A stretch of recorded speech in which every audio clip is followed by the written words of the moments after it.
Yo, boyos, what's going on?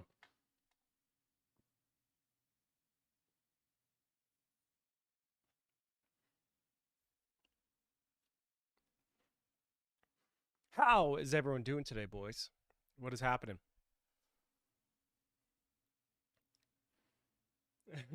Why is varvis.yt tweaking? I'm tweaking because it's the Greek side of me tweaking, bro. It's the Greek side. Greek side always be tweaking. Always. All right, there's something I want to watch here. What did I want to watch?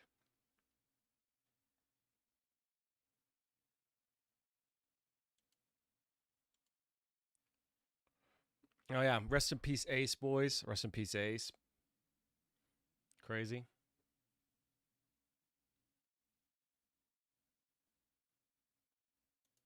Everyone knows Megadeth for being a factory of incredible guitar players. Budo, but what's in up, reality, buddy? What's up? just What's up? as many drummers have passed through.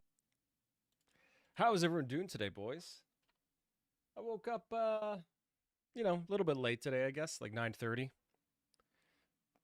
Took the dog out. No, we're chilling, boys. No, we're chilling. Another beautiful Friday here in Canada. Pretty chilly this morning. I think it was like -1, which I guess is what, like 35 Fahrenheit? Whatever in that weird, fucked up measurement system. Yo, Damon, what's up? Is that a reference to 40K, the Daemons? Daemons? Is that what's going on?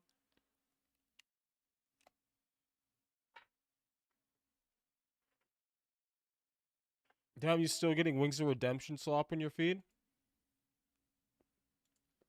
Dude, I love Breaking Banquet. Where's Breaking Banquet? Where do you go? Oh, yeah. Don't get me, dog. Like, don't. You don't hit the goal. This is just pure misery kino of the highest order, bro. I'm gonna see them big red donos. I'm about to get off. Just call this day a loss.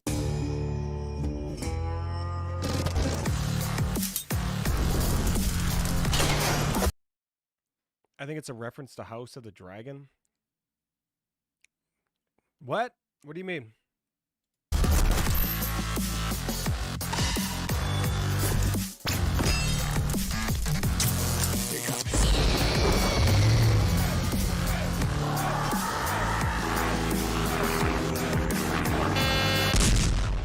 Say my name. Breaking Banquet. You're goddamn right. Sorry, love. I just don't feel like I'm entertaining enough, and I don't interact enough. And I think what I have to do in the future is like just mute my team and just play with them, like on mute and just talk to you guys. I think that's. Bro, imagine still playing Call of Duty or like Battlefield, whatever game he's playing, bro. Like, imagine. How it transported back to 2016? Aye, 2016, bro. The GOAT year.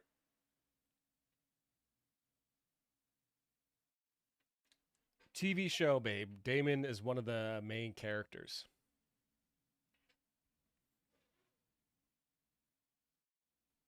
Is it? That's the way forward. What? Because when you guys are talking, I don't want to talk over you and like talk about the stream. But at the same time, it's like I go silent for long periods of time between concentrating and not trying to be rude. Yeah, I'm trying to stop saying dog because like that's just my natural like knee-jerk reaction. I'm trying to stop saying dog. Yeah, boys, how's everyone doing today? I don't know, just turn on random whatever YouTube slop kino was in the recommendations. Doing well today. Oh, Evelyn, I took Frey outside for a little constitutional. She had a pee and a poo-poo, so she's doing good. First Diet Coke of the stream, boys. Let's get in it. Let's get in it. How's everyone doing today? Oida! Oida, Guru Scott. Long time no see. How are you? I'm doing really well, bro. How are you doing? You know, it's getting to be fall here in Canada. A little bit chilly this morning. How's Österreich? How is the Eastern Reich, buddy?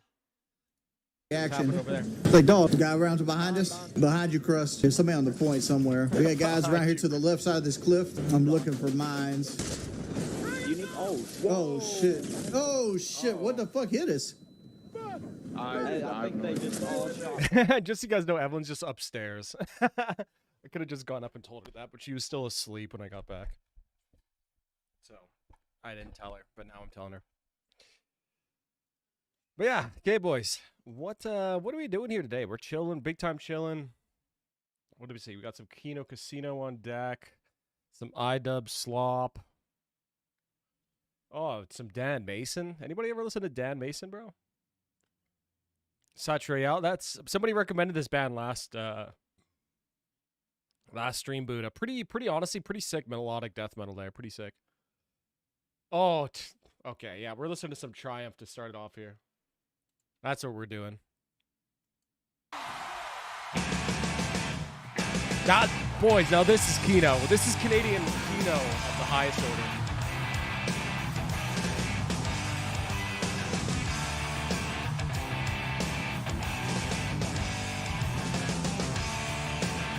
Sam Hain, what's up, buddy? How are you?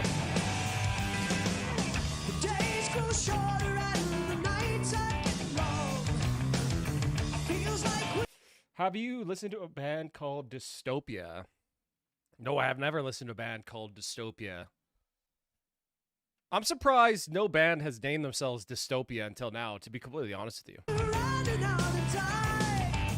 Look how much soul is in this video, man. Oh my god. I know I gotta cover half the screen. It's annoying.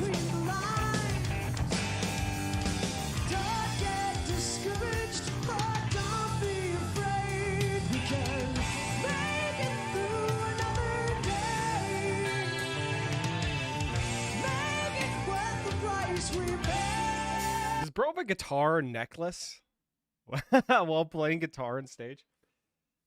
Thanks, doing all right. Yeah, October is fully here, but during the day can still be pretty warm still. What have I missed the last few streams? Any news for upcoming projects? Honestly, the last couple streams were just big time chilling. We were just relaxing, hanging out. As for news on projects, I guess like the progressive deathcore band that I sing in, we're releasing an album sometime in December. The other band that I play bass and sing with is recording right now too. And I'm almost done recording all the rhythm tracks for my melodic death metal. I guess that would be like my main project, my main passion project, I guess. Besides the YouTube, of course. Almost all the rhythm tracks done. I'm just looking at my little chart over here. I need to just do 3 more songs of rhythm. And they're the hardest songs, of course. So, you know. But yeah, that's about what's going on. What about you, bro? Neil, what up? Gorthal, what up, what up? Did Freya have breakfast? Yeah, I gave Freya breakfast. I don't know if she ate it, though. Cheers, boys.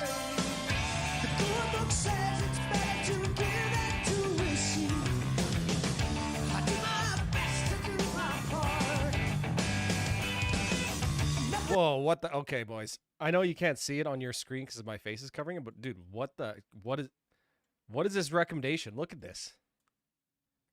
Live vocal analysis with food by the charismatic voice. Okay.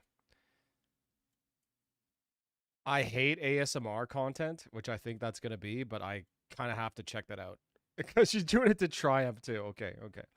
Oh my god. Hold on. Oh my god. Oh my. There's got to be an easier way to zoom in. Does anybody know? Pro streamer here, boys. Oh my god. But yeah, the melodic death metal project is actually going to be it's going to be so sick. It's going to be so good. And the Musical Muse has visited me again many times this week, and I've written like 3 more tracks too for the upcoming thing. So we'll check that out. Welcome back to the.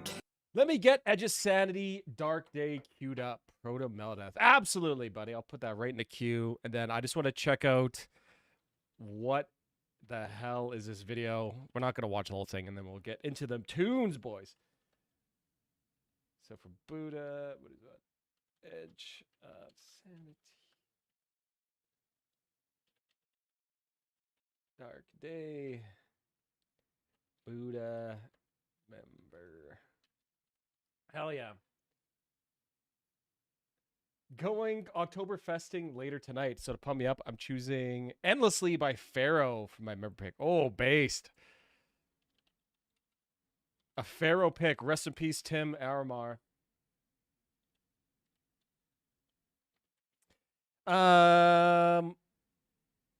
Where you going Oktoberfest? You got a nice Oktoberfest in your city, Neil? I think you're Canadian, right? If I remember. Yeah, I think so, right? Eating during streams or videos should be a war crime. Oh, dude, I actually 100% agree. As I said, I was eating a granola bar earlier, but I know I'm not going to eat for the next, like, 8 hours of the stream, so I got to do it. Nice, damn, you're a metal machine. I appreciate that, buddy. I also have a few songs recorded where only vocals are missing, but man, it takes me so long to motivate me to record vocals. I feel that, man, right? I feel that. You got to kind of have, like, the house to yourself. You know, you don't want to be bothering anybody with the vocals. Got to be in the right mood. It's also, like, pretty, like, it's a pretty physical thing to record, like, metal vocals. You know what I mean? It's like almost kind of like a workout, to be honest. So I totally get that, broski. I totally get that. Okay, well, let's watch What the Fuck Is This, and then we'll get on to it. Video-wise, it's a bit difficult now. My Adobe subscription is over, and I have no editing software. We'll check out DaVinci, but we'll take some time.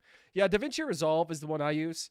I just bought the paid version. But yeah, dude, the Adobe, like, software subscription model is just the worst, man. I just want to pay for something once and not have to worry about it ever again, which is nice. Both FL Studio and DaVinci Resolve, pretty reasonably priced. Just buy it once. You're good forever. Yeah, I'm in Kitchener, which is the city to go Oktoberfesting in. There's a lot of Germans in Kitchener. Damon wants polyrhythmic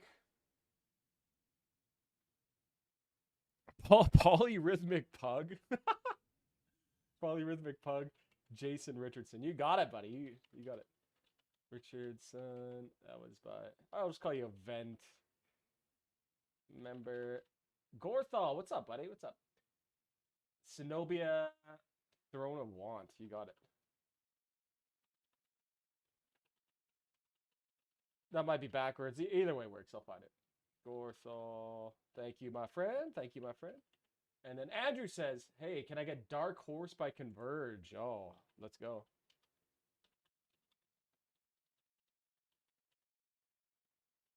What's going on, Andrew, buddy? How are you today? Some Converge pick. We will be paying subscriptions for groceries in a couple years.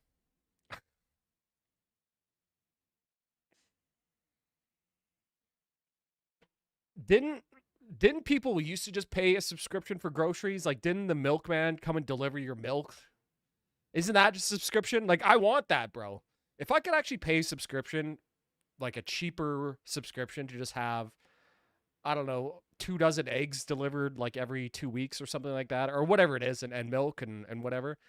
That'd be great, man. That'd be excellent.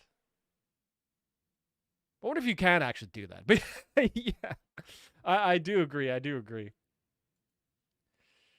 Once you feel comfortable with DaVinci, there's no way back to Adobe. Yeah, I love DaVinci. It sort of feels sort of like FL in like the whole user interface way. I can like move stuff around. I don't know. I love it.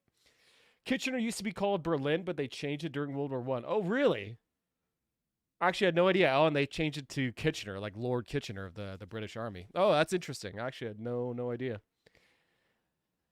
Yeah, I use FL Studio for 7 years now. Oh, dude, hell yeah. Bass, another FL Giga Chad.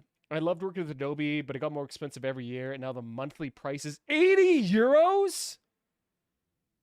80 euros, bro? Dude, that's actually nuts. That's what, like 120 Canadian dollars? And I'm pretty sure the full version I paid for DaVinci Resolve was like 300 Canadian. I got it on sale. So basically in like 2.5 months, you pay for the entire DaVinci Resolve. That's actually nuts.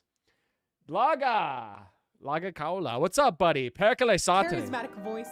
I'm about to I just dive want into to check out what another I was just so legendary fucking rock curious. What is band this? that This is such a good song, man. Fight the good fight.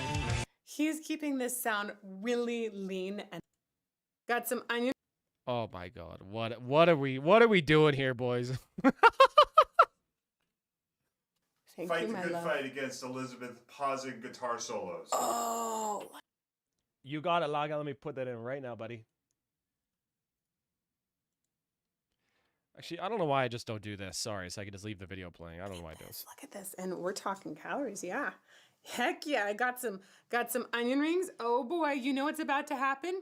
I am going to start making all kinds of food comparisons. And eat it on camera. And eat it on camera. Oh, God. Oh, God. Is that part of this obligation? We're gonna... This is such a weird... This feels like I'm in the Twilight Zone right now, like watching this video, and it's like over a year old. Like, what are we doing here? Didn't want to see on camera? Okay, no, I I can't do it. I can't fucking do it. Okay, let's just move on. Ignore that. All right, let's go. Okay, we'll go Edge of Sanity. Dark Days has started off here. And that being said, I love her channel, by the way. I love her channel, and I love watching her videos. Very, very comfy. But I don't know about that one.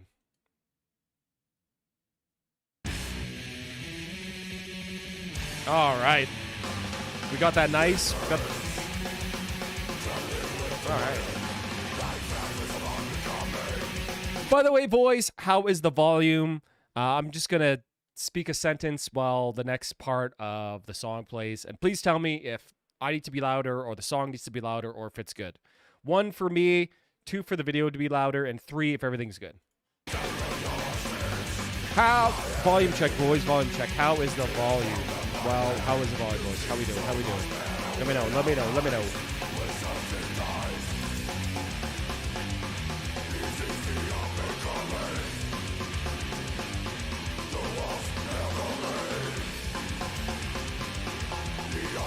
Let's go riffs, bro. 3? Okay, cool.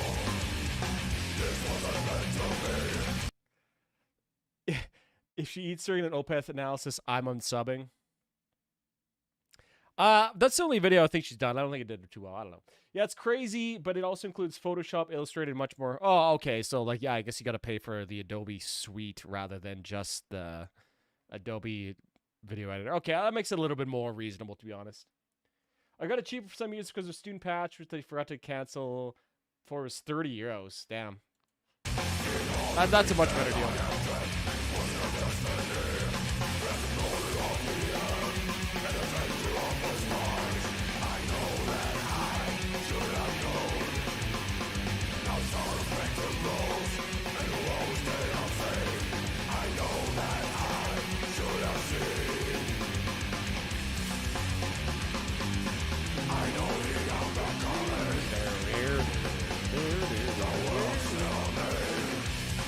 I love this guitar tone, man. It's such a good guitar tone.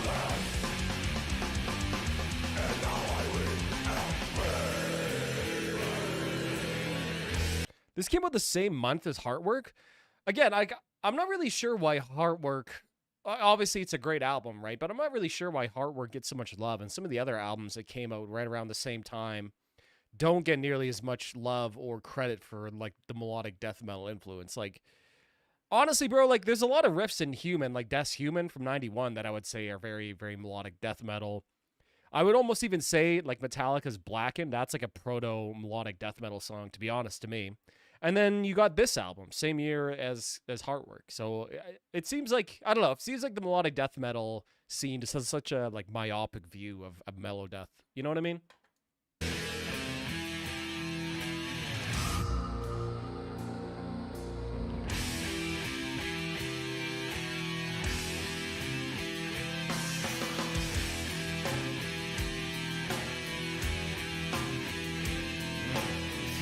I love the guitar tone of that, like, HM2 pedal. Just makes the harmonies sound so good.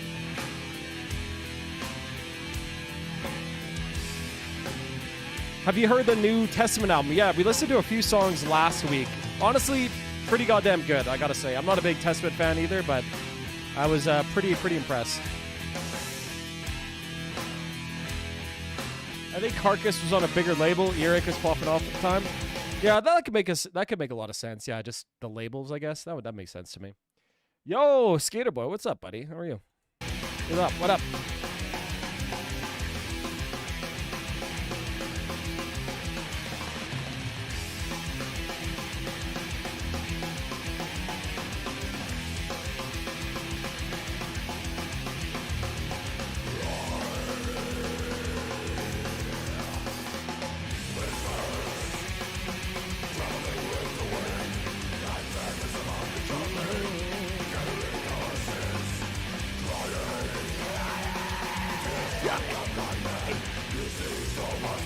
And since you brought up in your recent vid, Swano also remixed all his albums last year. So all these Edge of Sanity albums, is that who you're talking about? Vent, you only get one member request per stream, my good man. I like tech death stuff, but so few good tech death bands. Coffee and Joy. You ever checked out Faience Dream, my man? You should check out Repose of the Soul. Incredible tech death album. Came out this last year, actually. Hey, dude, could a song of mine get a listen? A short song. If you want to request a song, you got to become a member of the channel or super chat it in, buddy.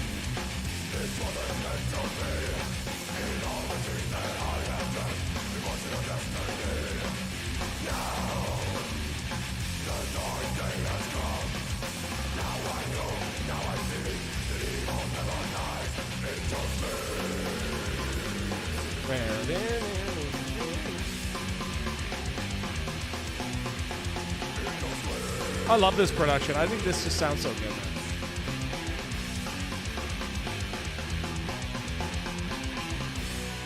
good. Let me guess. Wait, hold on. Is this the remix and remaster of the older albums? Maybe that's why. Maybe they just sounded like poop. Never really listened to him, to be honest. The Necrophagus guy. Yeah. He's the guy. His music is really, really, really good. Yeah.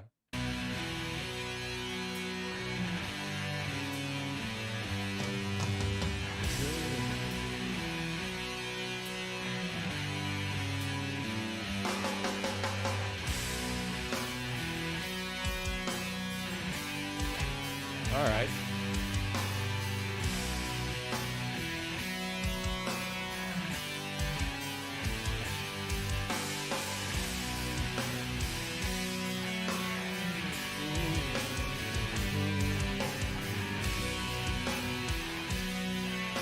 I love the HM2 guitar tone, man. It sort of makes the guitars sound like horns in a way.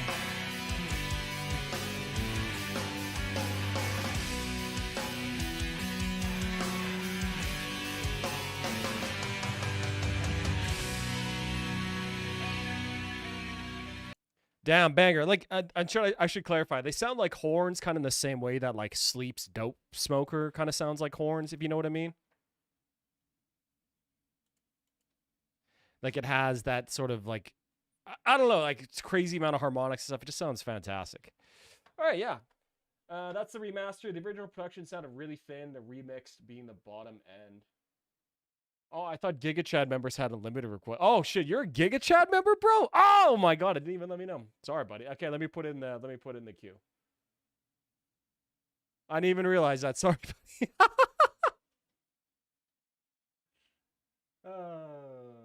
Didn't let me know. I appreciate it. Burden Natura Ignite.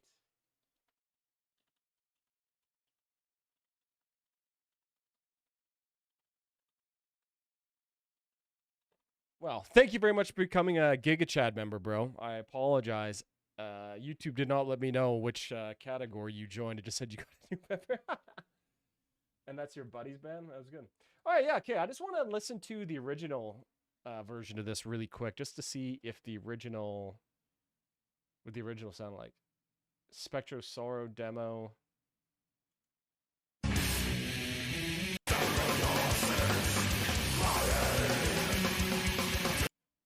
I guess that does sound pretty thin.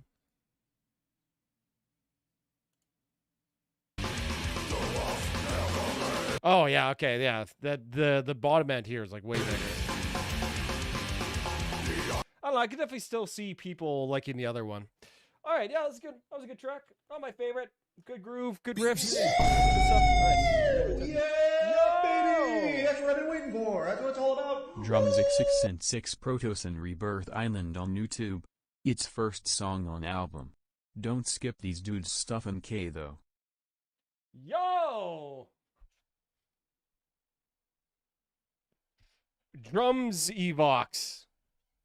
Thank you very much for the super chat, my man. I really appreciate it. I put you right in the queue. Protosin Rebirth Island. It's the first song on the album. Don't skip these dudes' stuff in the queue. Don't worry, buddy. You didn't super chat enough to skip anything in the queue anyways. So they cut a lot of the harsh high end there. Yeah, true. They use that nice notch filter and got rid of probably some of the more aggressive frequencies there. Yeah, it was good. Good. 8 out of 10. I'll give that an 8 out of 10. It was good. All right, let's move on, boys. We got Endlessly by Pharaoh. Now, if you don't know, Pharaoh was the band. Oh, it would really help if I could spell. There we go. Pharaoh was the band of Tim Aymar, who famously sung in Control Denied. Rest in peace. Interesting guitar tone indeed. Like the stream. Hey, no worries, my man. I'm a huge fan of your channel. Hey, bro, well, I really appreciate it. Thank you, man. I really do. Truly, truly. All right, let's go. Like super, super underrated band in my opinion.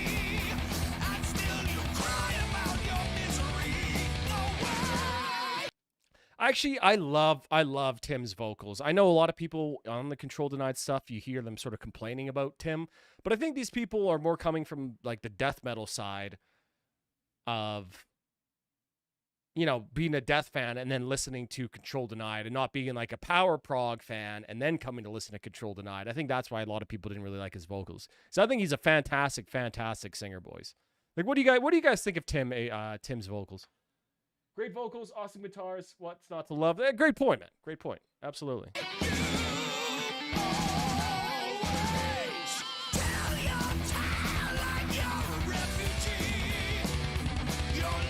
Remembers me at Pentakill? We don't talk about that band here. Don't make me relapse into League of Legends, bro. Won't get my blood.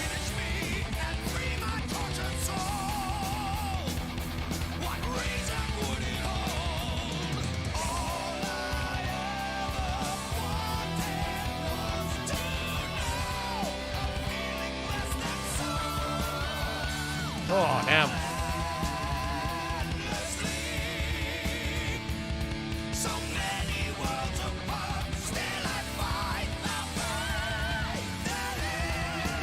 Oh, hi, Freya. Hi, baby.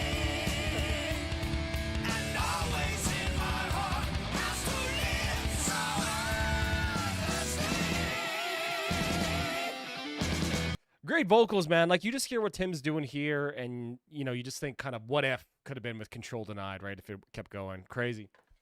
I like the vocals. Yeah, dude, Tim is great vocals, bro. Fantastic singing. Really tight drumming here. Absolutely. Kind of has like a nice Iron Maiden feel to it.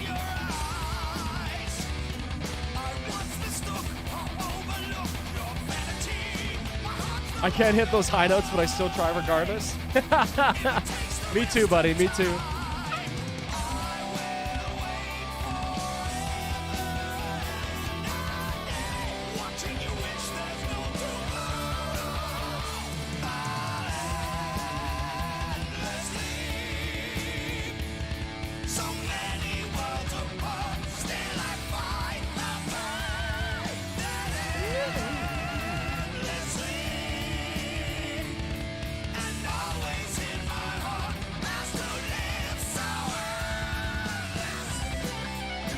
Kind of Nevermore vocals. Is that a bad comparison? No, totally. Yeah, Tim and Warrell Dane definitely have like a very similar vocal style. And actually, funny enough, before Tim joined Control Denied, Chuck had actually been in contact with Warrell Dane about singing for Control Denied. So yeah, it's you know, he's sort of looking for that type of vocalist, right? Warrell Dane still kind of has. He doesn't use it as often, but he does have that right kind of very raspy, classical metal kind of voice, right? Yeah.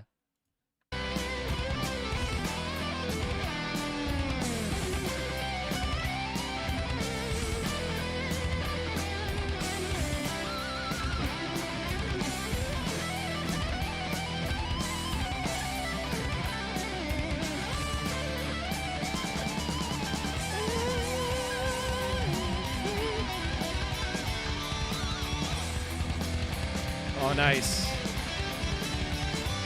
Using the chorus riff during the solo.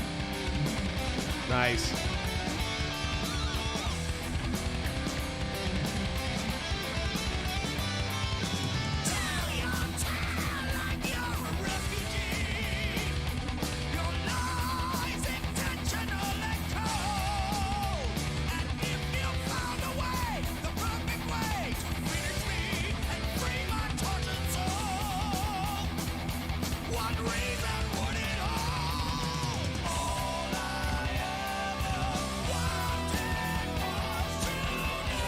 Man, this is good, man. This is really good.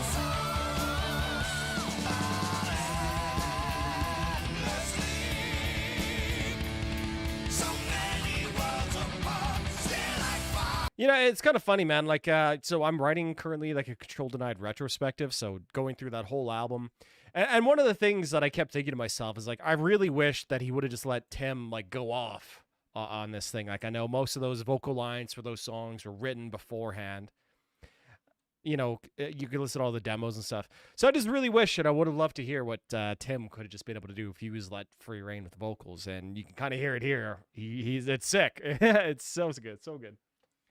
Yeah, this album has a lot of Maiden influence. They developed their own sound on here afterwards. This is my starting point with Pharaoh. By the Night Sky is a great epic tune from this album. I'll have to check that one out, bro. I've never listened to this album, I think.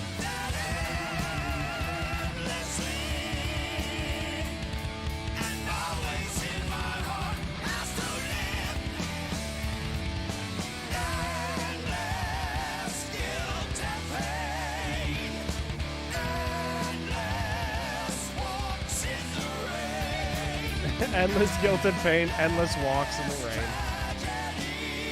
Insane lyrics.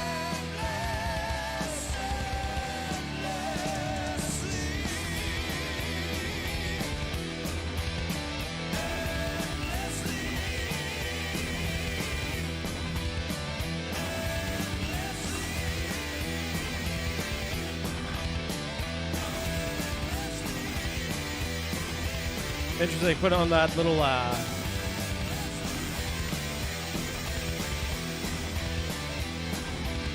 it's an interesting vocal effect to use there.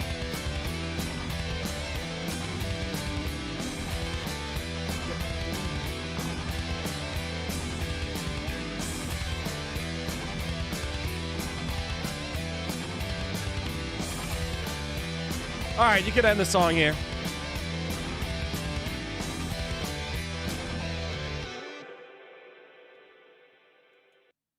Damn, bro. Dude, that was sick. That was sick, man. I've never listened to this Pharaoh album before. I don't really know why. I don't really know why I ever did. I can maybe just like skim through a couple songs.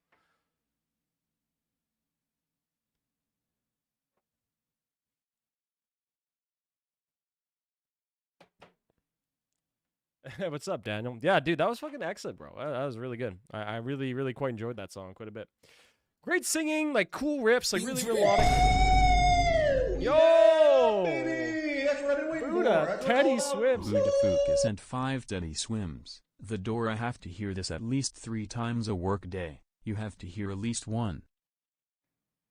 How do you hear this so many times at work? Who's playing all the Teddy Swims, bro? Like, I've literally never heard of this guy before. Buddha super chat. Which, by the way, thank you very much, Buddha, my man. Thank you, thank you. It's a banger album. Yeah, dude, I'm going to check that out. So good. I'm going to give that like, 9 out of 10. Right up my alley. Oh, that is not, there we go. Right up my alley. I love that melodic singing. I love those type of riffs. Cool solo section where they went back and like reuse like the verse and the chorus riffs like under the solo, which I always think is cool. I just made a video about that on Creeping Death. They do that too, and I kind of noticed that. So cool. Makes the solo really feel like a journey. Yeah, banger, man. Banger, banger, banger. Outros are hard, to be fair. Yeah, true. I feel like they could have cut out like 30 seconds, though. Chris Poland does a guitar solo on Sunrise. Megadeth's Chris Poland? I'll be honest with you guys, man. I don't think I've ever heard a guest solo that has really, ever really blown me away. Can anybody point to one guest solo that someone has done where they're like, holy shit, you need to hear this right now? Really, has anybody, like, a guest solo is just so I don't know, milquetoast to me, I guess you would say? Solid 9. Hell yeah, hell yeah. Well, it's on every modern music on Spotify, Pandora, and YouTube Music. Inescapable. Huh. Well, I guess lucky or unlucky for me, my job, it only plays the country radio station, and then in like a month I'll only play goddamn Christmas music, and I could never ever listen to anything else really besides like metal or the bands that I'm writing about. So I guess I just never hear it. I guess I'm just lucky. All right, let's go with Polyrhythmic Pug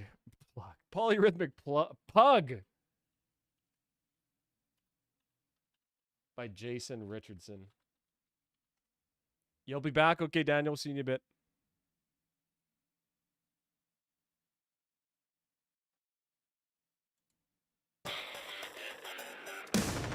Country metal incoming? Honestly, dude, Bill Murray, he was doing some really, really cool mixes of country and like modern metal that I think sounds great.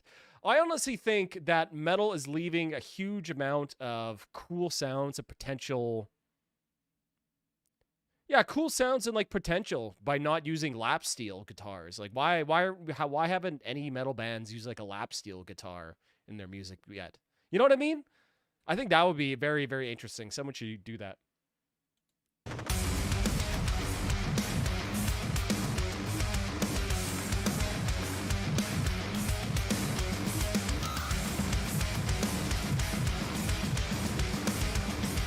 Yeah, this sounds like a Jason Richardson song.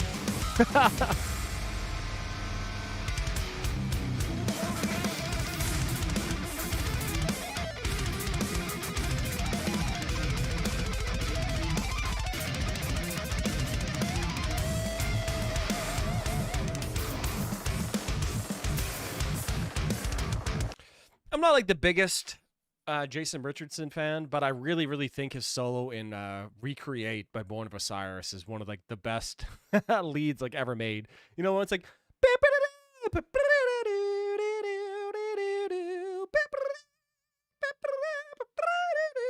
so good. If anybody knows it, you know what I mean. You know what I mean.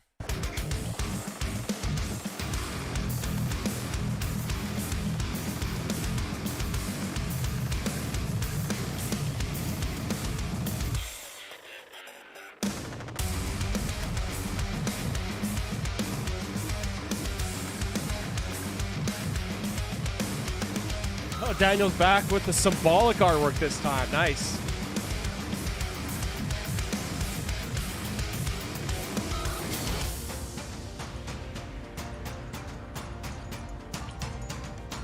All right, that cool. That riff is pretty cool. I'm kind of waiting to hear. Maybe I'm just too low IQ to hear all the polyrhythms going on here. I don't know.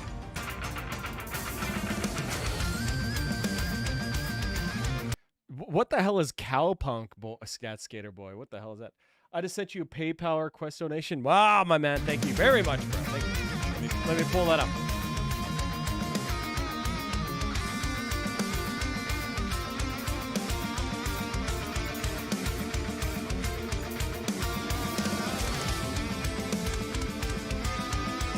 All right, so we have a donation from our Österreicher friend, and he wants Sesora. It is the band from a good friend of mine who helped me out lately.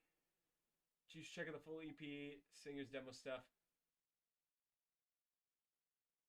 Mike Al Hare. I'll put it in the queue, buddy. Thank you so much.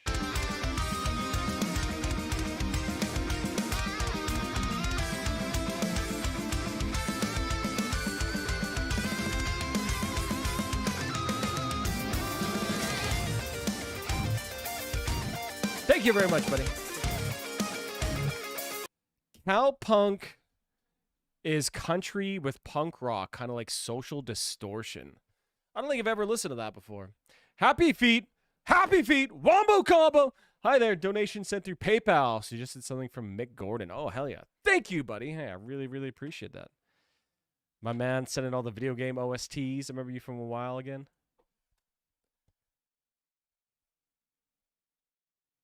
Mick Gordon, The Stretch. Hey, I really appreciate you. I'm not going to say your real name Thank you very much, Happy Feet. I really appreciate that, buddy. I'll put that right in the queue. Oh, it's the stench, sorry.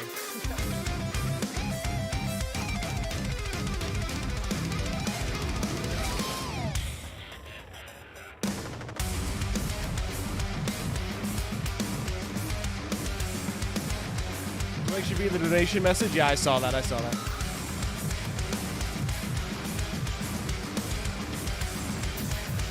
When did I get drums? So my the guy who plays drums in one of my bands here. I'll bring this up. He came by because we're gonna try recording drums through eDrums through like a MIDI kit for this project. Trying it out, see if it works. So yeah, he brought over his drum kit. I think it's an Alesis Crimson 2. Pretty nice kit, and you know, I might have played it once or twice, and I realized, damn, I am so out of practice for drums. Yo, Laga! Hey, that's what I've been waiting for. That's what it's all about. _Laga Cola _ sent 9.35. We need more Finnish music to this. More stream. Finnish music. So let's listen to Kuola Monlakso, Iki Uni, or should we listen more Cum Beast, Mind Blown emoji. Cowboy hat face emoji, disguised face emoji, face with monocle emoji. Face with monocle emoji, indeed, buddy. Thank you very much, Laga. I'll put your request right in the queue. I really appreciate it. As for should we listen to more Cum Beast? Well,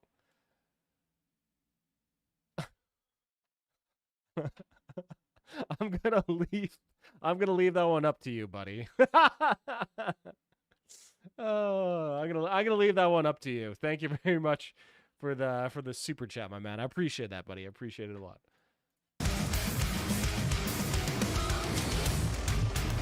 Okay, do you see the bit, buddy?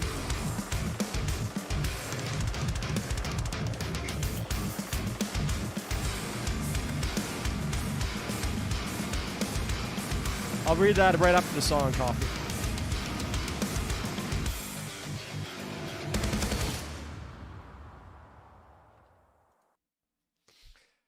Pretty, you know, honestly, kind of low-key, pretty enjoyable. I'm not overly enthused by this sort of, like, gent, or I guess what do they call it, like, argent metal or something like that now, where it's very sort of like Mick Gordon, Doom-inspired, which this was, like, totally right in that alley.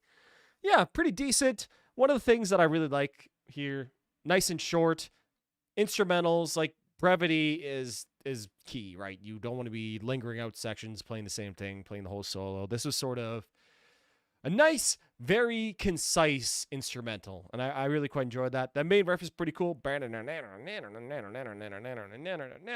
like the sound of this too. I know I made like 2 videos recently basically pooping on modern metal, but I don't know. I don't really hate it all the time. This sounded pretty good. Yeah, not bad at all actually. I was very surprised. I think I like this a lot more than I thought I would. I mean, like, can I really give this more than Edge of Sanity? You know, to me, I'm like a big vocals guy, I'll be honest. 7 out of 10. Okay, our boy Coffee Enjoyer says, I don't know if you agree, there are a ton of great riff writers and riffs these days, but there seems to be a trend of struggling to tie song sections together. And then he continues on. It's not the easiest thing, I know, but something I noticed. Yeah, honestly, like, every time I see somebody on Instagram or like YouTube Shorts, or even like Reddit, just posting, oh, here's like this sick riff I made. I just keep thinking to myself, make it into a song, bro. Why are you putting all this effort into recording your riff, double tracking it, whatever, you know, multiple camera angles just to like get farm clout on Instagram, I guess.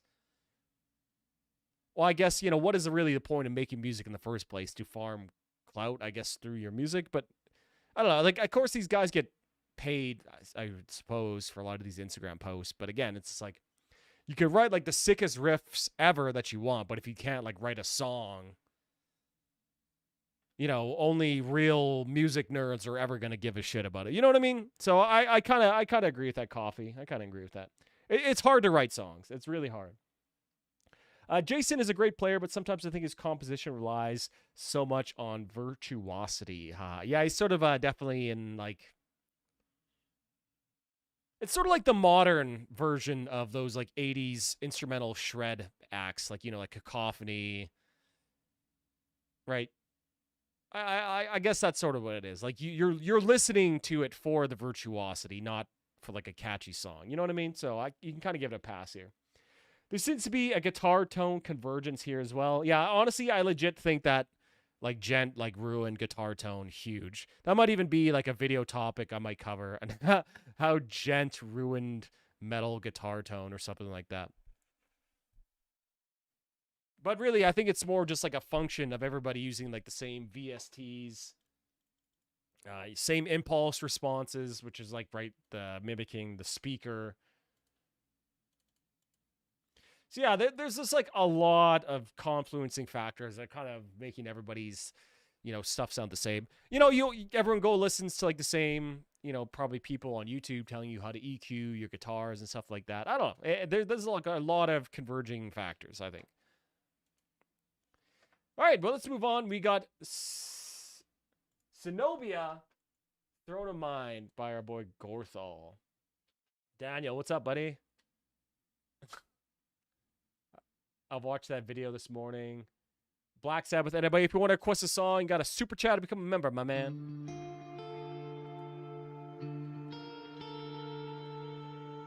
So Gorthal's hitting us another pick. You never know what Gorthal is going to give us.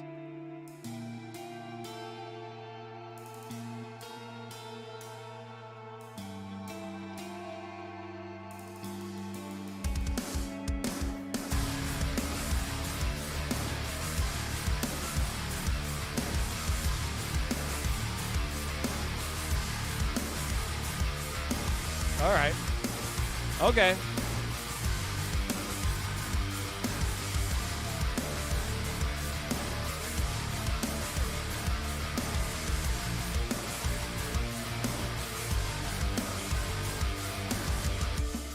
Well, this is all I know. Okay. Your hands upon my throat. If this is what it takes for your affection, I will choke. Okay. Kind of cool so far. I don't think, just 3 weeks ago. Damn. 3 weeks ago, 260K views? Bro, hell yeah. Dude, killing it, man. Holy shit. All right. Okay, cool mix of tones so far. Again, we kind of have, like, I don't want to call it, like, sleep token sounding guitars, but it kind of has that, like, sleep token, and as, like, I mean this in a really, the best way possible, kind of has that, like, huge sleep token distortion, like, wall of sound that the guitars have in the sleep token songs, which I find just, like, so excellent, right? I love when it gets, like, the heavy parts of sleep token songs. So these guys are kind of using that in, like, a different way, right? Focusing more on that style and then bringing some of the other stuff. But again, I've only listened to what? A minute, so let's keep going on here. I saw an older Bradley Hall video on Death. He seems to be not the biggest fan of Chuck's songwriting a lot. Yeah, I mean, like, a lot of Chuck Schuldiner songwriting, right? It's sort of like riff 1, riff 2, riff 3, bridge, solo, you know, repeat riff 1, riff 2, riff 3. And so if you're like a really big fan, and I know Bradley is like a really big fan of like Dream Theater and like that type of stuff like that. So if you don't really like, you know, if you like more prog stuff, the way Death repeats a lot of his sections, and like, don't get me wrong, I absolutely love Death, right? But I do see and I do understand why people might not like Death, right? You know, would I love it if he had some more easier song transitions, right? Everything wasn't so jarring. Okay, yeah, maybe I would, right? You know what I mean? But it's all like part of the charm, you know? Oh, sorry, I got more to read. I understand, though, because years everyone's trying to get the most crushing tones with the best feedback. We've now witnessed the outcome of that. Yeah, we kind of reached like peak perfect guitar tone. You know what I mean? I guess if that makes any sense. Matt says, still at work, but I thought I'd chime in. I've had You Mess With One Bean, You Mess With the Whole Burrito by Death by Stereo stuck in my head for 3 days. You Mess With One? What the hell is that? Cool ghost notes on the drums. First 5 Death albums or the last 2? The last two. Easy question for me.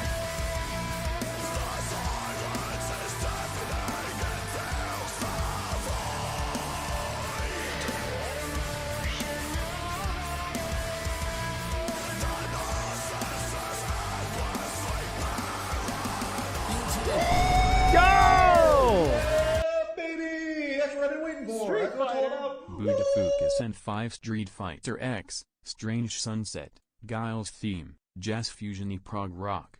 Bass guitar goes pretty hard. Strange Sunset. That's Matt. Later, buddy. We'll see you later. Buddha. Super chat. Thank you very much, Buddha. I assume this is kind of you were talking about earlier with the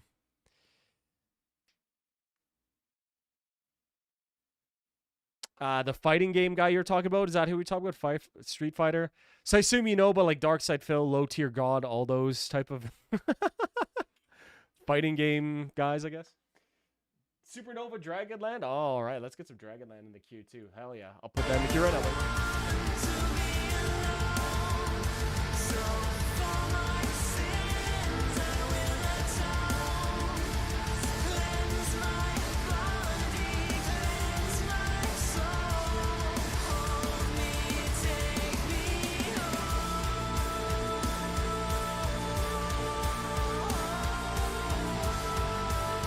It's interesting. It almost seems like they're kind of combining, you know, the sort of softer or lower key vocal approach of Spirit Box with the sort of huge, I guess, more simple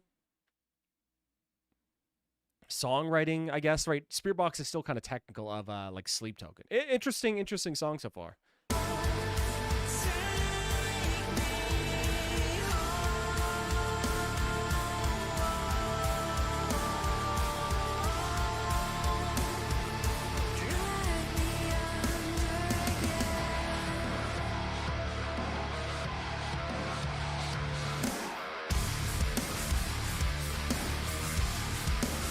All right.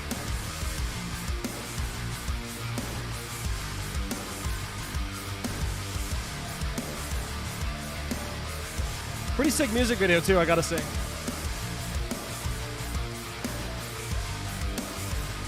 You fucking played against Darkside Phil? Oh my god, man. Holy shit. Dude, we got royalty in the chat. YouTube royalty in the chat, dude. No way. This track is from a weird Street Fighter 3D PlayStation offshoot that had a killer jazz prog rock OST. Dude, some games back in those olden times just had like banger low-key soundtracks, man. The music designer was just going off. I'm excited to hear it.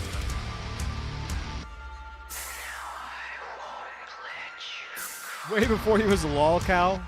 He was always a lolcow, let's be honest.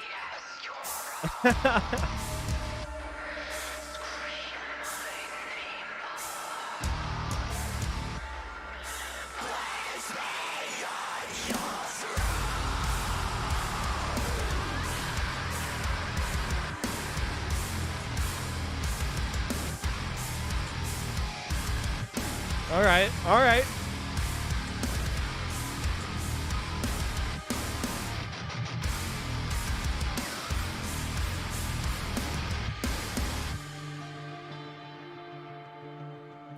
Pretty solid breakdown, to be honest. Pretty good.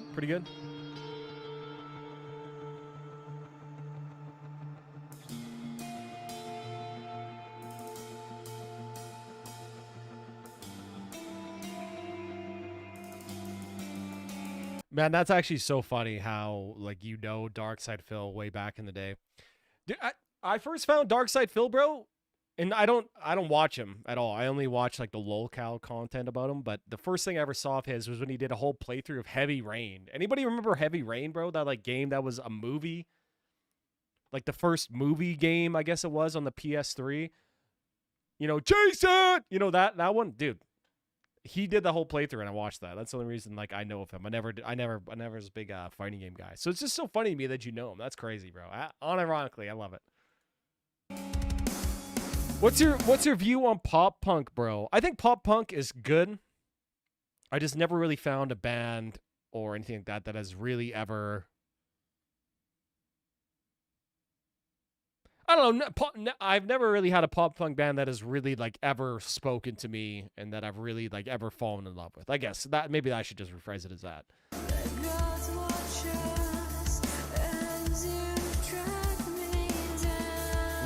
She's got a great singer, man.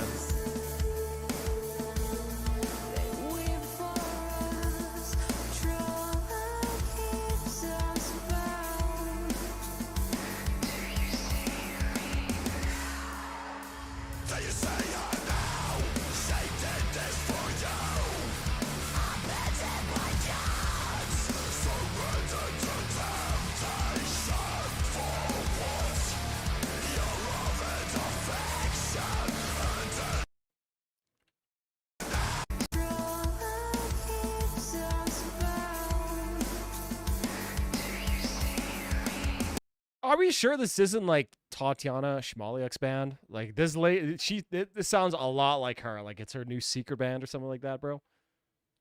Yeah, I also played Low Tier God.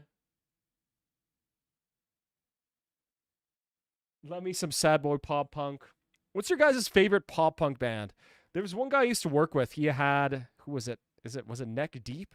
I think he had a Neck Deep tattoo, and I couldn't believe it. I'm like, Neck Deep, bro. Yeah, what's your favorite pop punk band then, guys? I guess maybe Billy Talent would be mine, maybe, I guess. But are they pop punk, maybe? I don't know. Watching PewDiePie play Heavy Rain is a core memory. Oh my god. PewDiePie playing Heavy Rain. Yeah, I also played Low Tier God online before he popped and vanished again. No way. You played LTG too? Dude, LTG's boogie video is still one of the funniest things on the internet. So funny. I played Indigo Prophecy, which is the precursor of Heavy Rain. Both were made by the same studio. My finger got slammed in the door the other day. I'm sorry to hear that, buddy. The Offspring and Sum 41, bass Sum 41 enjoyer. I thought Indigo Prophecy came after Heavy Rain. Was I wrong? I might be wrong. Wonder Year's story so far. The Ärzte, the Doctor.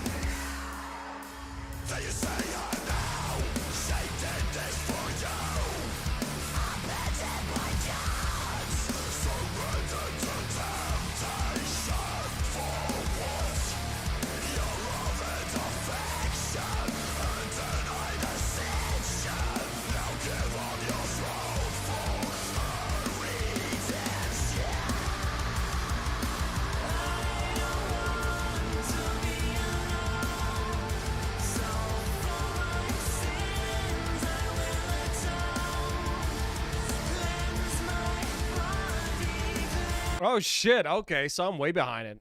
Yeah, really, Indigo Prophecy. I'll look it up after this. I'll look it up after this video. I want to continue watching the video.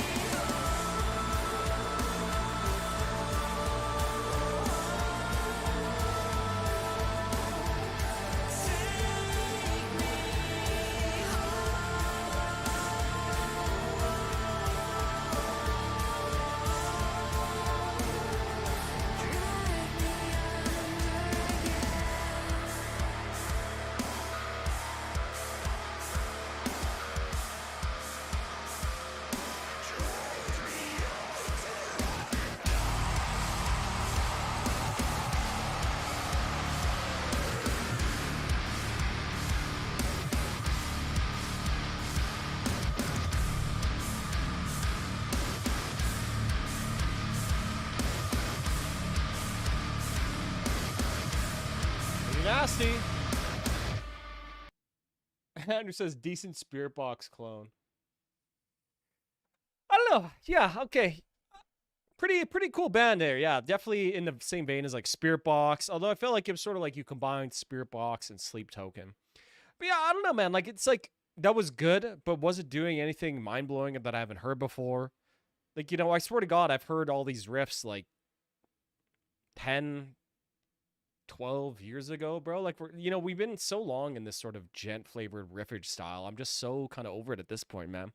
Like, I'm not saying this was a bad song. I'm not saying this was produced badly. Like, everything is done really, really well. Personally, I'm just like really, really tired of guitars tuned lower than like drop C, bro. Especially if you're only just playing the low notes. Like, I get it. It's like a really cool, chunky sound, right? Really, like, it's a big wall of sound. But I'm just kind of over it at this point, bro. That being said, I really liked her singing here. When it's like this type of music, where the guitars are sort of just painting like a baseline canvas, I guess you would say, I really feel like you need a very charismatic and very, very strong vocalist to carry it. And that's why I think bands like Spirit Box and Sleep Token and Architects, I guess, for that matter, have gone so far, is because they do have very, very great and charismatic vocalists. And the singer here, I don't know who her name was. She did a really, really great job, but nothing she did like really blew me away. There wasn't any crazy, really memorable vocal moments here. Like, sure, she did some cool screams. Yeah, they're heavy, but you know, I've also just heard that many times before. But yeah, other than that, decently enjoyable track. Nice atmosphere, cool music video. right? Female screamers, so you get the bonus Gooner points. Yeah, pretty solid, honestly. Pretty solid. Thanks for sending that in, Gorthal. Where the hell did I put my... Oh, there it is. There we go. Where's my chart? There it is. Yeah, I'm gonna give that. I think I'm gonna give that a 7 out of 10 too. I'd be very curious to hear more from those guys. I wanna hear them blow me away. I wanna hear them blow me away. Blow me away. You know what I mean? Hey, yo, what's up, Tarok? What's up? Would Brand New or Jimmy Eat World count as pop punk? I think Jimmy Eat World definitely counts as pop punk to me. If you're listening, whoa,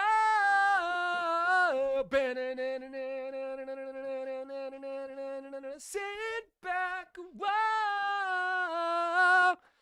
I love that song, man. Dude, that song used to play all the time in NHL 2004 or 2003, one of those two games. And I played the shit out of that game. Yeah, I love that song. The Sweetness is great. Blink 182 is also decent. Yeah, I love Blink 182. I think their self-titled album, so good. Obvious, that beginning riff in Obvious, Drop C, so sick. Blink 182 was killer riffs. I think that's what makes them stand out for me. D standard all the way. Yeah, the 012, 013 riffs. I agree. Yeah. It's exactly it. It's those type of like Phrygian riffs. Those are good. Varvis was in my YouTube Rex. Thought I'd set it in. Enema of the State goated. Yeah, it was good, Garthol. Yeah, it was good. It was good. The one that comes to mind is A Day to Remember, but I feel cringe about it now. A Day to Remember was definitely more of like metalcore. They kind of blended metalcore and pop punk together in my mind. Okay, boys, but yeah, we're gonna move on. We got Dark Horse by Converge up next. I'm just gonna go to the washroom and then I'll be right back.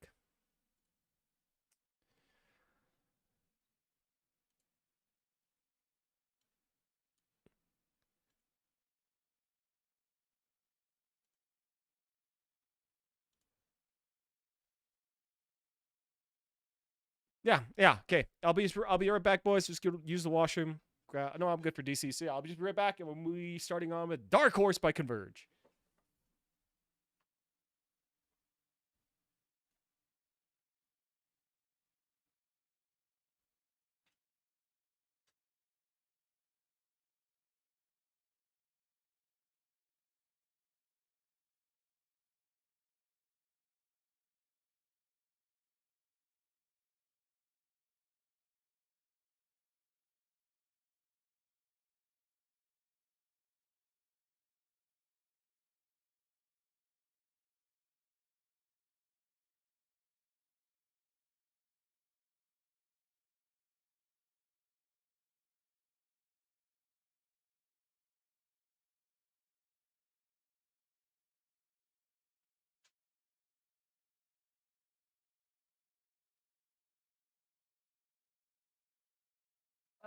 Well, you know what they say, boys. You don't buy the energy drinks, you just rent them. All right, kids, let's go. Converge, Dark Horse. I've listened to this Converge album, actually. Because I think this was off Axe to Fall, right? Yeah, go Sidonia, check them out, give these bands, give them a view, give them a like. I think I was a little bit harsh on them. That's just because I have a reputation to uphold as the defender of true metal, I guess, or something like that. I don't know.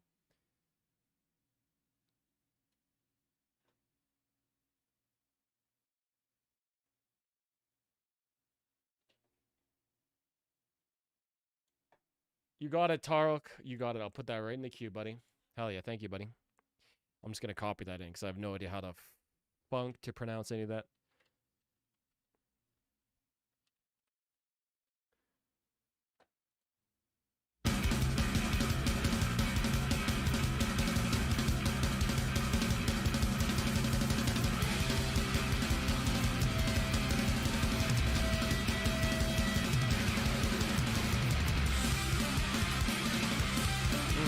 That riff is so cool.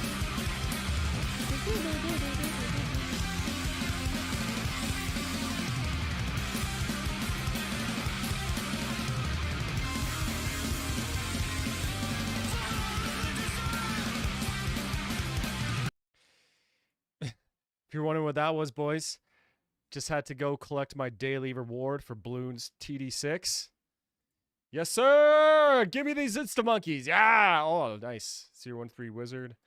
Nice. Nice. There we go. There we go.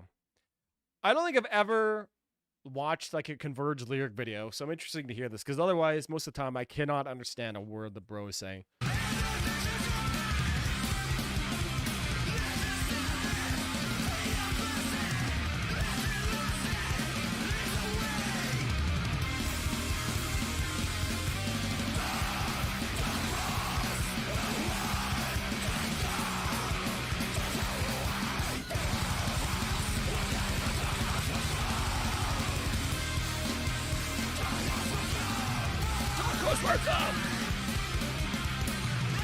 I really love this, like the verse. So good. I keep getting this stupid AI ad. Look at this guy. He doesn't have YouTube Premium, bro. Point and laugh. Point and laugh.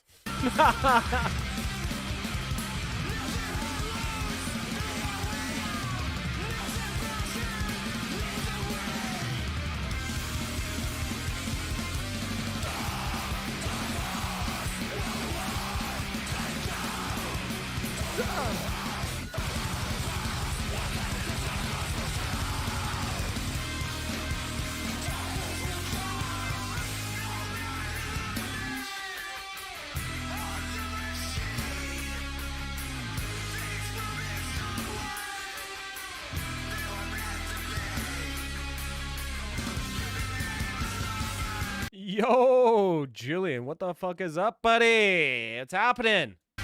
What's up, bye?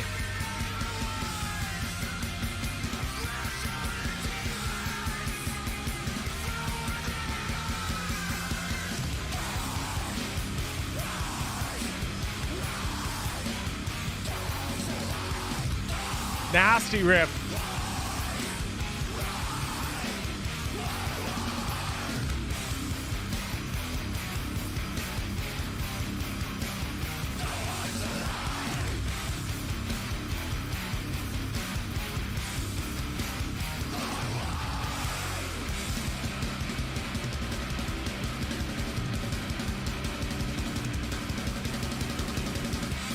Okay, does anyone else kind of low-key think this sounds a lot like a Mastodon song? You know what I mean? Like, I feel like Mastodon on Blood Mountain, or... You know what I mean? Like, they could have put out this song on this album, and I almost probably the exact same way, and I probably would have been like, yeah, that's a Mastodon song. Anybody else? Anybody else hearing this?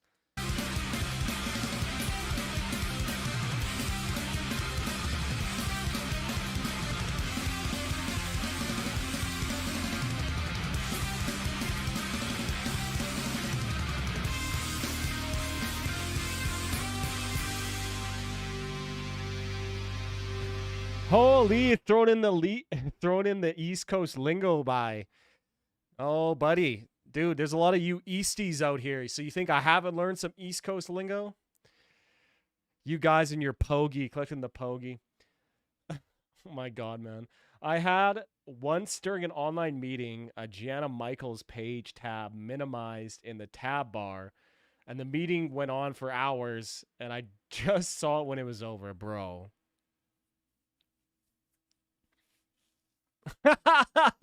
Either your boss now thinks you are a man of great taste, or you're just some gooner. I don't know.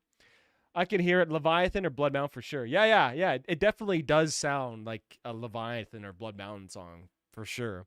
When did this come out? I think this album was like, what, like 2010? When did this come out?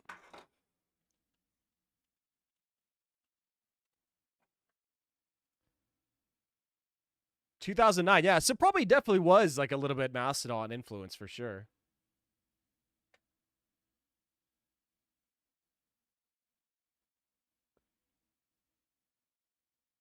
Yeah, grindcore sludge metal. Ah, I see. Yeah. Okay, so yeah, they definitely were taking influence from Mastodon. That's cool. I never really noticed that before. But yeah, banger song, honestly. I love how fast it is. It's just a ripper. It's in and out. It's banger. There's no waste of time. I love that pull-off riff. I look at this guy. My guitar's action is envious of those pull-off riffs. Bro, adjust your action on your guitar, man. It's not hard. Come on. Make it easy for yourself. Boo, East Coast. Get YouTube Premium, Daniel. Absolutely. Bro's a brokey. Can't afford to pay Google $15 a month so he doesn't get AI ads. But yeah, banger track, honestly. Probably one of my favorite Converge songs. Low key. I'm going to give that one like a 9 out of 10. Big time banger. All right.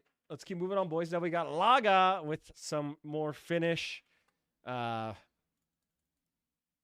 Whatever this is pronounced in Finnish. Let me just pull this up here. I don't have Elon Musk type money, bro. Tukkanuotta El Matador. Tukkanuotta. Tukkanuotta El Matador. Tukkanuotta. Finnish is such a funny, like, cutesy language. I don't know. It's just hilarious. Bro, honestly, like, low-key, bro, like, you don't... I'm not even going to reply to you, Daniel. Yeah.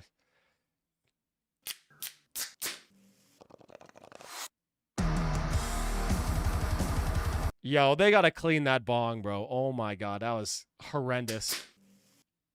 Look at that, bro. Clean that shit, man. Oh, my God.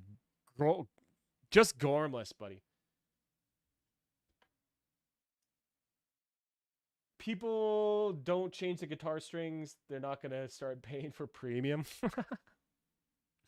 I think a pack of Ernie balls is cheaper than 1 month of premium on YouTube, which is funny. Requesting anything or gotta be spooky theme? And anything you want, buddy. Anything you want. I'm just saying it's spooky season because it was like -1 this morning. It was kind of spooky ooky last night. Winds were gusting. YouTube Premium has to be the only sub-service I paid for that hasn't drastically changed in the time I've used it. Yeah, good point, man. I really like YouTube Premium. I use YouTube all the time. Obviously, I'm a YouTuber. Right? But, you know, like, I don't watch TV. Like, I just watch YouTube. I use YouTube for my music streaming, too. Like, I think it's definitely worth it of all the ones. Okay, let me get it off this disgusting bong right ASAP. You like brutal death metal and slam, Varvis? Honestly, not really. Some of it.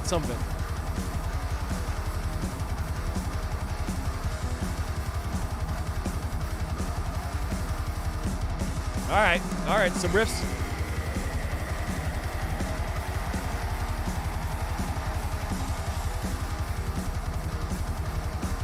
Yeah!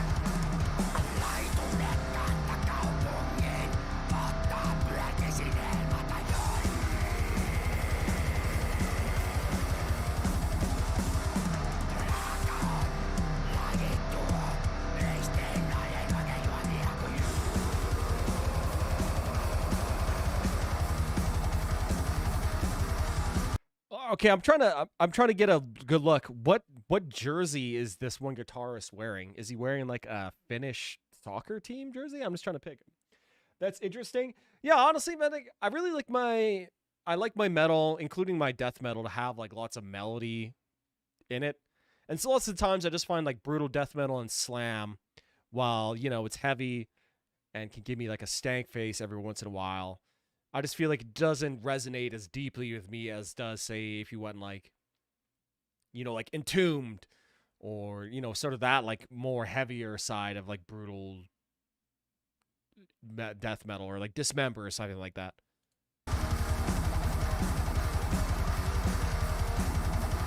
Okay, I'm gonna pause it. I want to see what jersey this guy's wearing.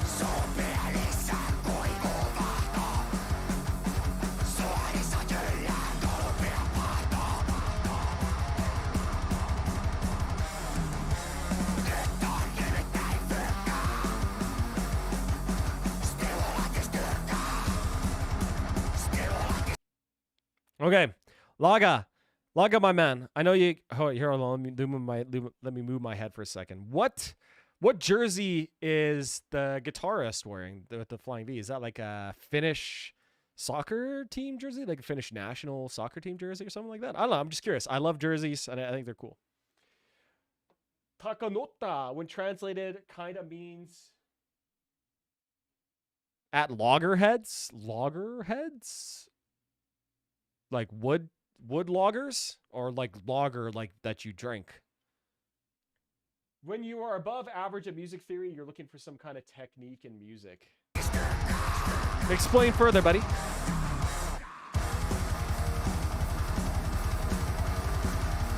Pretty solid riffage, though. Decent riffage. Oh my god, I forgot I had to set up these.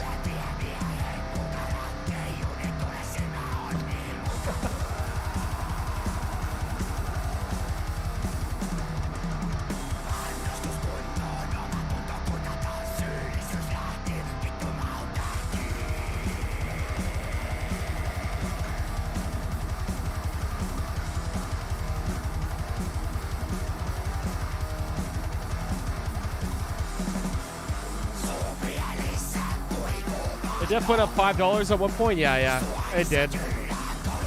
Still worth it to me, man.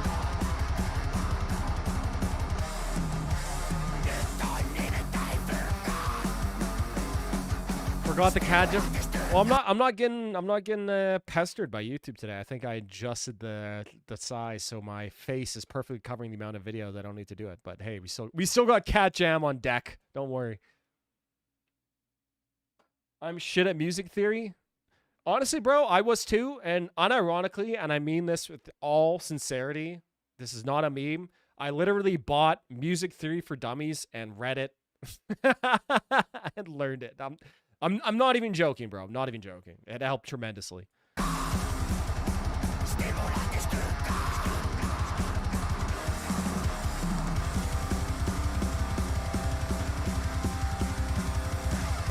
Oh, I love Cryptopsy too.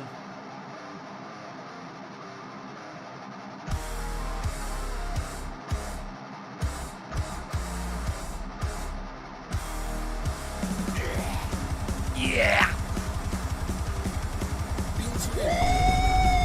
Yo! Hey, that's what I've been waiting for. That's what it's all Julian! Julian Marshall sent 19.94 Kiss. Go in blind RIP Ace. Kiss was my first concert and bump it, bro.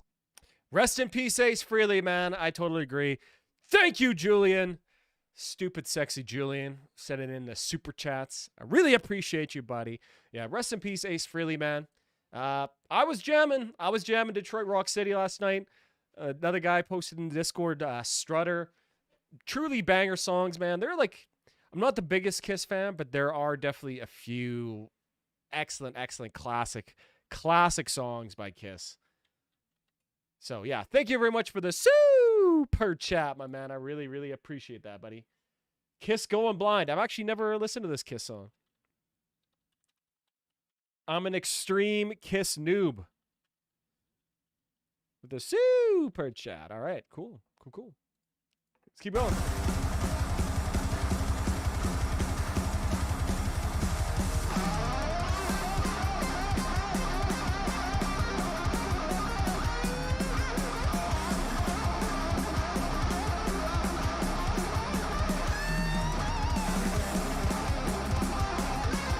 Did they have a guest solo here? Is that why they're not showing the guitarist doing the solo? I think that's an Argentina jersey. Yeah, it might be. Unable to agree, opposing. It jeopardizes a whole raft of other negotiations. The union's already at loggerheads with management over. Oh, okay. I see. It's like a Finnish idiom, I guess. Interesting. I'm a dummy, so I appreciate your videos. Thank you, buddy. I appreciate you. The vocals need to be extra burpy for Varvis to enjoy it, I guess, yeah. I don't know, Cryptopsy's None So Vile works for me because it's just so like flowing and charming and full of soul. I don't know what it is about it, man. But like Gorguts, you know what I mean? Like, I don't know. They definitely paved the way and influenced a lot of metal musicians. Oh, absolutely they do. Probably I least looked into boomer rock band, but I still respect them nonetheless. Absolutely. Kiss were the OG Gooners.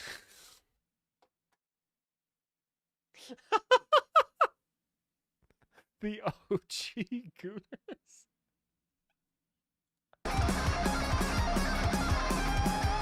I mean, true. Gene Simmons definitely was like the OG Gooner for sure. You're totally right.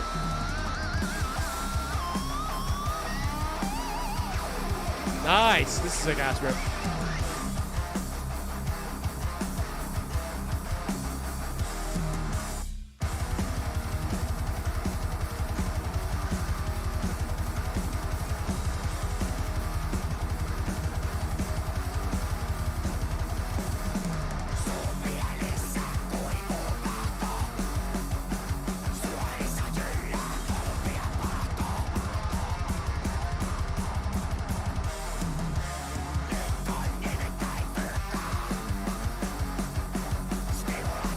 pretty decently enjoyable like death thrash song so far. I gotta say, like I know this is. I bet this goes over well in Finnish concerts. Let's just say when everyone's hammered.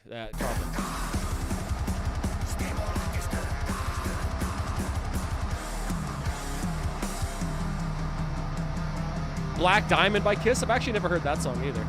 Like I said, my Kiss knowledge is like embarrassing.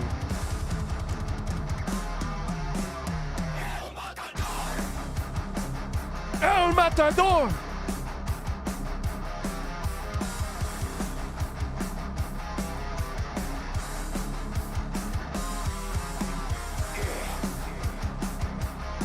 Yeah! Bro, with the t-shirt over the snare drum.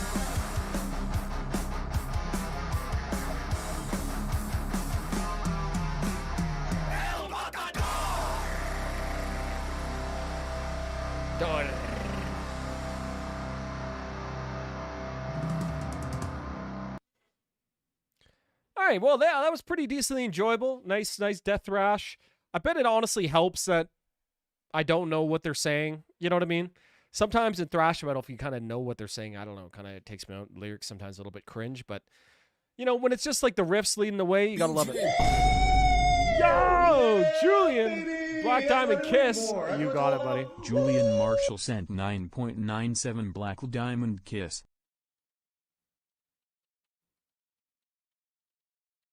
Thank you again, Julian, bro. I really appreciate that, man.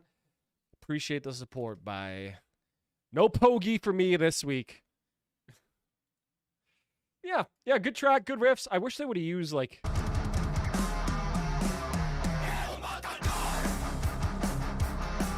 to me, like that should have been like the hook of the song, and the riff that followed was sick. Like, don't get me wrong, the other chorus was pretty cool, I guess, but that to me was like the highlight of the song. Cool solo section. Good stuff. I'm going to give that like an 8 out of 10. Enjoyed it.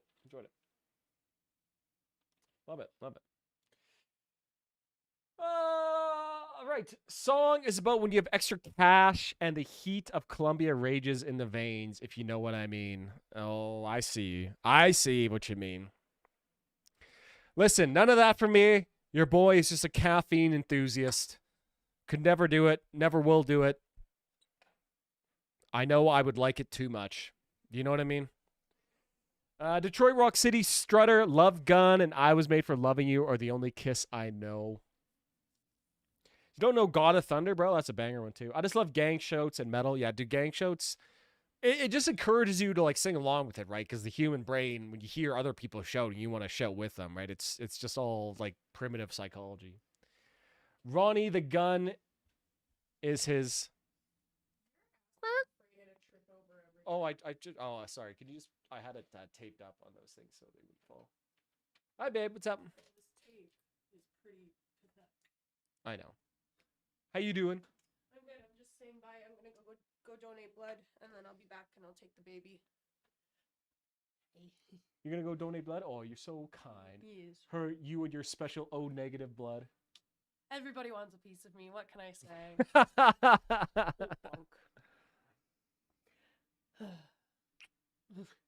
Not a big fan of Kiss. I thought he was saying not a big fan of Kisses, and I was like, that's weird. Okay. The guitarist for Kiss passed away yesterday. Oh no!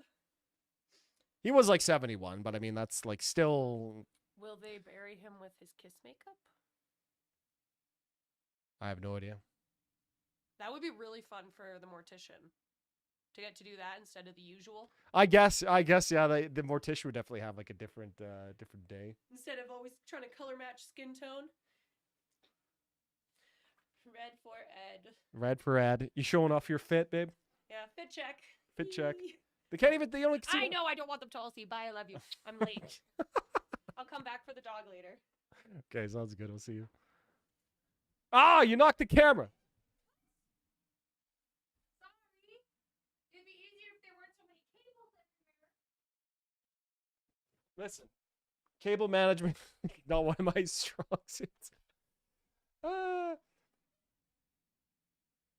Hey, I'm back. What's up?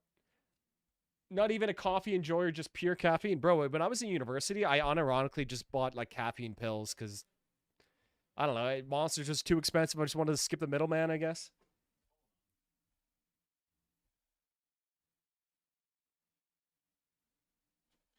Okay, there we.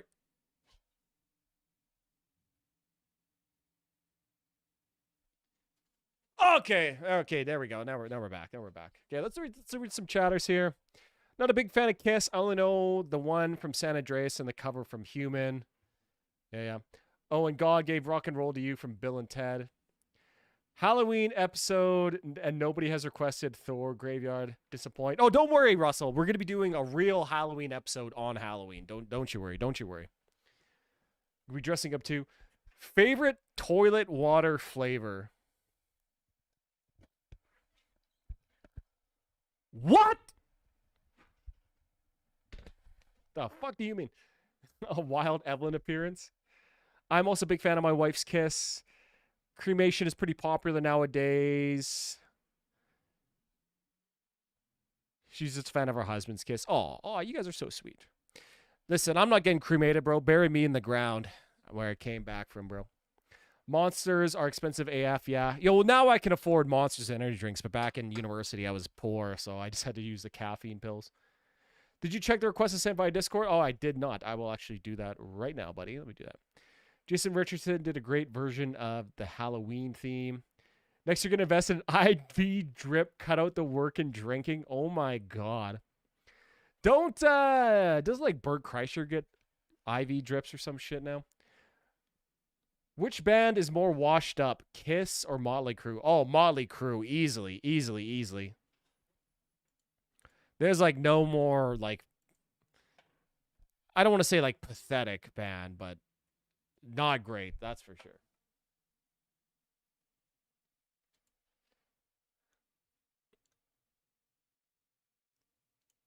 All right, Dat Boy, I'm going to put yours right in here, my man. Thank you very much, bro. Oops, let me just copy paste it in. Dat Boy. Okay, cool. So we have a Julian super chat. So we're going to be moving to that one next. So that'll be Kiss Going Blind. And then after that, we will go to Birdam Natura Ignite by our absolute base god level member, Vent here. All right. Motley Crue, I could have seen them 2 weeks ago and I passed. Yeah, baby! That's what I've been waiting for. That's what it's all about. Oh boy, always. _Longocola_ sent 2.34 Pikakasa. Muskaliptani Josassian lyrics in DM. What is that? What is it? Okay, what is that? What does this song title mean in Finnish, Laga? Thank you very much for the super chat, my man, and the €2. I really appreciate that.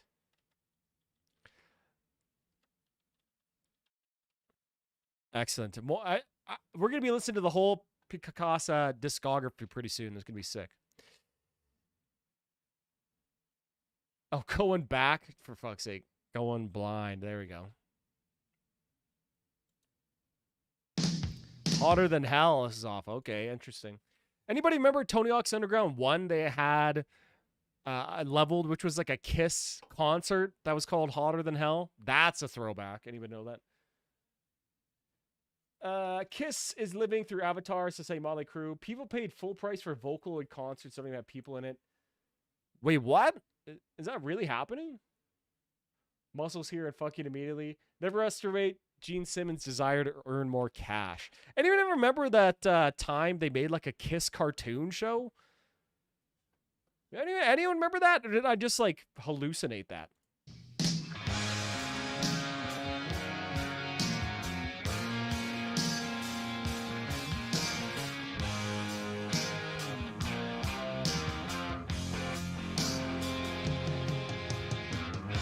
All right. Nice bass playing.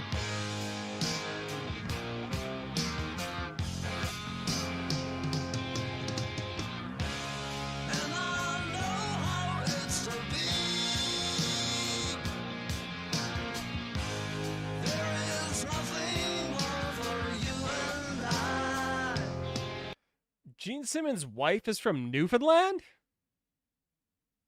Really?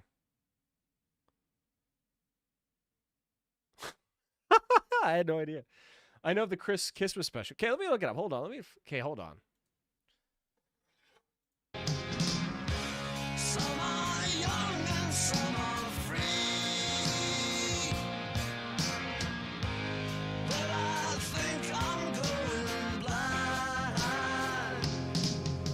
my god, did I hallucinate this?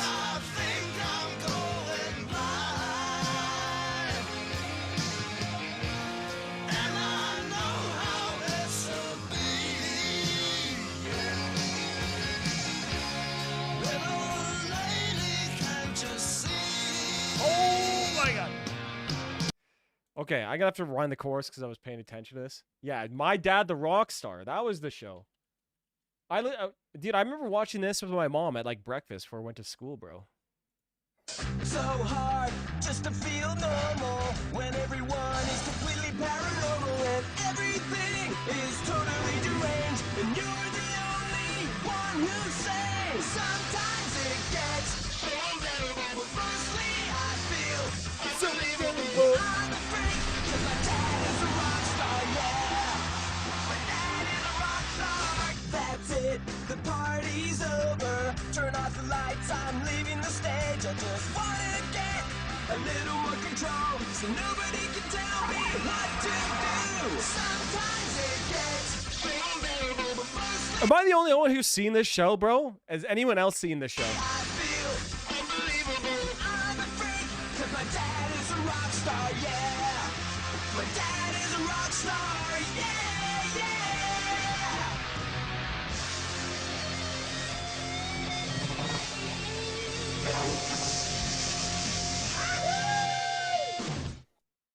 Yeah, executive producer Gene Simmons. I think he also voiced the guy. Did he maybe? I don't know. Maybe he didn't. I don't know. I can't believe only 2 people in here know this. Me and Julian. Okay, another guy. Okay, so maybe this is just a Canadian TV show. Maybe it could have been. Okay, let me just rewind a little bit here because I was searching. But why is the theme song by Sum 21? 21? I don't know, man. That was just the way Canadian TV shows did it, bro. Anybody who knows that the song or the show 16 had the best theme song ever. Life begins after school. That's when we bend all the rules. Time to hang with all my friends. Banger. Okay, let me get back.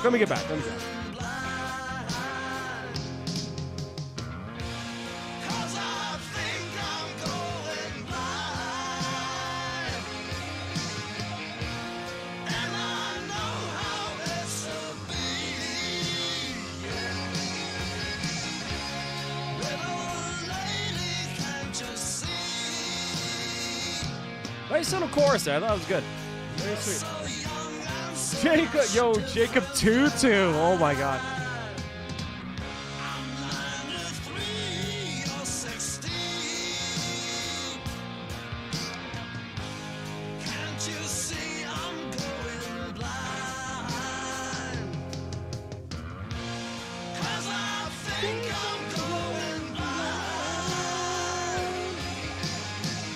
That's all right. Yeah, really, really nice chorus here. I like how the song is very sort of sweet.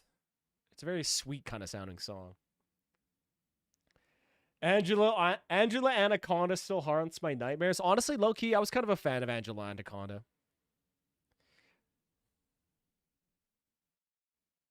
Shoo-wee-doo-wee-doo-wah-bah. My name is Angela, and you are not.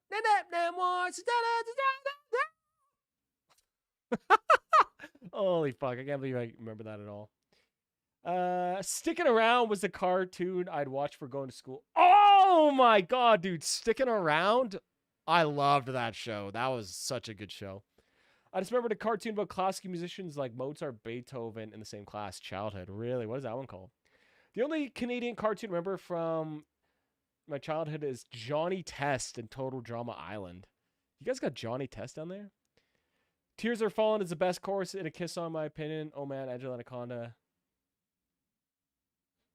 I love it, boys. I love it.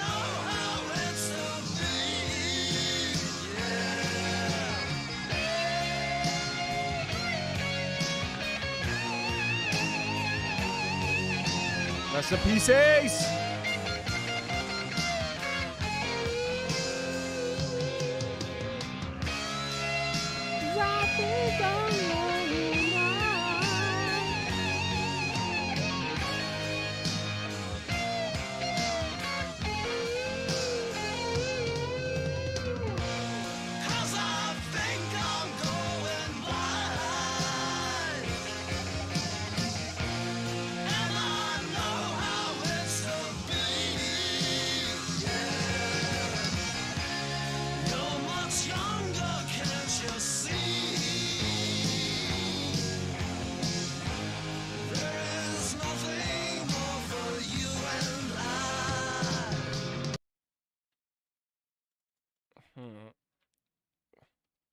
What are these lyrics? Going blind lyrics.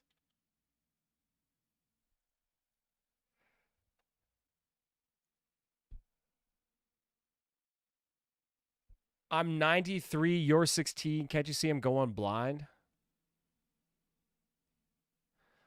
Is this was there like some sort of like billionaire who married like a young teenager or something like this around that time? I believe that. Yo, Yvonne of the Yukon. Oh my god, that's a throwback, bro. Holy shit. I mean, without Ace Frehley, you probably wouldn't have had the dime bag that we had. My cousin voiced Tommy's dad in Yvonne of the Yukon. Really? What a pull, bro. Oh my god. Ethiopian metal. Okay, hold on, sorry. Do you know the band Nishayar? They're Atmos black metal. Nope. The only band that I found from my country, I looked them online. So the only band members, A-list names, and they're from Ethiopia, but it just sounds fake. Now, does your government like ban metal in Ethiopia? Like, I have no idea what goes on in like Addis Ababa, bro. I'm convinced that Canada is a real place. It's not. It's not. I told you, OG Goaters. I've never heard of that band though. No, I haven't.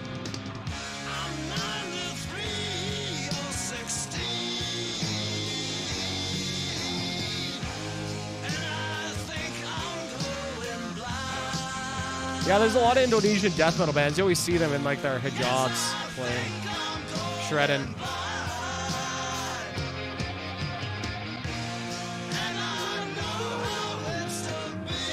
This is actually a great song, man. I would listen to more of this for sure. This is good.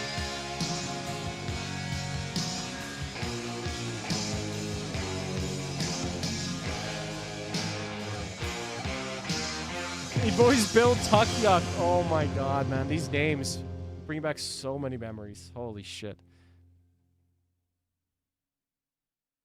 Bill Tuckyuck. Okay, banger shuffle, by the way. I'm alone again. All right, okay, Kiss Going Blind. You know, besides the fact that we got totally distracted here and started talking about cartoons all the time, I actually really quite enjoyed that song. Maybe a little bit suspect lyrics, but I think they were only in like their mid-20s here, weren't they? And they're kind of singing about how it's bad. Yeah, so I'll let it slide. Not like Dawkins' Young Girls. That's a crazy song lyrically. That's a crazy one. Yeah, good solo. I liked how it was sort of like a slower, more sweeter jam. Felt very sort of almost like melancholy in a way. Yeah, honestly, I quite enjoyed that. I would definitely listen to the rest of that album, Hotter Than Hell. Again, anybody remember that from Tony Hawk's Underground 1? Thank you again, Julius, for the super chat. I really appreciate that, my man.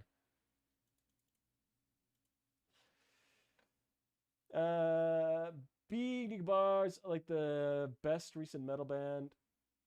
I have no idea who they are. Confess had to gain asylum in Norway to escape the lash and prisons in Iran. Asylum in Norway, bro. There's like a million countries in between Norway that they could have gone to. They wanted the Gibbs. They wanted the state support from Norway. That's what they wanted, bro. After their arrest, Confess was jailed for a while. After their arrest, the duo potentially faced execution after being charged with blasphemy for writing satanic music and speaking to foreign radio stations. Iran goes crazy, bro.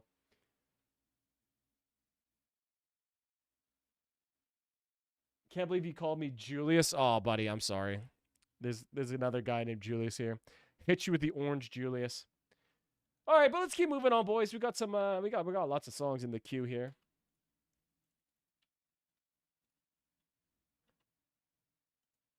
So this is our boy. Okay, hold on. This is our friend Vince. This is his friend's band. So I'm really interested to check this out. You never know what you're going to get. I'm looking at this name, The Burden Natura Ignite. So like Ignite of Nature, maybe? Interesting. An album every year since 2017 sounds sus. Definitely could be sus.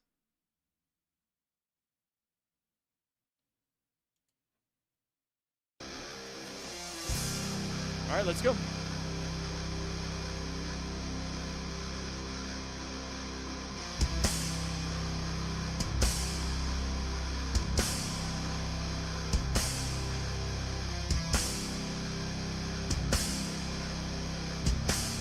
Okay. All right.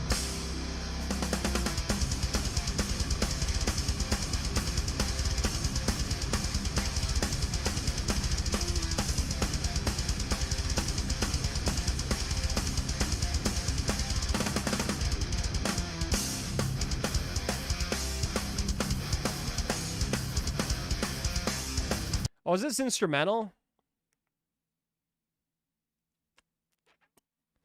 Sad.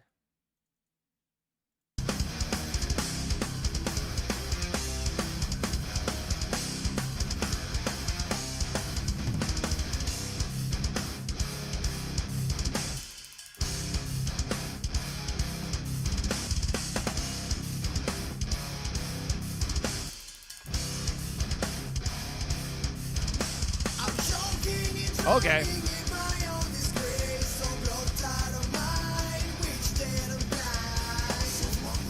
Yo, where are you from, by the way, Vent? Where are you from, bro? Okay, I was gonna say, I was gonna be a little bit disappointed if this was all instrumental, but kind of cool. We're kind of getting some actual singing here. Very, very cool. You never really get singing very much. Kind of reminds me a lot of groove metal here. Drums sound pretty cool. I do like that kick drum sound. Maybe the guitars be a little bit louder, but now I'm just being real nitpicky. Let's keep going. Can't wait for the Blue Jays to lose tonight. Bro, this guy watches baseball.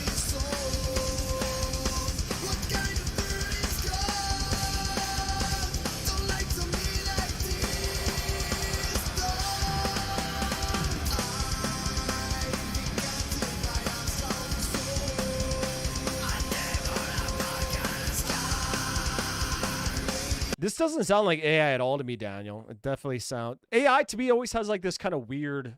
AI generated music kind of has like this weird artifacting in the vocals, and I don't hear that at all here.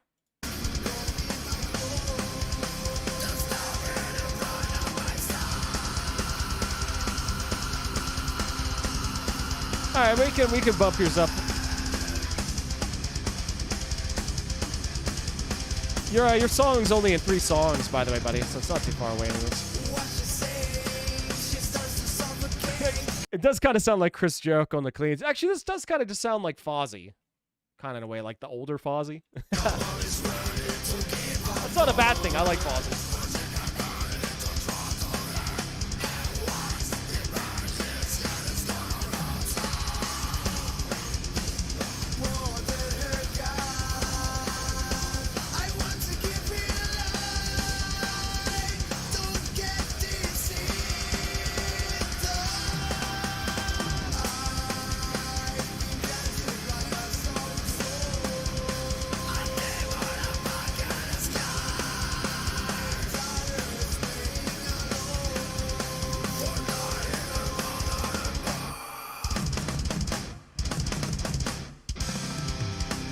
Okay, give me something really cool and really unique here. I'm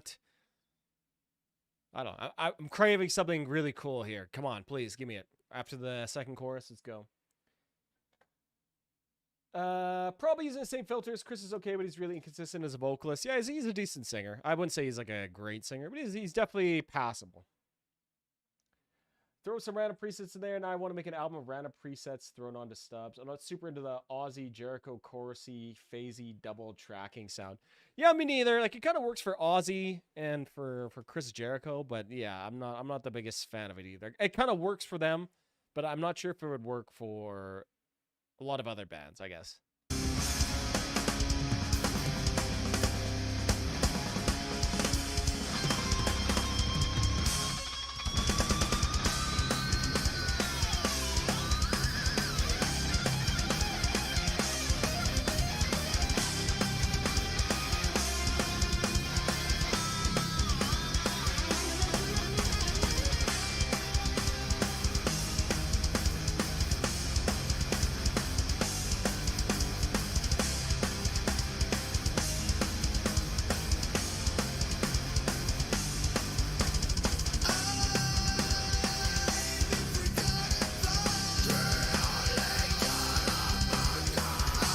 Yeah, sing lots of straight long notes. That definitely helps that. Absolutely.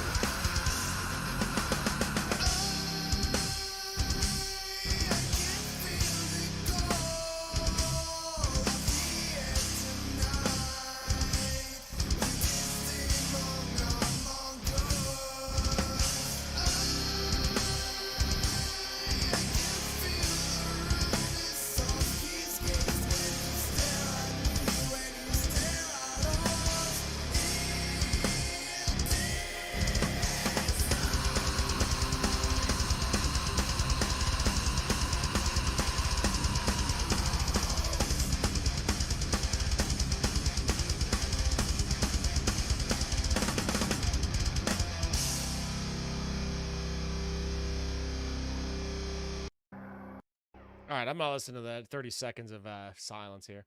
Okay, Natura Ignite by The Burden.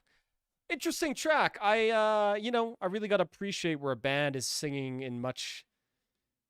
You don't ever really hear bands sing in that sort of vocal style anymore, I find. Like, it's really kind of unique and rare to find a band either, like, singing. I don't know. It either seems like it's really sort of, like, the higher pitch, like, more pop-punk influence sort of singing in metal, or it's, like, screaming kind of exclusively. So that was kind of cool. A little bit of a groove metal influence here. I thought that was pretty decent. It kind of reminds me of that, anybody remember that Iraqi band? Krasa Kauda or whatever the name was, the one they made the documentary about the metal in Baghdad about. It kind of reminded me of that. It was decent. It was decent. Nothing really blew me away, and it was pretty good. Yeah, I don't know. Decent. I'm gonna give that a 6 out of 10. 6 out of 10. No, not bad. Okay. So we're gonna go skip to our boy Ananas here, just because he has to go. I believe he's got to go to work. Getting late in Österreich. So we're going to listen to his, and then we'll keep going on here. Just because, I'm a nice guy. The song's only 2 songs away anyways. All right. Sorry, I just got to pull up the link here. Okay, let's see here. Okay, anything from... I have no idea who you're talking about, Russell, bro. Yeah, I think you need that certain vocal style. Does work for Aussie. Even rock is rarely played here, let alone black metal. But controversy and banning could be possible in the future if only true black metal starts to appear. But if the lyrics aren't blasphemous, I believe it's fine. Yeah, I believe, Ethiopia, you're a very, very strongly Rastafarian country, like, aren't you, right? Is that kind of what you guys, or is it, like, Orthodox? I don't know. If you guys want to hear, like, a crazy story, like, Rastafarianism was made by the king of Ethiopia, Haile Selassie, which is hilarious.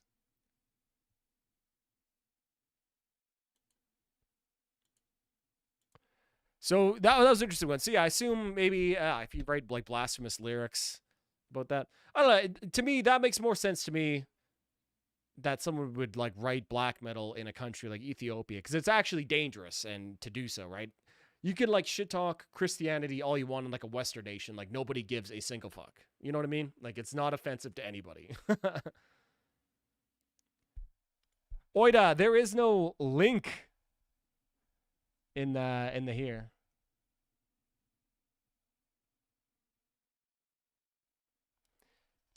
How do I find this song here, buddy?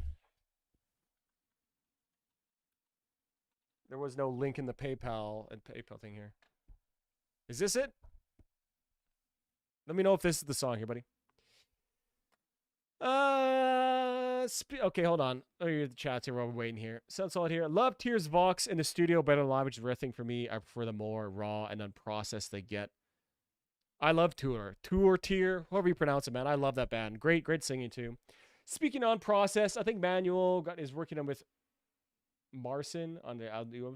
Process is pretty good. I feel like they could do some cool things. Now I feel like I'm finding a decline of Western civilization watch party. You ever watch the show Metal Evolution? Yeah, man. Yeah, way back in the day. I remember that was one of the first really like nerdy videos I ever saw. Thank you. I have to go to bed. My wife has her birthday tomorrow and I have to be fit. Absolutely. Ethiopia is some of the oldest Christian texts. Apparently they have their... apparently the Ark of the Covenant is also in Ethiopia. And like the priests who watch over that are never allowed to leave that church grounds like ever again.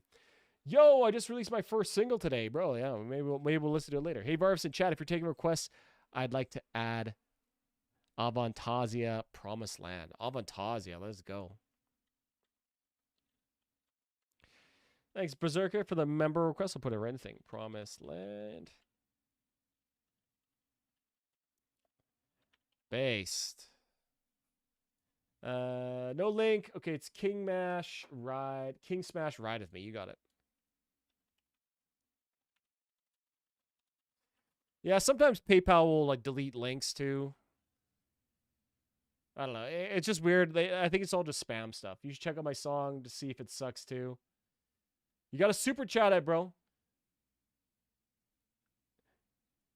Yeah, you got lots of songs that people pay to listen to. From their channel, art exhibition, blah, blah, blah, blah, blah. Okay, the Rastafarianism roots are from here. However, majority is Orthodox Christianity and Islam. Yeah, that's what I thought here. But I think the mainline Eastern Orthodox Church has some contentions with Ethiopian Orthodox.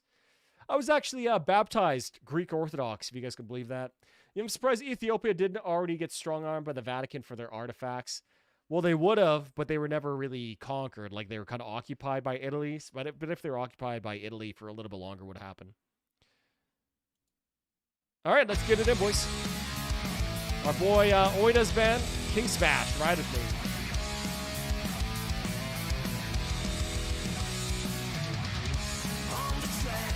I call trust fund baby parties Trustafarians. They hate it. That's actually kind of funny, Trustafarians.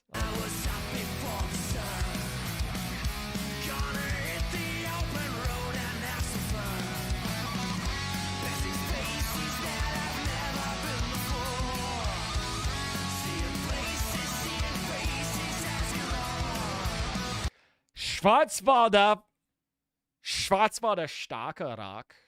Sick. Yeah, you should tell them not to use AI generated clips in their music videos, though. But that's the last thing I'm going to say about it.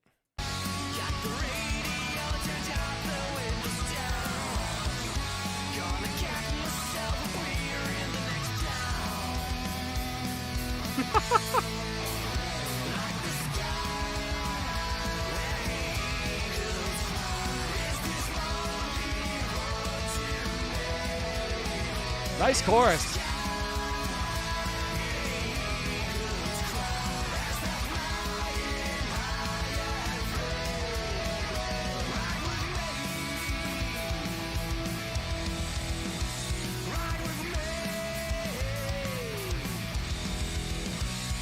Hey, Russell, enjoy the personal training, buddy. Or the physiotherapy, whichever one it is.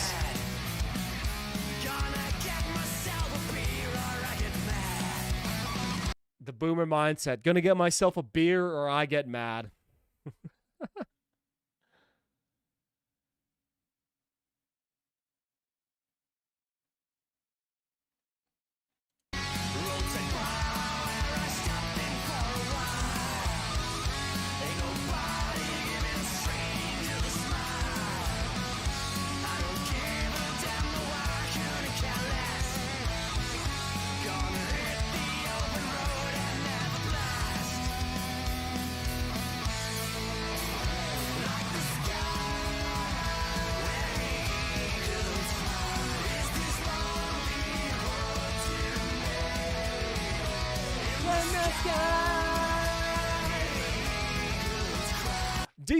Decent chorus. I gotta say the chorus is pretty good. Lyrics are pretty like on the nose and cheesy, but I'm just gonna assume that these guys maybe don't speak English too well, so I'll give them a pass for the somewhat cheesy and corny lyrics. I'll give them a pass.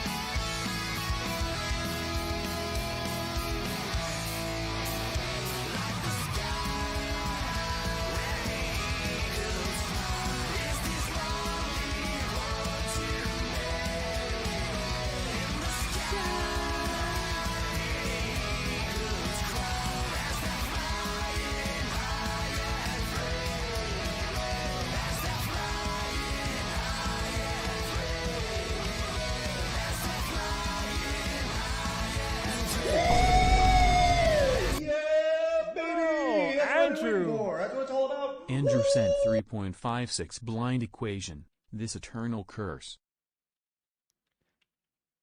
This eternal curse. Andrew.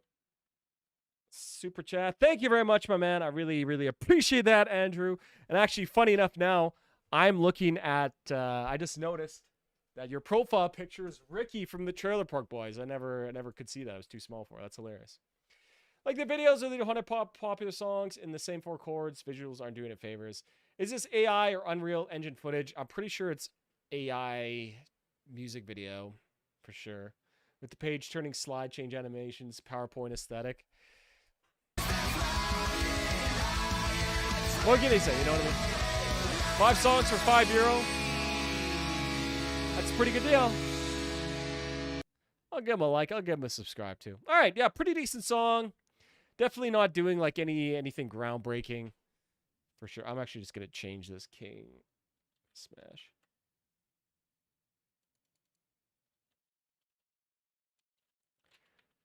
Not doing anything groundbreaking. Cool, like chord progression. No, I like the chorus. That was very power metal-y. That I said like power rock. Very good. You know, again, you don't have to do anything crazy. You just have to make an enjoyable song, and that was an enjoyable song.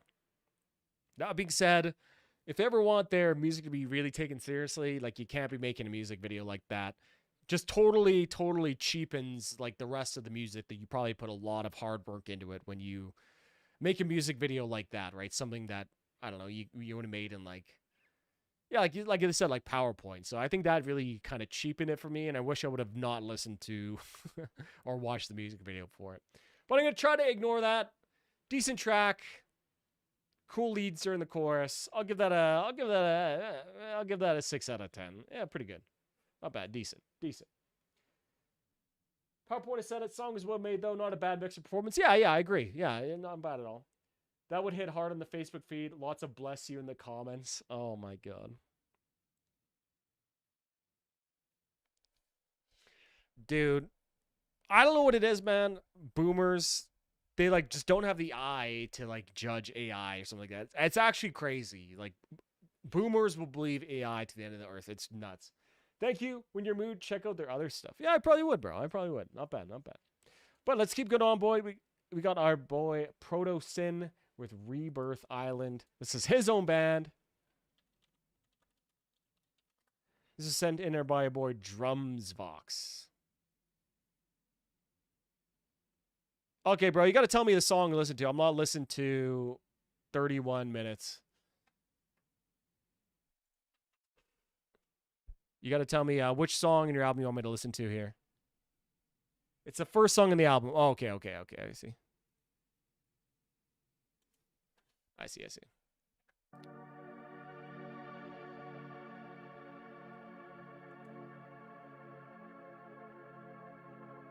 So this song we're listening to is called 1,000 Daggers. All right, by Proto Sin. Controversial AI rage bait videos and minion memes, Facebook boomers, bread and butter. You know, on one hand, like I hate it, and I think it's just such emblematic of how we're just totally failing society. On the other hand, I can totally respect the grift of just siphoning wealth from boomers by monopolizing their attention to AI slop and minion memes. Oh, man, my dad has fallen victim to it. The other day, man, my grandma sent me an AI Jelly Roll song that didn't even sound like Jelly Roll, and she really, really liked it and was very, very moved by it. And I didn't have the heart to tell her that it was AI. My sweet, sweet grandma. She is like 85. I'm not blaming her for that one. Okay, let's go. 1,000 Daggers by Proto Sin.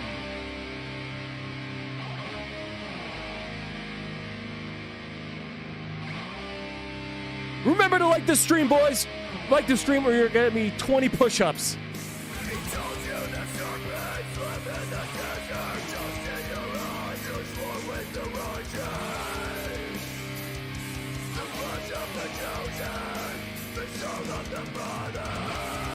If you are still on the chat, Drumsvox, what are you playing in this band? Are you the singer, the guitarist? Are you programming the drums? You know, what do you play in this band? Or is this all you? Let me know.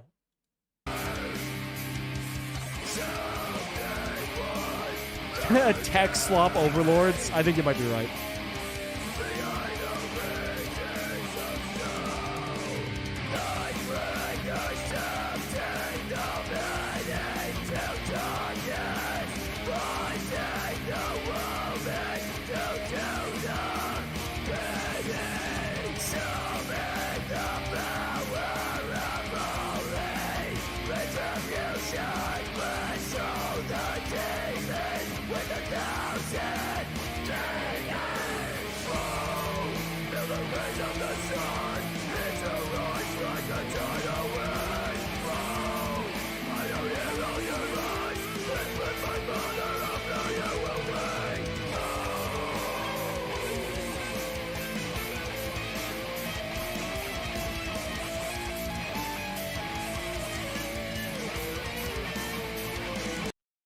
You listened to a song of mine a while ago called Insectoid.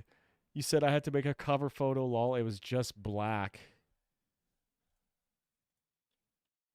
Did I? Let's see. What did I rate that? Insect.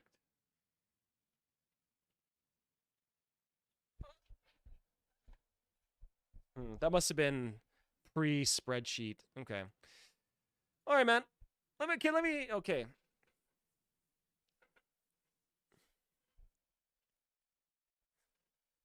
Okay. Let's keep listening.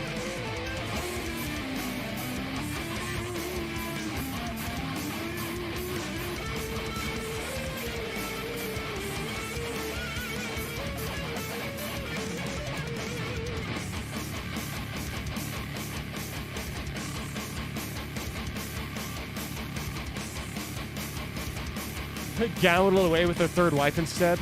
Bro, they need a new boat. Gotta get the third boat this year.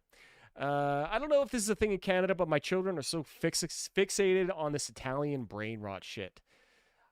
I think Coco Dilo, I've heard of that before, but I haven't heard of anything other ones.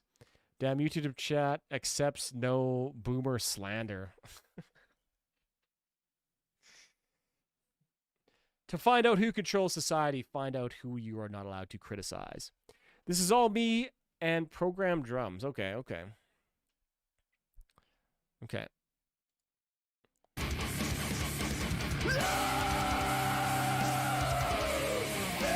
I like your vocals, bro.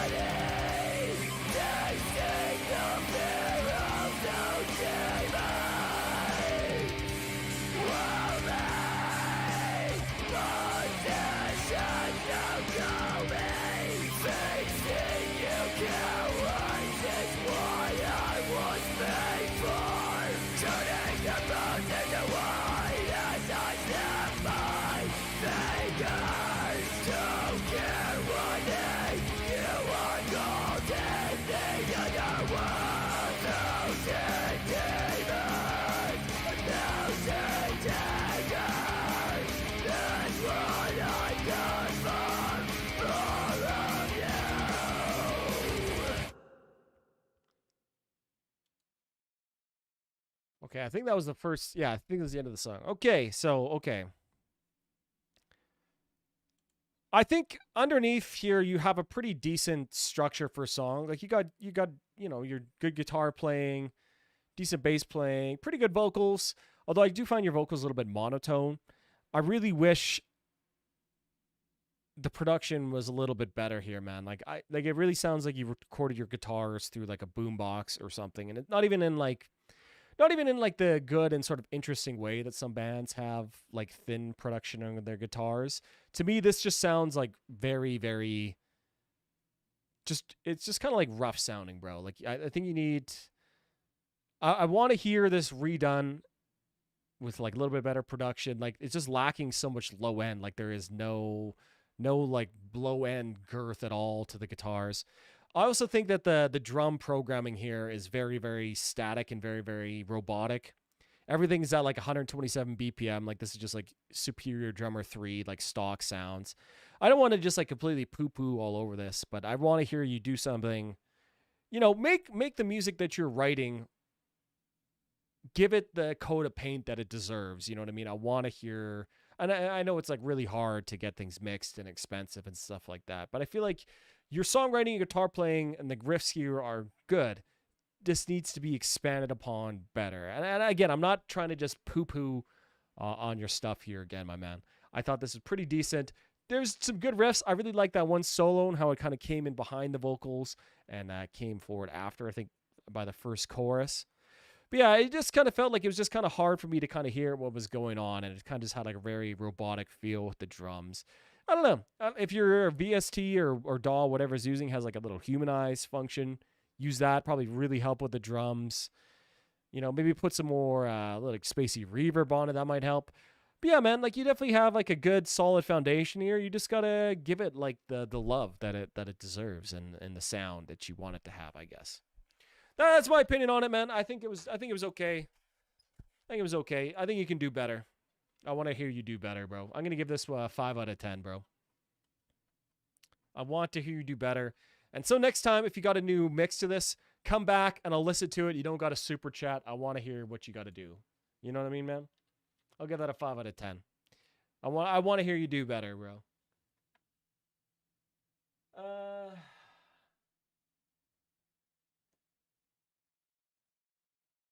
Yeah, man, like a lot of these riffs are pretty cool. I kind of like those, like the kind of more held power chord riffs going on underneath. Decent. It was decent, bro. It was decent. Yeah, Vacations and Decadence takes half of your inheritance and BlackRock takes the other half. Oh, buddy, just wait until the government start doing the math and start really taxing inheritance and estate taxes. And, hey, just you wait. Just you wait, buddy. Just you wait until they really start doing the math on Social Security programs and realize that the age of retirement needs to move up from like 65 to like 75. And then we're really going to have it.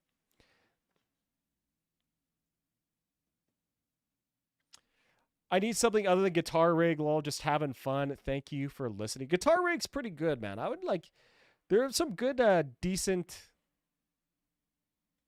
look up Neural Amp Modeler, bro. If you can run Neural Amp Modeler, you can download people's free like presets that they've done in their amps. I think that would really, really help you out. Just having like a little bit more girth on the guitar. Again, I'm not trying to like poo-poo, and I'm not trying to make you feel bad about your music, bro. I want you to like make great music. You know what I mean? I want everyone to make great music. So, yeah, come back, make it again, come back, and I'd love to hear it again.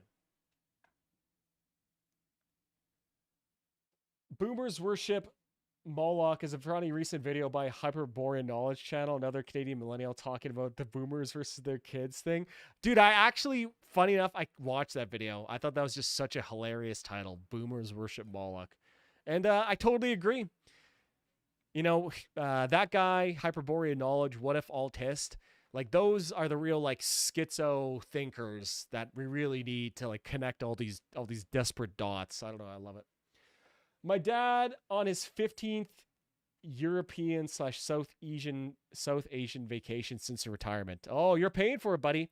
Like I said, just wait. They're going to be bumping up the fucking retirement age to like 65. Because when Social Security's, Western Social Security... Yeah,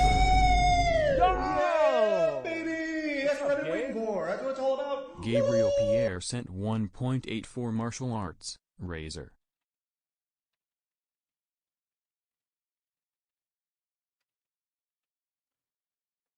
Martial arts? Is that really how it's spelled, Gabe? Like the Marshall amps? Marshall Mathers amps? That's cool. Thank you very much for the super chat, man. I really, really appreciate it, buddy. Jokes on you on the hair, did anything. If you need help with mixing, it can help you out. Absolutely. Marshall, it's Razy. Thank you. Thank you. LMAO, yeah, that dude picks funny titles and he's a lot of millennial-focused insight, lol. Absolutely. Yeah, yeah. I don't know. Okay, yeah. When Social Security systems were set up, the average age that you're supposed to live to, right? The average life expectancy was 65. So this was set up like in the interwar period. Now the average life expectancy is 81. Average. So an average, people have 15 years of retirement that you and I we're all paying for basically. So realistically, going based off the previous precedent, you should have the retirement age be like 81. Otherwise, you have completely unsustainable Social Security systems. Essentially, it's just one big, huge Ponzi pyramid scheme, the likes of which Bernie Madoff could only dream of. Martial arts, not martial arts.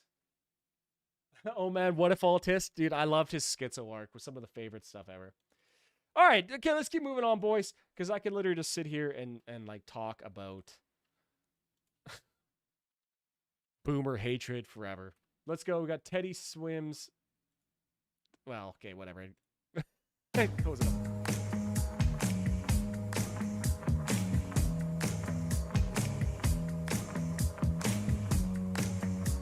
$228 million views, bro. Holy shit. Not me though. I'm gonna live to 100. Well, you gotta think, man. Average life expectancy includes people who die early from, childbirth, car accidents, overdoses, like alcohol abuse, smoking, right? So there's a lot of things that lower that life expectancy. So if you just live like a normal life and you don't die in like a car accident or something like that, odds are you're going to live a lot longer than 81 too, because that includes everybody who dies, right? So it's very likely you might live to 100, bro. Add that millennials had like half the kids boomers did. Social Security is cooked. Dude, boomers are the ones who fumbled the bag. They were the ones who needed to have kids, and they had like a quarter of their kids that their parents did. I don't know how many people you talk to there, you know, your boomer parents are like, oh yeah, I have like 8 cousins, 8 first cousins, like 16 second cousins. And me, I'm just sitting here, I'm like, bro, I have 1 first cousin. Huh? So initially the boomers fumbled the bag, didn't have any kids, and then Gen X, millennials are all following suit, basically. So it's all just one big crapshoot. But ironically, actually, the USA is like one of the best Western countries in terms of natural birth rates. That's why you're seeing, you know, mass immigration pumped into Western countries. It's to like maintain this pyramid scheme, this Bernie Madoff pyramid scheme of Social Security and benefits. That's what's going on. Of course, right, there's also wage suppression. That's a big thing too, but that's another topic altogether. Okay, let me shut up now. I'm good to go after the Leafs win the cup. Buddy, you're going to be waiting for a long time still, I think, my friend. Almost 1 billion on Spotify too. No idea how you avoided it. This is crazy. I've legit never even heard the name Teddy Swims. So I don't know.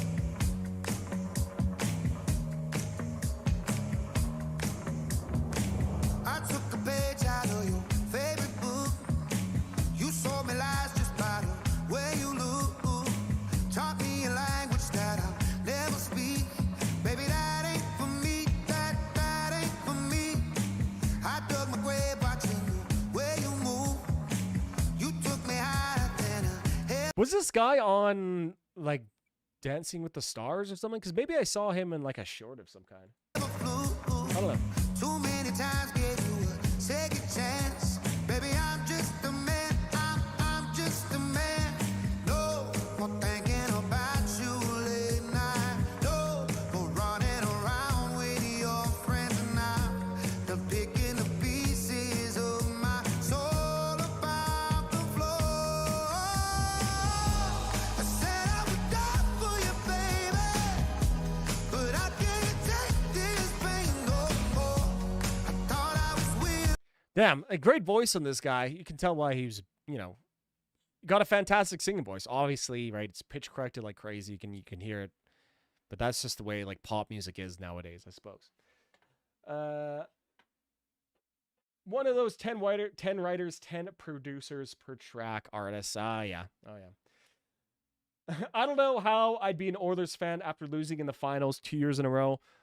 You know what, man? It hurts. It hurts a lot. But I just have so much fun watching the playoffs until then, and you get to win 3 rounds and you lose twice. Listen, this is my thing on sports. If my group of millionaires wins, I'm happy. If my group of millionaires loses, I don't care. It doesn't affect me in my life at all. That's my mentality on it. This guy got big doing YouTube vocal covers and all those voice type of shows. Okay, yeah, so maybe that's why I definitely heard that. Yeah. Oops, I just closed my chat monitor. Give me 1 second. My man Budafuka contributed 100K streams in each possible app. Probably he's hiding it. The millennials plugged into Babylon still had lots of kids because they could afford it. Mormons/Masons still have big families. Mormons are going to inherit the earth, bro. Mormons are going to inherit the USA if no one else has children. The meek will inherit the earth, right? The hell are the Oilers? A hockey team? Bro, some Arizona. Not boxing one open, but immigration to Europe is now a reason why many people I know don't want to have a family anymore and stick to having pets instead. I think that's pretty sad. Yeah, you know, when your society. Okay, we'll talk about this after the song. Let me just shut up.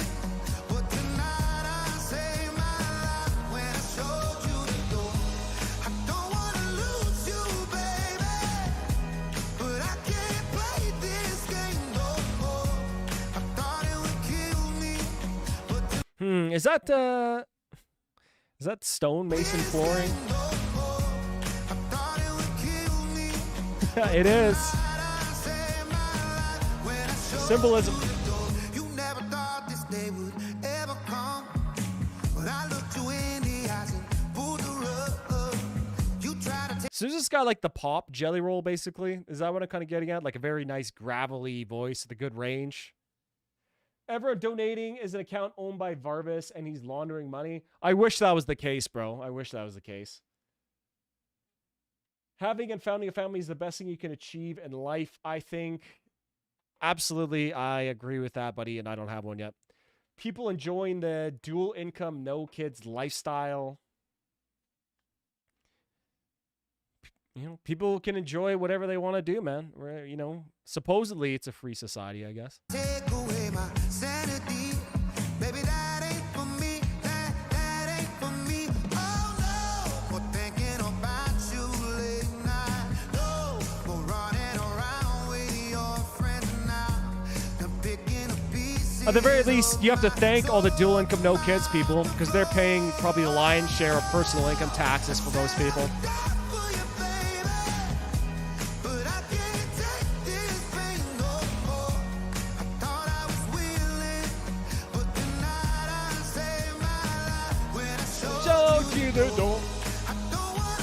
Good chorus, good chorus.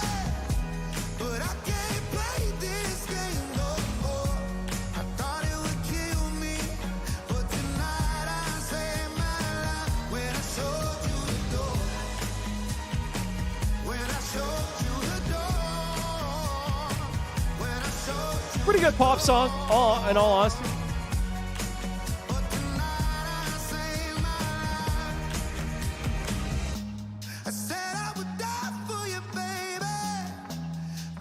Julian, do you guys also not pay income tax if you're a card carrying in Nova Scotia? You guys know? No, Nightmare, what's up? Bro, blasting pop? Bro, we listen to everything here, bro.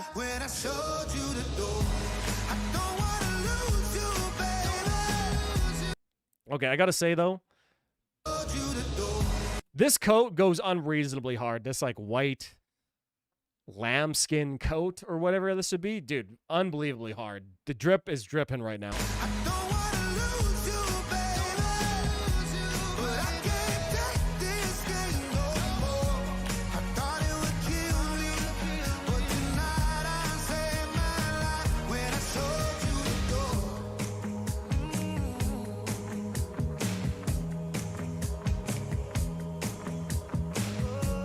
Generally solid track. I just don't want to hear it anymore. Totally fair, bro. Totally fair. Holy shit. All right. Okay. Pretty good track. You know, I'm a big pop enjoyer. I'm not, you know what I mean? Like, I love pop music. I love country. I love, like, most types of music, to be honest, besides black metal. But I think you guys already know that. I'll give it an 8 out of 10. I gave it a bonus point for the drip. Yeah, no income tax if you work on reserve or 90% on the res. God damn, man. So I guess the same thing as if you're like an Indian card holder in Canada. And by the way, that's not racist to say because that's literally what they call it here in Canada. Damn, I wish, man. I wish, bro. I wish I had like one ancestor. I'd be fucking getting all that too, buddy. But I am, unfortunately, about as European mutt as they come. He's tatted head to toe and came from hardcore metal type of background. I forget what scene exactly. Oh, interesting. Clearly he didn't wreck his voice through metal vocals back then. Or he did wreck his voice, and that's why it has all that nice, real gravel to it. Planetary Duality is my favorite from them. Maybe my favorite as a genre. Oh, sorry, I missed. Bro, might be a hot take, but Planetary Duality ain't the best Faceless album. Really? Okay, what's the best Faceless album then, in your opinion? Did you know my band opened for the Faceless in like 2014? Pretty cool. Yeah, we got lucky. But okay, so I think our boy Anana's there was saying immigration like is a large reason for the declining birth rates in Europe. I got something to say, bro. Like, birth rates were declining before mass immigration. To me, Europe, and by extension, but not nearly as much, the USA. The Europeans really expended a lot of their civilizational energy in the 19th century, which then completely burnt it out during World War I and World War II. I think when you expend so much, just think of like the mental energy required to fight such a massive industrial scale wars. Two of them, right? Two of them, the mass destruction. That doesn't even include the several Balkan wars before that, like the Greek Civil War. You know, like there's so much shit that happened in Europe in the 20th century.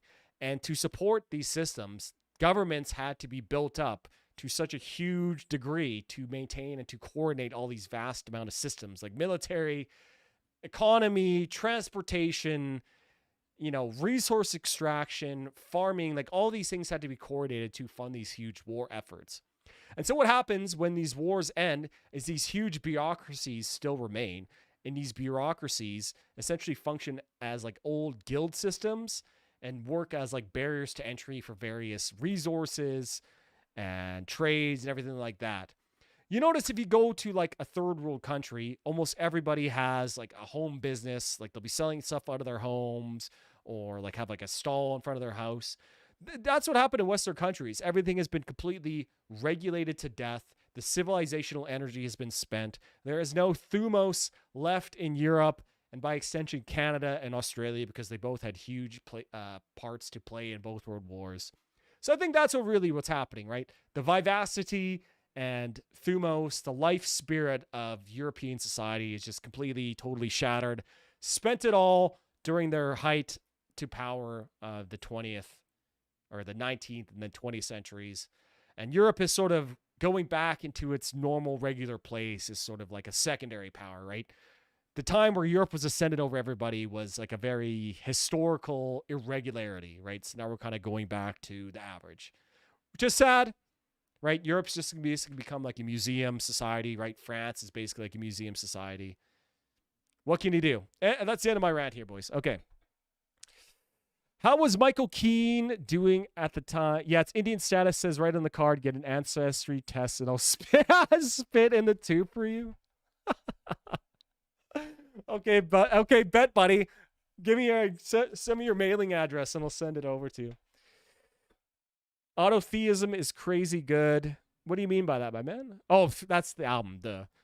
How was Michael Keane doing at the time when you opened? I actually didn't interact with him once. He just stayed in his tour bus and didn't come out, didn't say anything, it was kind of weird, honestly. But on like, you know, we've opened for a couple bigger bands. We've opened for Bone of Osiris too, and they never come and even talk with the opening bands. Like, I'm sure that's sort of like a thing. Just the bigger touring bands don't really interact with the local bands all that often.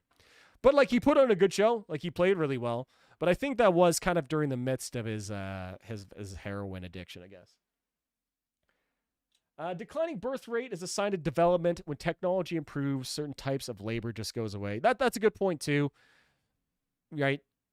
You know, having children when you're a very agrarian, you know, subsistence farming society is only like a net benefit, right? Doesn't take all that much to feed another mouth, but that extra hands and labor on the farm really, really helps. So yeah, that's one thing. But Europe had been sort of industrialized and moving away from an agrarian economy long before this happened. Varvis is autistic, maybe just a little. It's not only in Europe. In Colombia, birth rates are in the toilet. I'm worried because if I don't, I can not retire to get a pension. Honestly, bro, pensions are going to be a thing of the past. They do not make economic sense anymore. And it's sad, but, you know, you got to plan for it, boys.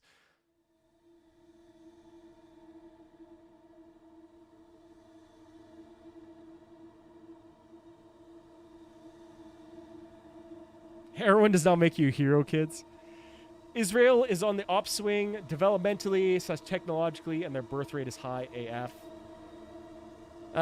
Well, you can, I don't really want to get into anything regarding Israel versus Palestine because, to be honest, I do not give a single fuck.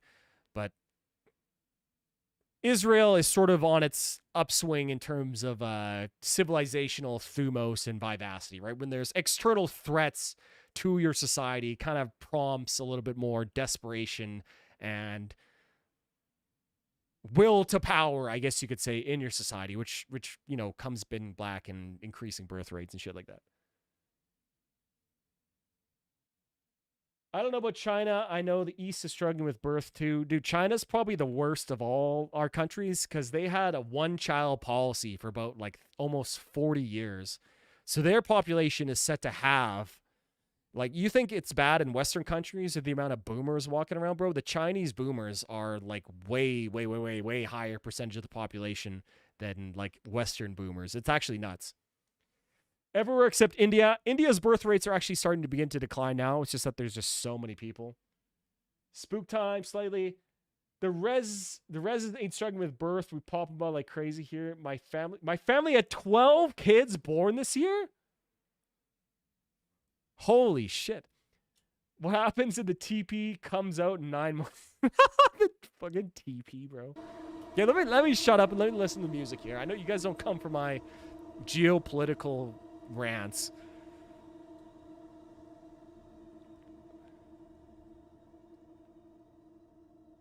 Japan is an interesting case. I'll talk about Japan after this song.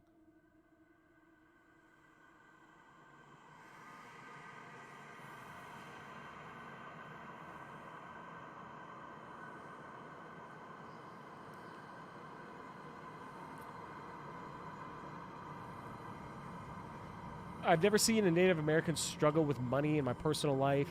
Just partying and working occasionally / optionally. Lots of drug addiction though. Yeah, the Alberta reservations, man, they're just like riddled with like drug abuse and addiction and broken families. Like it's really, really brutal and sad to see, man. That being said, one of my good buddies, AK, if you're watching this, my man, I love you. I hope to see you again soon, buddy. Hope you're doing well. I thought this was a geopolitical rant channel.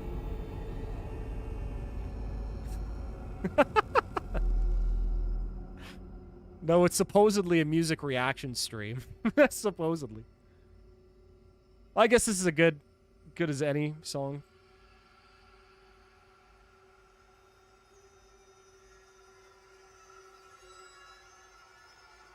Does anyone remember Gears of War, man? And like the Locust, and then what were they called?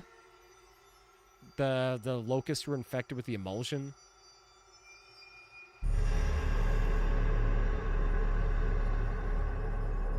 My res, the most economically developed res in all of Canada. Really? What res are you on, buddy?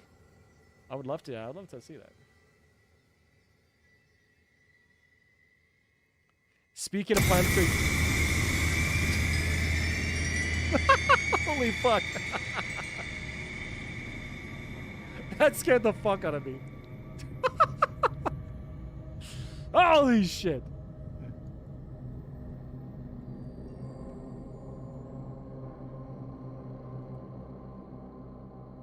What's all this music taking up my geopolitical rant time? Yeah, good point. Next he's gonna start shocking Freya the monster. Oh, buddy. Imagine being a millionaire, multi-millionaire, and still having to resort to shock your dog to make him act like a prop in your set. That's crazy. Varvis, when you go buy fish sticks at the grocery store, thank my res because we own that company. Which fish sticks, bro?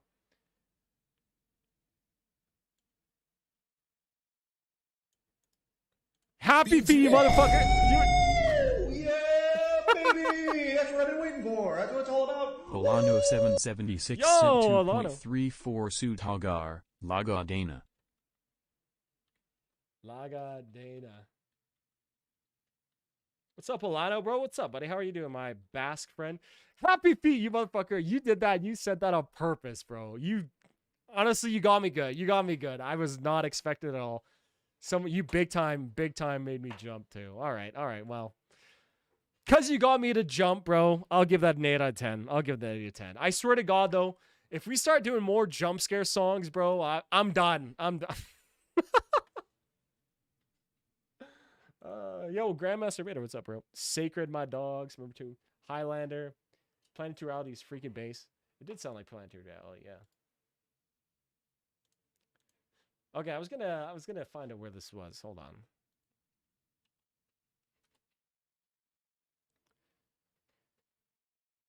So this is where our boy is on Nova Scotia. Oh, damn. Okay, cool.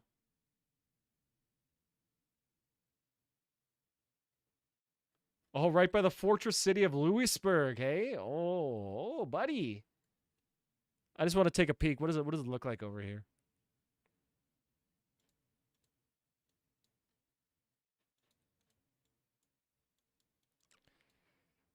Yep, looks like Nova Scotia to me. Pizza.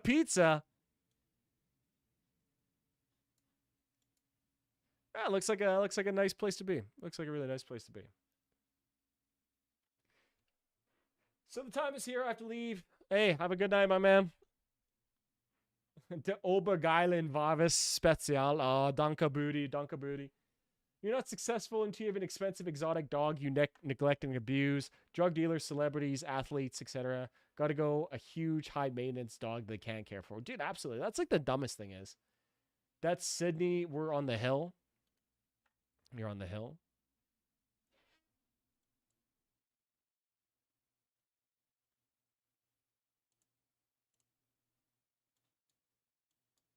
Over here? Is that the hill you're talking about? Yeah, gute Nacht, buddy. Gute Nacht. Okay, it looks nice. Looks nice. Goodbye, pineapple notes. Dude, yeah, honestly, that's the biggest thing for me, bro. If you're going to have, like, a dog, just be a prop. Like, why get mad if it walks around and wants water? Like, I saw a video where the dog was, like, staring at Hassan for, like, 10 minutes, like, licking its lips, licking its water bowl. Yeah, baby! That's what I'm waiting for. That's what it's all about. Polano 776 sent 2.34 Elbereth, Gowaloon Bodian. Way off, buddy? Okay, well, look at it. Gowaloon.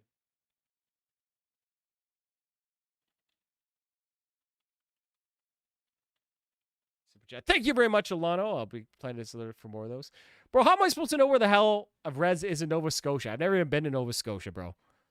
Furthest I've ever been east is Saguenay, Quebec. That's the furthest I've ever been east. I'm an Alberta boy. Okay, let's keep going with the music here, guys. We got to keep going here. I got to keep going.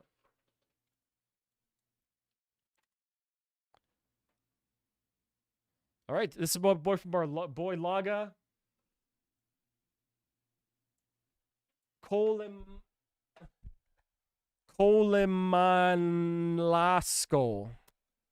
Colimanasco. Is that right?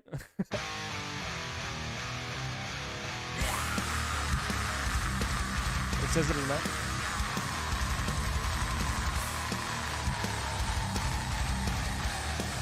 Oh man! Oh, there it is.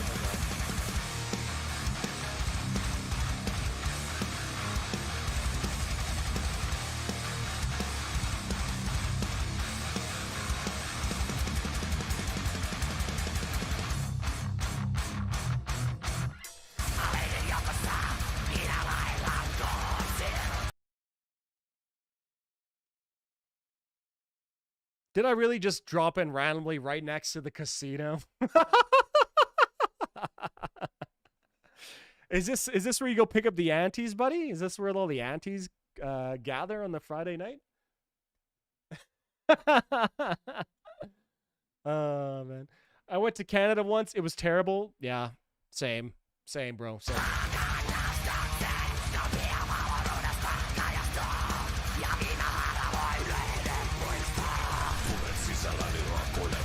That's our bingo hall. The bingo hall.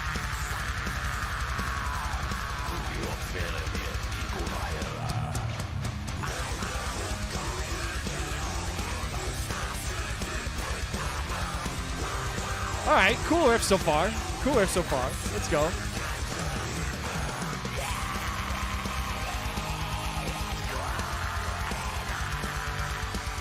Shit, Horton.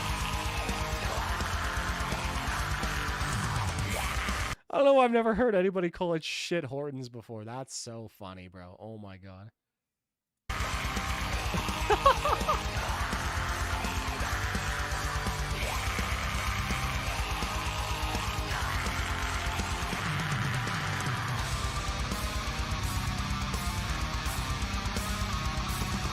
Yeah, these riffs are ripping. These riffs are ripping. I'm not sure if I'm a big fan of the kind of very goblin vocals the whole time here by the singer is doing here, but it's not bad so far.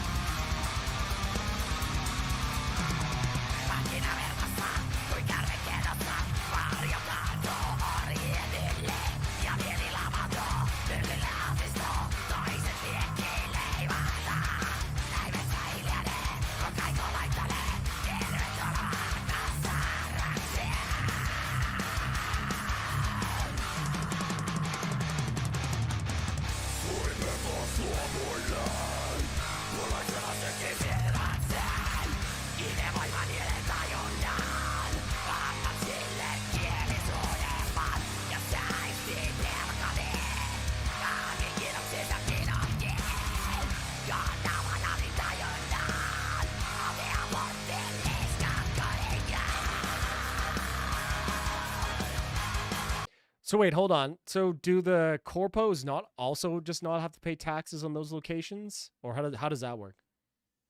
I've only ever heard of the glory of Tim Hortons. Never been. I think America has a few of them now. Listen, buddy. Back in the early 2000s, late 90s, Tim Hortons was the glorious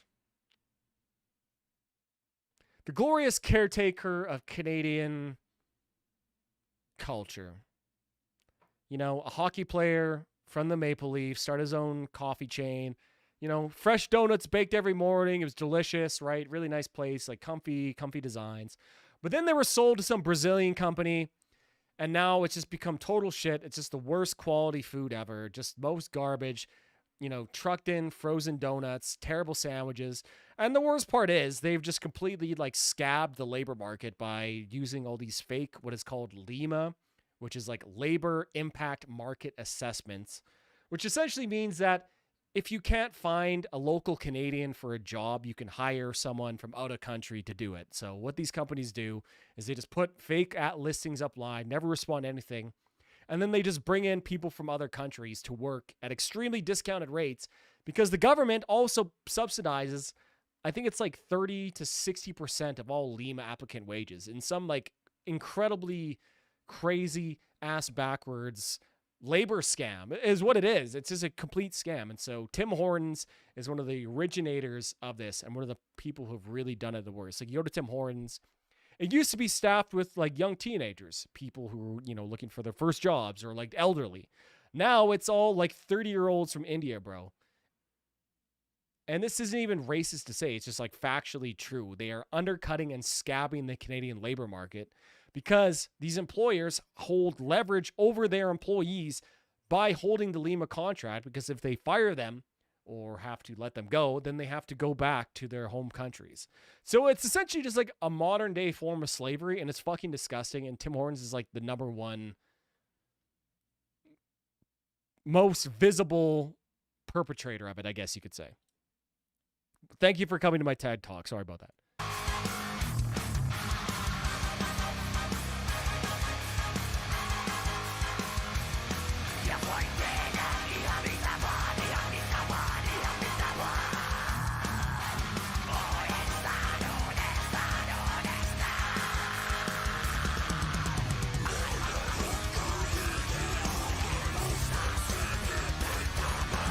Yeah, sing Hortons, bro.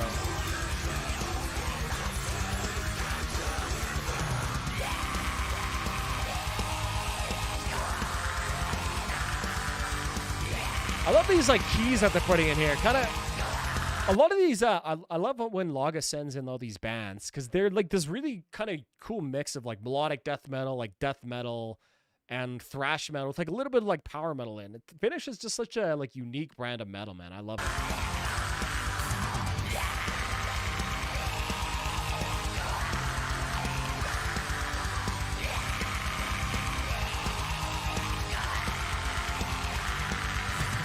Buddy, your unrelenting hatred of Canada is entirely justified.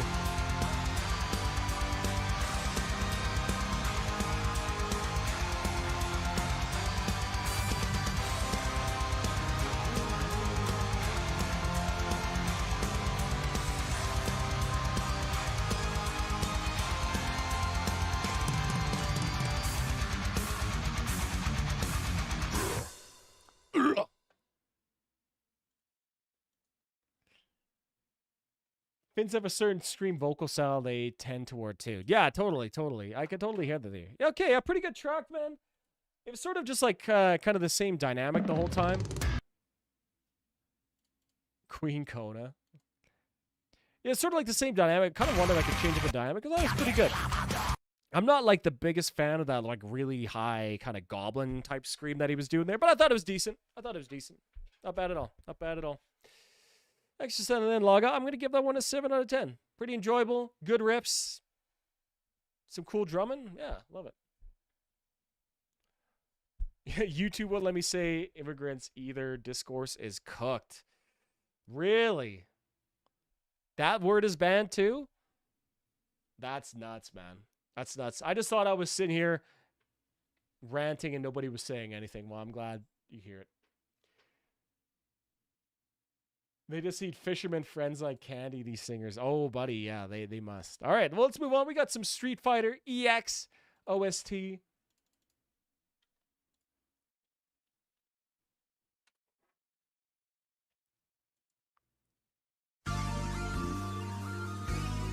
All right. Have you ever had a skateboard? Yeah, when I was younger, I was totally terrible at it. Never could do any tricks.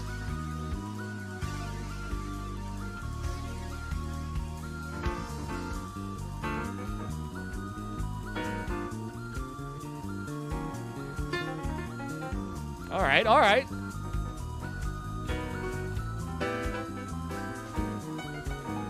Hold on, wrong one. Nope. Hold on, where is it?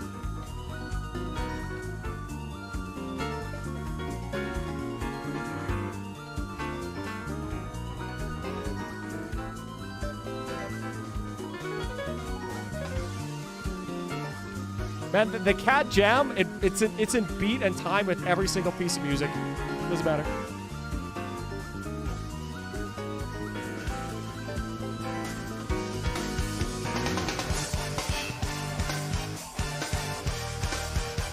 Okay.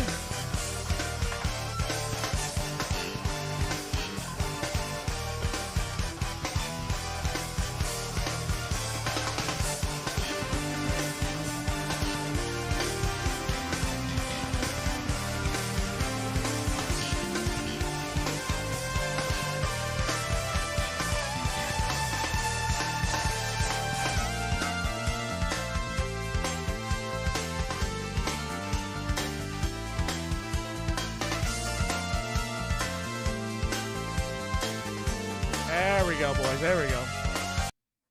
This is like heavy Rainbow Road vibe. I don't know what words I can't say. That's the issue.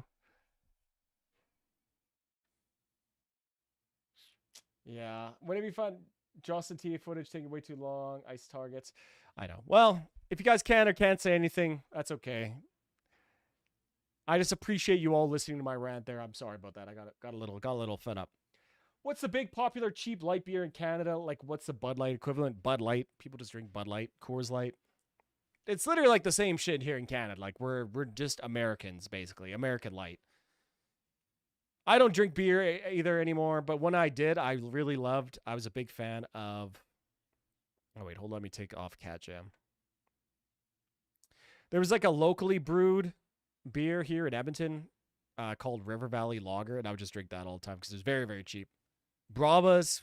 People like Bravas here. Moosehead Lager, I guess.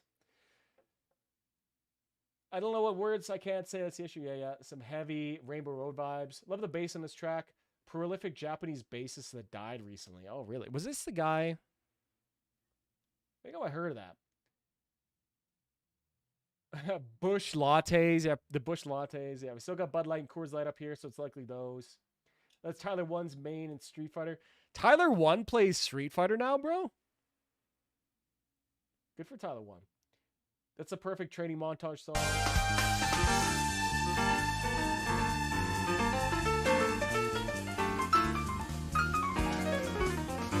12 Days of Rainbow October. I honestly can't think of what Molson's light beer is called. It's just Canadian, bro. Molson Canadian's already a pretty light beer, to be honest. Yeah, Molson Canadian, yeah. Love you. 12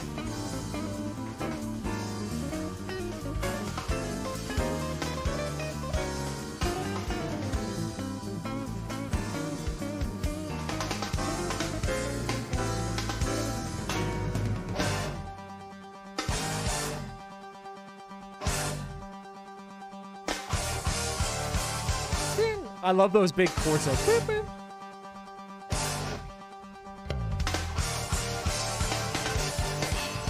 Oh yeah, Molson Ultra. Yeah, Molson Ultra.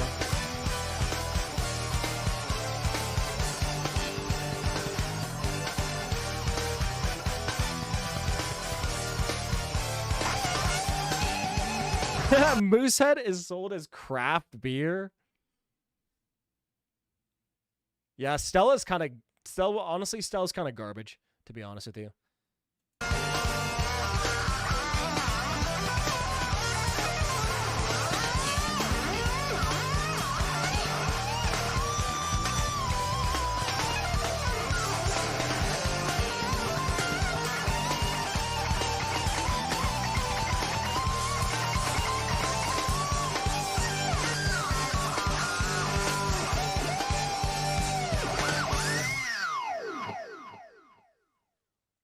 Damn, highly enjoyable track. I love when you get these random like out of pocket picks. I love it. I love when you get these tracks. Yeah, good groovy. I love bass playing like that. I think it's so cool, man. I'm gonna give that 8 out of 10. 8 out of 10. It was good. Okay, boys. Okay, so now we got Dragonland by Supernova, or Supernova by Dragonland. Excuse me. Bass Dragonland Enjoyer. Actually, listen to this track. It's a great song. Imagine that playing during a Street Fighter match. Dude, that would be so hype. I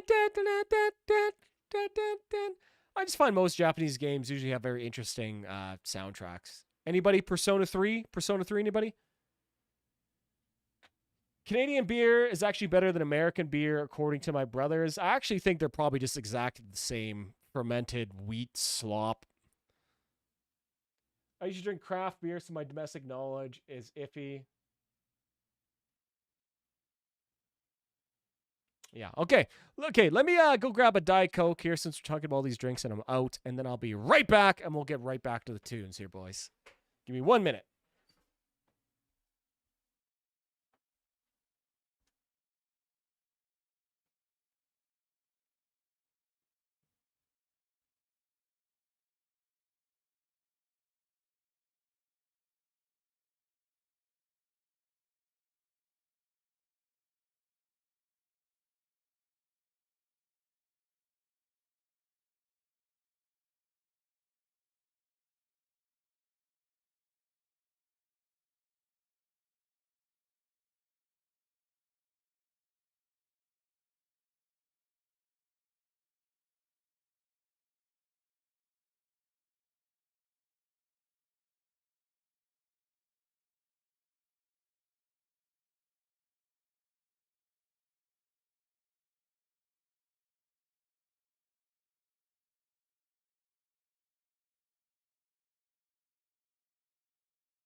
I will never die, 'cause we will fly to the sun.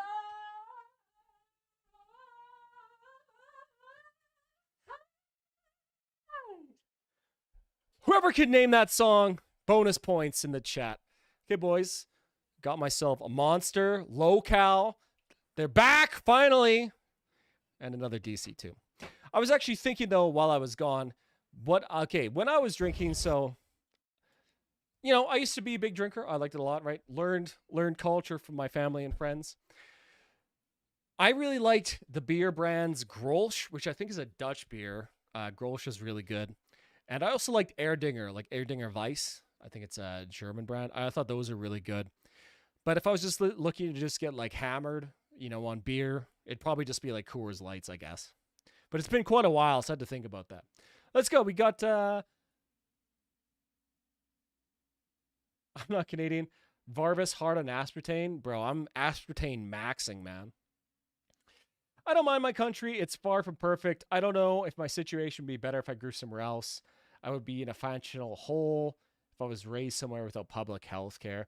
Yeah, that's a very good point. Good point, good point. Canada kind of sucks in a lot of ways, but it's a pretty good place to live otherwise. But I think what really hurts is that it's on the decline, and it's a very noticeable decline, but that's pretty much like everywhere in the world.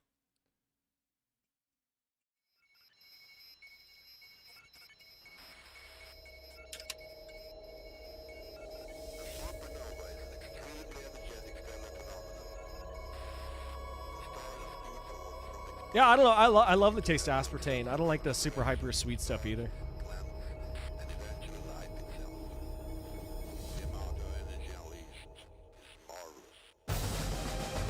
You hated Grolsch? Buddy. Whoa, buddy!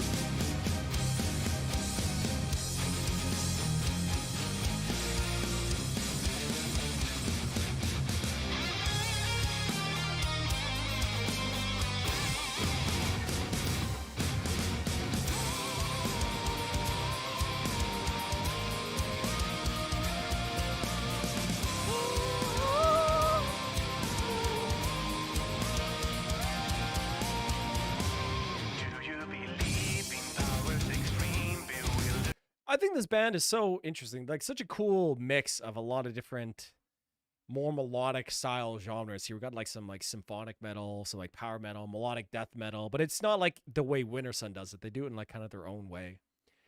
You ever try Pepsi Zero? I really like Pepsi Zero Cherry. They sell like some Pepsi Zero cherries here. I think those are really good. Actually, there's an empty can of that right here. But I'm a Diet Coke guy. Diet Coke versus Diet Pepsi, Diet Coke every time.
Yeah, I like Diet Coke. It doesn't taste as close to Coke as Coke Zero does. Diet Coke is its own thing to me. Yeah, I totally agree. That's exactly what I say. Like, you know, people ask, well, why don't you just drink Coke? Well, I like Diet Coke. You know what I mean? Like, I don't like Coke Zero. I like Diet Coke. Like, I like the taste of Diet Coke. I totally get it, bro. This is cool. Not just playing power metal tropes, but it's sitting in that territory nicely. Yeah, absolutely. Our boy, Damon Vent had sent it in the chat earlier, or he talked about it yesterday in the Discord. He said he had joined and listened to it. I thought it was sick. Daniel, we're not going there, buddy.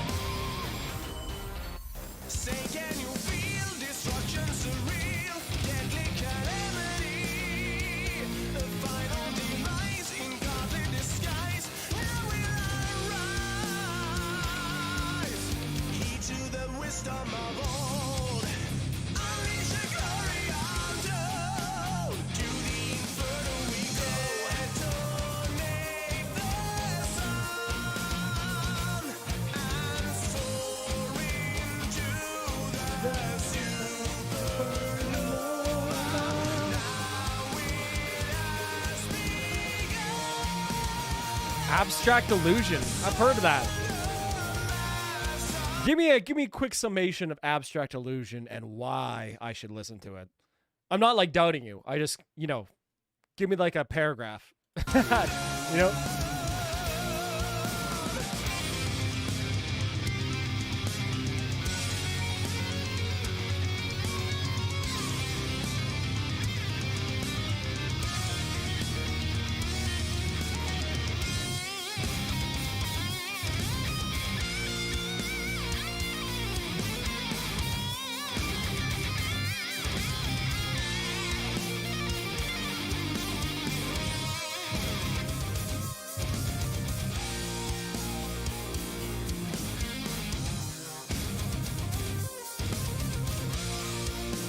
What did you mean when you mentioned Megadeth in your last video? Oh, that they were sort of falling into the same production tropes as well.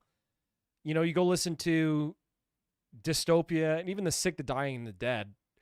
The songwriting in those is pretty good. The riffs are pretty good, but I just hate the way those albums sound. They just sound way too robotic, way too artificial, just like lacking soul, bro. Like you go listen to the original Rest in Peace. That album has incredible amounts of soul. Never mind like the songs, the writing, just in the way it sounds. Right? But The Sick, the Dying, and the Dead and Dystopia, I just really I really dislike the production on those albums. And I also really dislike the production on the Testament album, Newer Testament album, as well as all the Metallica albums too. Basically like any late era thrash metal band, I just hate the production. You can even hear this on Judas Priest's cover of War Pigs. There's just no soul left in the sound and production of these songs at all, man.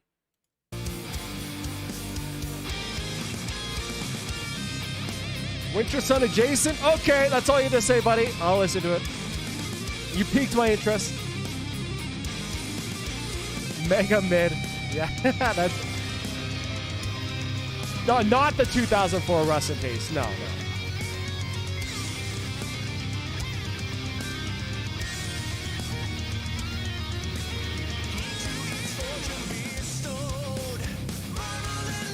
Rest in Peace, greatest thrash album of all time. I'd agree with that. Totally. 100%.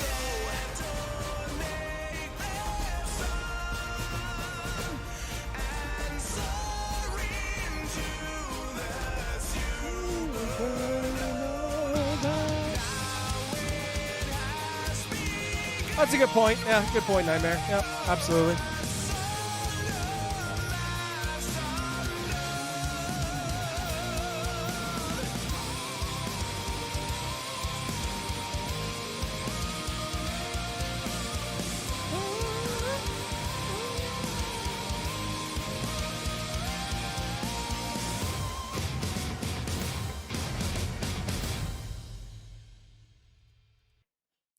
Nice. Okay, that was Supernova by Dragonland. A nice mix of a lot of genres here. It's always nice to get some power metal on these things here. Almost never get requested power metal, so it's always refreshing when I hear it. Yeah, good track, pretty heavy, nice synth work. I like the sort of female. I think that's a nice little hook there. Good chorus. Not the best power metal song I have, but definitely respectable and enjoyable. I'm going to give it an 8 out of 10.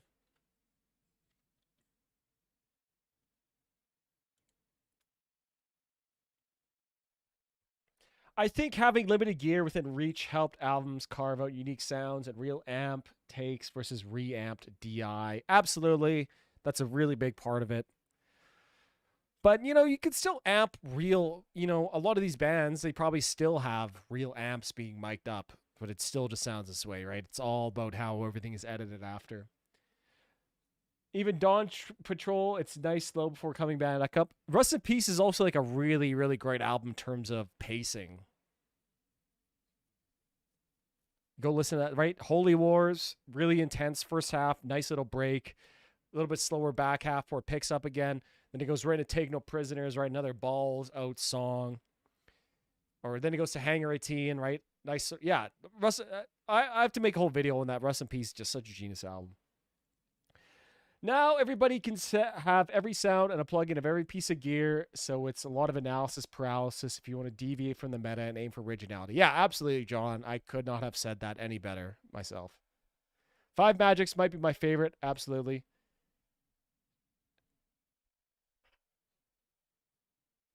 Have you heard the new Mega Fent single? Mega Fent. Did you mean to call it Mega Fent? Because that's one of the most hilarious things I've ever heard. Mega Fent. Holy shit. Tipping Point. Have I heard Tipping Point? Yeah, I thought it was okay. I don't know. I think I gave it like a 5 out of 10. Pretty mid, honestly. I was honestly kind of disappointed. All right, another quest bar aboard Tark. Tornado Souls guy. Even the feel of how you should chug a palm mute can change depending on the amp VST you're playing into and how it responds in real time. So a good DI take of one amp might not feel the same on another. That's actually a really interesting point, John. I never considered that. I'm about to take that into consideration for myself, right? Because, like, you guys know I'm recording like all the guitar parts for my own album here. So I'm very cognizantly aware that I've been talking a lot of shit recently. So now I feel like I really have to shut up or put up about my own album here. So I don't know. I'm going to really try to make it sound unique, unquantized, not robotic. I don't know. It'll be very interesting. It's going to be tough, but thanks. That gave me a lot to think about. I think the problem, that 5 Magics video you did was the first video I saw from you. Oh, really? Damn, that's an old one too. Yeah, you're an OG, bro. You're an OG. That was a good video. I put a lot of effort in that one. I don't know if I could ever put in that much effort in a video ever again. That was crazy. I think the problem is when everyone uses the same plugins, like everyone uses a Neural DSP, and there is a ton of great sounding amp sims that aren't Neural DSP. Yeah, I agree, man. I agree. I totally agree. Like how Marshall chugs differently from a PV and different from a Mesa. I think a lot of people, including me, man, like you've just never really played any of these amps. Like, couldn't really tell you myself, you know what I mean? I don't know. Very interesting points there, John. Very interesting points.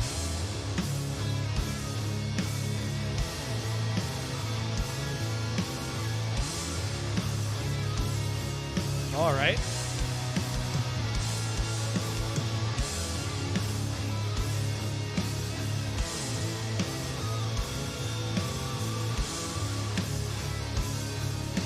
Okay, like this has a pretty unique sound, released 1 year ago.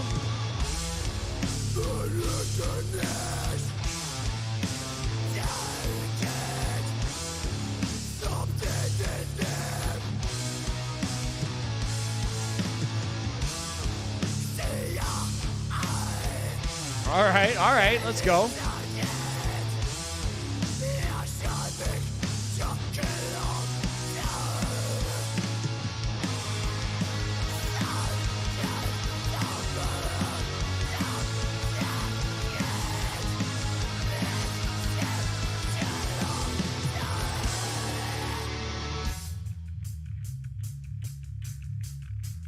Okay, like this is certainly, we're talking about stuff that sounds unique. This definitely sounds very unique here. I'm liking this so far. And I like this huge dynamic change in like this bass here. Very unique. I have no idea where the song is going.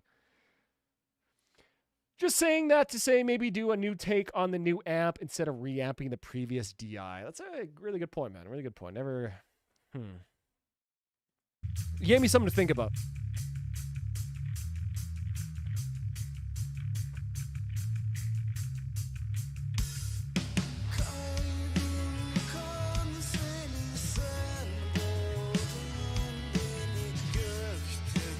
Mega Fent and math metal.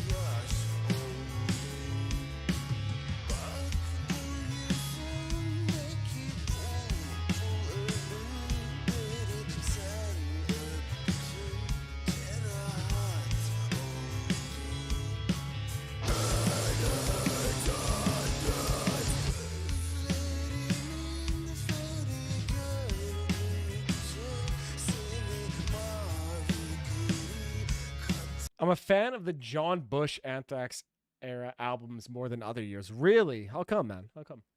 I think another reason for soulless feel is now that everything is recorded in little pieces. Before, people might have been doing whole song takes. Maybe. I doubt that, though. A lot of times, a lot of things are punched in, so I don't really think that's the problem. I don't know. I'd really be curious. I don't know. You're probably right, though. To a larger extent, though. I'm just trying to, you're probably right.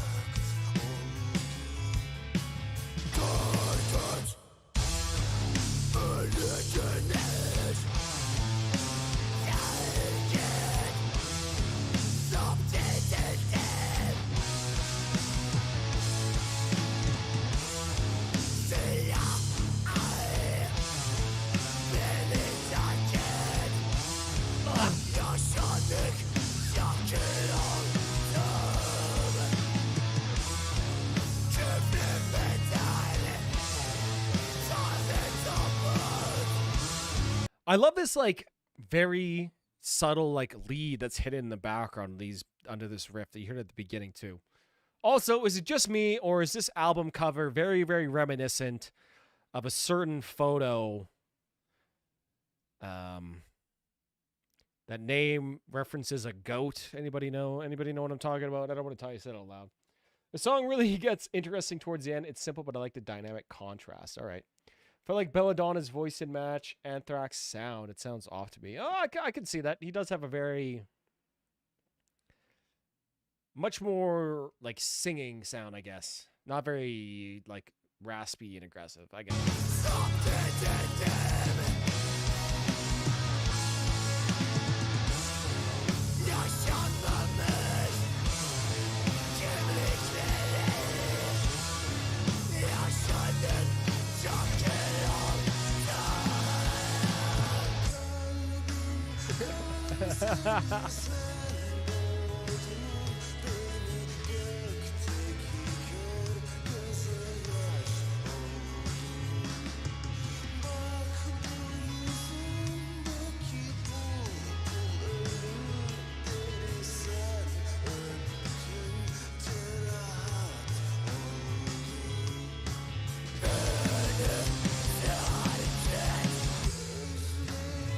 Okay, interesting. Some clean vocals too.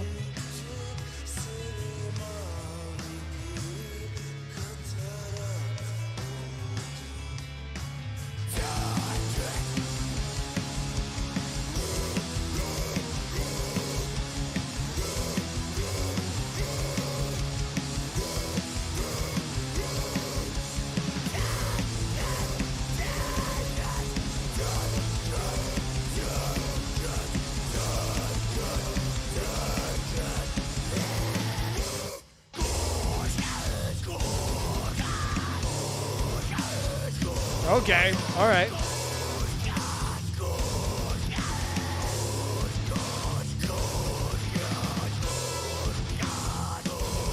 All right, I'm giving it a like, boys. Hell yeah.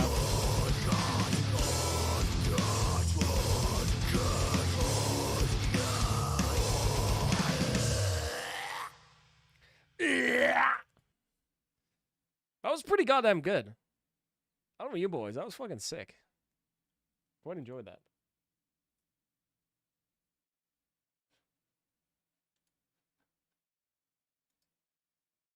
Oh, it's all in Turkish. Yeah, that was interesting. Yeah, really cool riffs. Very unique sound to it.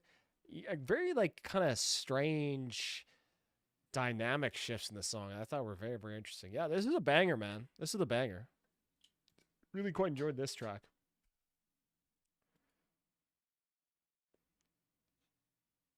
Maybe Cam Tenets was the clean vocalist. Yeah, that was good. I'm going to give that, actually really quite enjoyed that. I'm going to give it a 9 out of 10. Really unique, really nasty, kind of like venom-filled vocals that are just kind of like spitting out some like cool riffs, really cool dynamic changes throughout the song. Yeah, I thought that was a banger. That was good. That was really good. Maybe that is why Mr. Necrophagus decided to never release record 3. He wanted to die a hero. I could definitely think that's maybe part of the reason. I also think he was just touring, that was right, around 2007, 2008, 2009, I think was his last Summer Slaughter tours. And maybe he just got fed up with it and hated the metal scene. You know what I mean? Fair enough. But I also know for a fact that a lot of the Necrophagist albums were recorded like piece by piece. Like they would play like do-do-do, stop, do-do-do, play the next part, stop. So it's not like soul is destroyed when, recording like that. I guess. I don't know. Cabs and IRs are a huge deal. They completely change the tone of your tone, and some people don't realize. Yes, like a cabinet and an IR is essentially like a permanent EQ curve that your guitar tone lives with, right? So that changes your tone in like majorly dramatic ways, for sure. Reminds me of Tom Barber. Yeah, it's damn more impactful than the amp. I would say it's, probably more impactful than the amp, realistically. But then again, right, you could change your IR and then change your amp settings to make it sound more like the other, if that makes any sense to you. This stream has convinced me to buy YouTube Premium. Hey, let's go, buddy. Welcome to the bright side. Imagine touring and playing Necrophagist songs, high effort. Oh, buddy, rest in peace, Ace. And apparently Muhammad was a really big perfectionist too, so I'm sure he demanded, like, perfection from his live bandmates too, right? And they're super tight live. You go watch any of those Summer Slaughter videos, incredibly tight. Also, he hit the big leagues and went to engineer for BMW. Honestly, he's probably making like 4 or 5 times the money every year from BMW than Necrophagist makes. Although, if Necrophagist came back, I bet they could put on a pretty good tour, to be honest. Do the live version from 1975? You got it, buddy.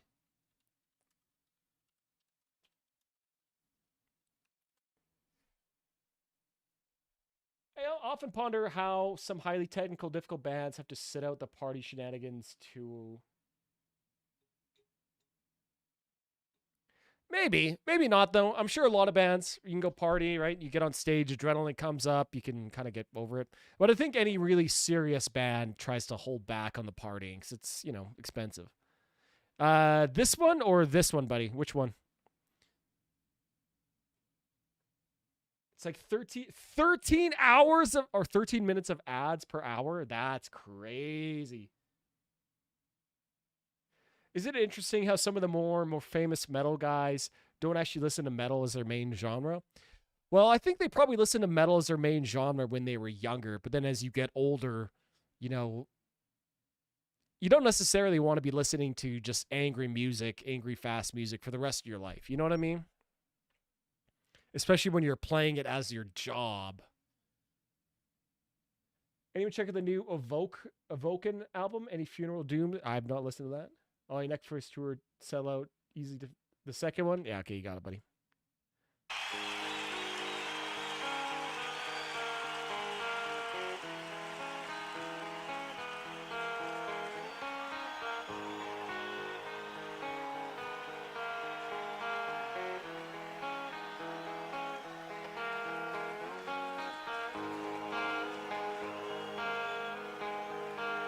What is your favorite live album in the chat, boys? What is your favorite live album of all time? For me, I love the live version of X Japan's Art of Life. I think it's way better than the studio version. But yeah, what's your favorite live album, boys? And why?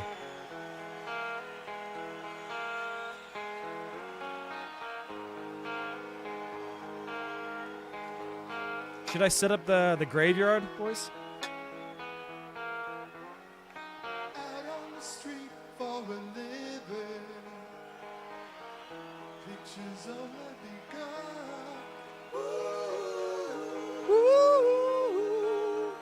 Nice harmony.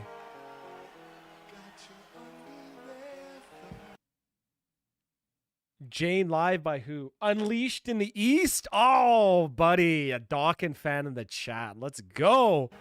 That's a great live album too.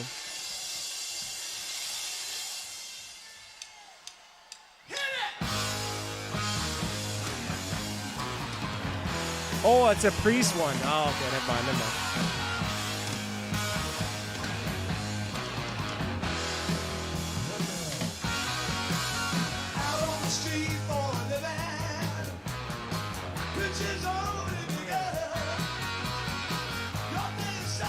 All right.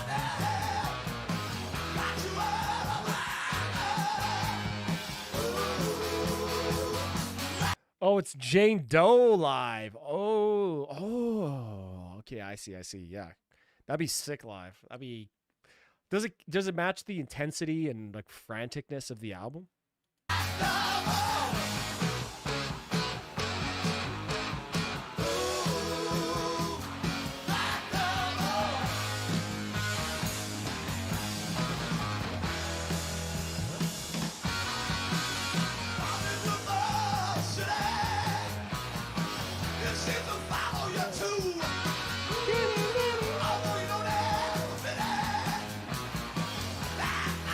Yeah, Live After Death is a classic. Dude, listen to these vocals, bro. It's almost like harsh vocals. Listen.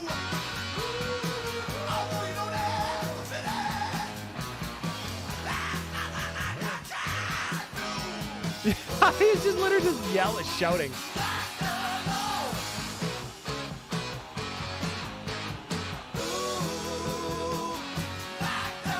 I don't think this is Stradivarius' version, buddy.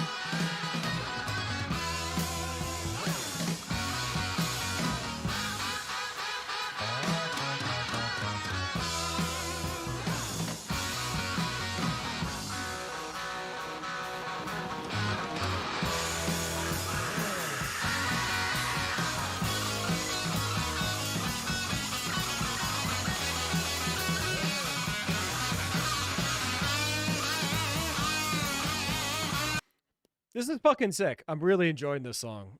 Really, I truly.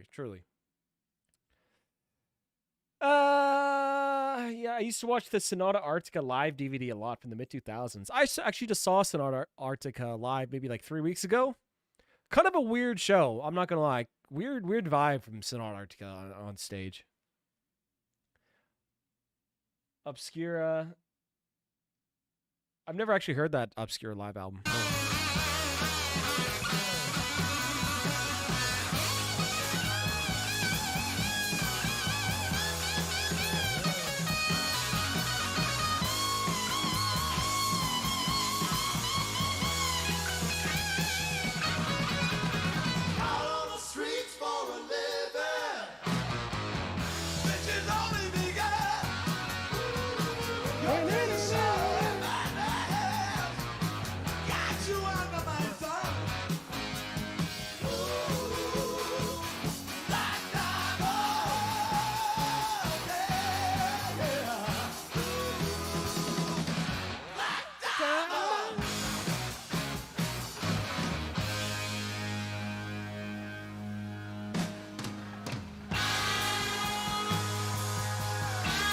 Oh, nice tempo change here.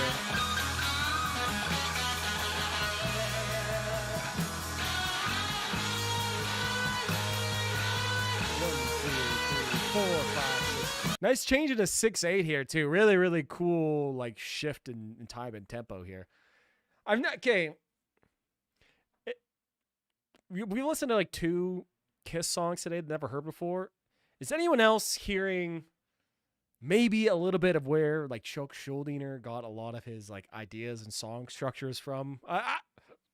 Just throwing that out here. Okay, hold on. Let me get some chats here. Sonata Arctica has been putting out pure garbage music for many years now. Oh, buddy, yeah. It was just kind of weird, man. I don't know. Instead of playing like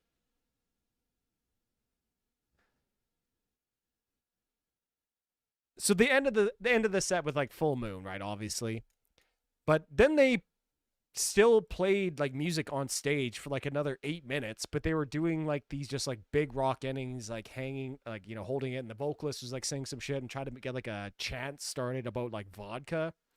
And it was like a Sunday night, you know, a lot of people to go to work. And I was just thinking, like, you guys just spent like 8 minutes kind of just doing this ending and then they just left. Like, I fully expected them to play another song afterwards. Especially because there's only 2 bands on that bill. It was just Sonata Arctica and Symphony X. So I was like, why would they do that whole ending? They could have just played 2 more songs. I don't know. It was just kind of weird vibes, bro.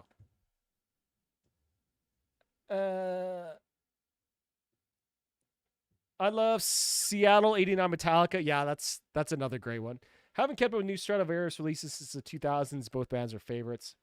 You got any tips on how to stop viewing guitar playing as a competition between me and my friends? How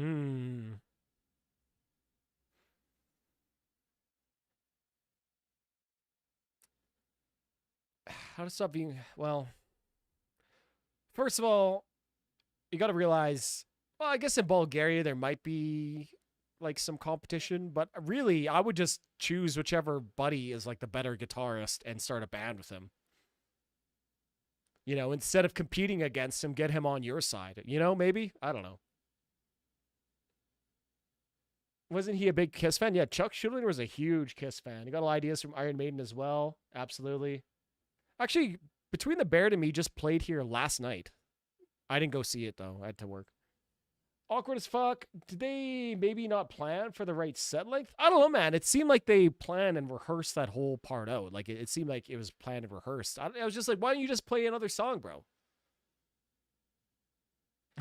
Play Draw Me, bro. That's like my favorite Sinatra song. Play Draw Me or Letter to Dana. Like, play one of those songs. I don't know what. They're just weird, man. Weird. Stockholm Knockout, Chun Bodom, that's a bass one, yeah.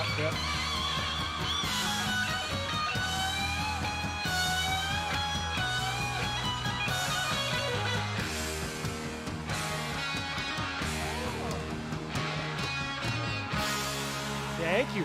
Freya's trained to bring Diet Cokes down the stairs. Thank you.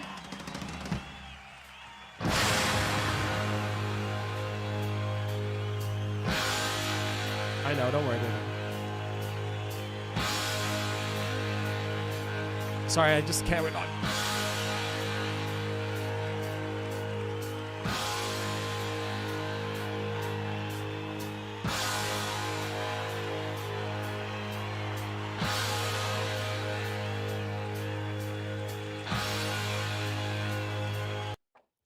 Oh, someone's back from donating blood. Grr, so tough, so tough. Number 19. Next donation will be 20. Damn, do you get a special prize for donating blood 20 times or something? I would like a pin. Or like a lanyard or something. Or a keychain. Are you listening to Kiss music? Is that what they're requesting? Yeah, absolutely. We got a couple of Kiss songs requested. Honestly, pretty big bangers. Never really listened to Kiss besides a few tracks, and yeah, this song is excellent. I feel like Kiss is one of those bands that everybody like knows about because of their makeup. But like I don't know anything about their music. I just know that they're the band that goes with the black and white makeup. That's it. Yeah. Well, you know, it just goes to show a good gimmick and a good marketing, right? It's not a gimmick if it's their personality, right? I would argue it's their personality. It's a gimmick. No. Okay, well, I want to get back to the song here. Yep. What's your plan? My friend that I went to go donate blood with. Also, I went to the old location. They're not there anymore. What, they moved? Yeah, they're at White Mud Crossing now. That's annoying. That's way further away. Barely, not for us. It was like From the U of A hospital? Well, like it was like 10-minute drive. Okay, well. From where it is. It wasn't bad. I just felt dumb. But yeah, she's coming over. We're gonna take Miss Ma'am here for WALK. Nice. And then grab a coffee. Nice. Sounds like a fun afternoon. Have fun with your online friends. I will. You have fun with your real life friends. Love you. Love you too. Love you all. I will not bump the camera.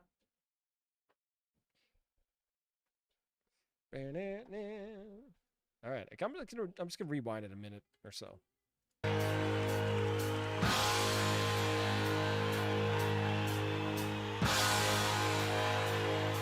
Oh yeah, the Sevenfold live at the LBC. That's a classic one, man.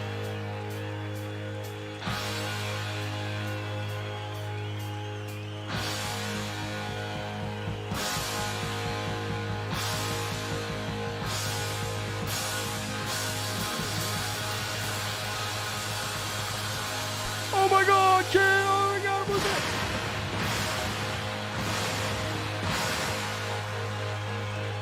Oh yeah, I do have drums behind me.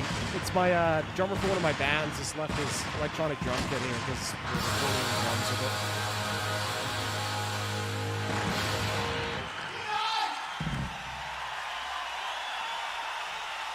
Oh damn. So they ended with Black Diamond. Hey, was that one of their better songs? Or bigger songs? Yeah, I quite enjoyed that song. Really cool, like, ending part where they switched the time, the tempo to, like, 6/8 or 6/4, whatever it is. Yeah, really cool track. I quite enjoyed that one. Really, really, yeah. Banger, bro. Just a banger.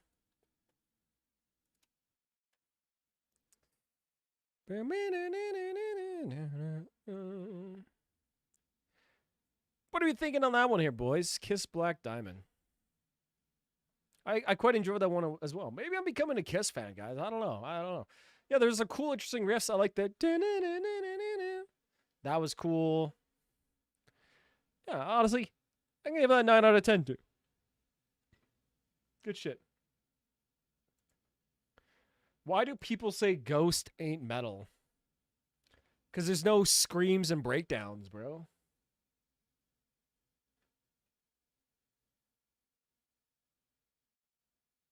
The sarcastic, weird AI music didn't do it for me? What is that about? What is that in reference to? All right, so now we got another one from Dat Boy.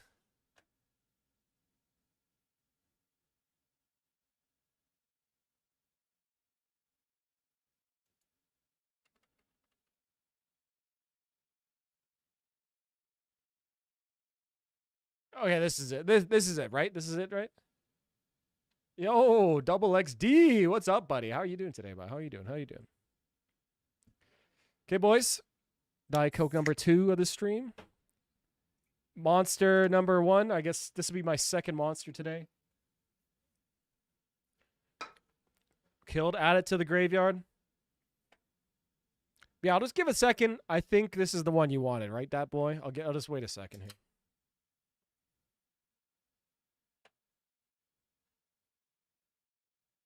Oh, Weird Al. Ah, yeah. Okay, I see. The Weird Al vocals. Yeah, okay, I can see that. I'll be honest with you guys. I think I've listened to like 2 Ghost songs ever.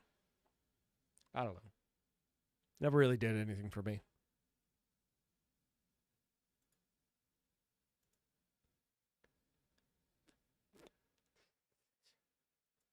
All right, boys. So we got 7 songs in the queue. I'm good to stream for a long more time. So let's, yeah, if you got any more songs, get them home. Get them going. Haven't had a monster in a month and I don't even want one. Guess it's not an addiction. Good for you, man. Fight the power. Don't get addicted to these poison chemical, life-sustaining mana drinks. Okay, so what did that boy say about this song here?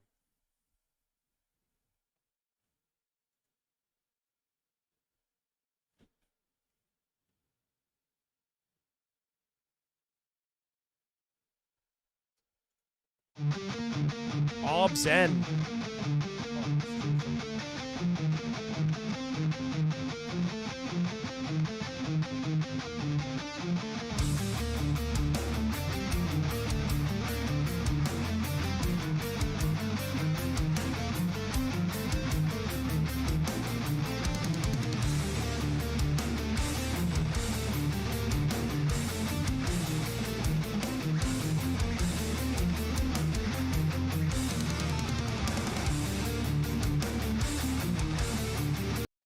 This one is kind of like Melodeath in Flames. Oh, hell yeah. Named with the Meshuggah album? I think so. Although I assume Obscene was a term before that album. I don't know how to classify Ghosts. I think they got the aesthetic and satanic lyrics right. But I don't think Rammstein is metal either. Still love it, though. Monster isn't even good. I agree. I'm still addicted to it, though.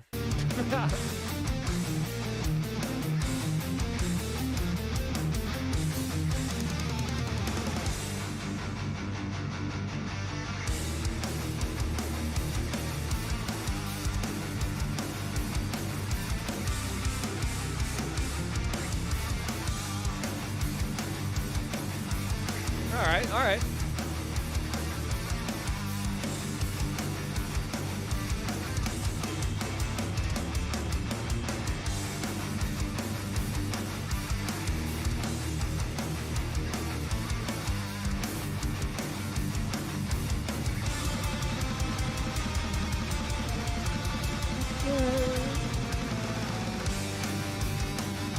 Is this instrumental? Right? Minute and a half and no vocals? This is probably instrumental, hey, right? Yo! Wings of Steel! Julian Marshall sent 19.94 Wings of Steel. Wings of Steel bumped my last request before I gotta go FDN. You got it, buddy. You got it. Let's go fucking go Wings of Steel. I'll be singing Wings of Steel opening for Sabaton here in Edmonton. Let's fucking go. I'm so stoked.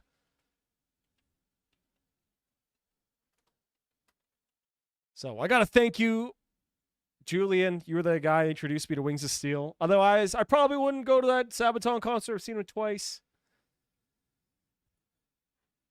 But yeah, thanks, bro. Julian with the super chats. Thank you very much. Yo! Baby, that's what I've been waiting for. That's what it's all about. Tarek sent 1.31 Kurban. Das Motive.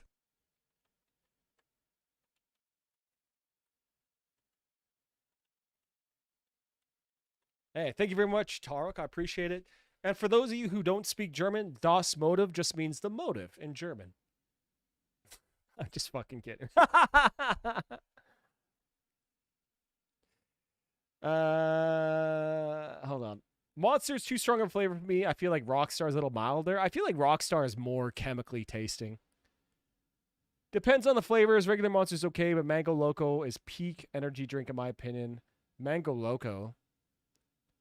Really like the new Wings of Steel album. Thanks whoever originally recommended him here. I think that was our boy Julian. He's been chilling the Wings of Steel. So thank you, boys. Thank you.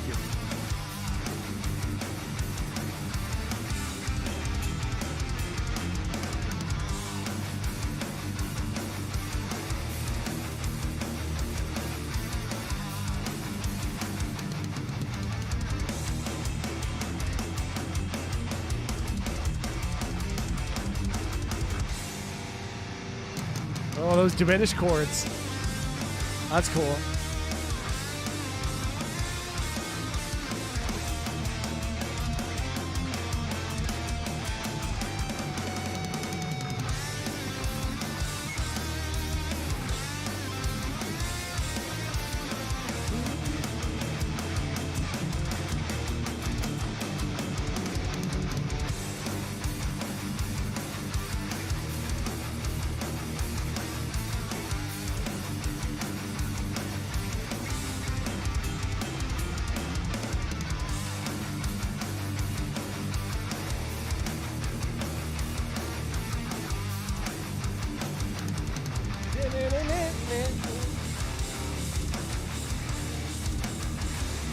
Mesa's so good, man.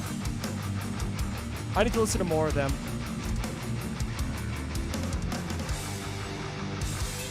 Okay, this is a pretty decent instrumental so far. I feel like I just need like a big change in dynamics here. Like I need like a clean section or something like that. Because otherwise it's just sort of been the same tempo, the same kind of riffage style this whole time. But it's pretty good so far. Like I am a big fan of this type of riffage. So, you know, it could be worse.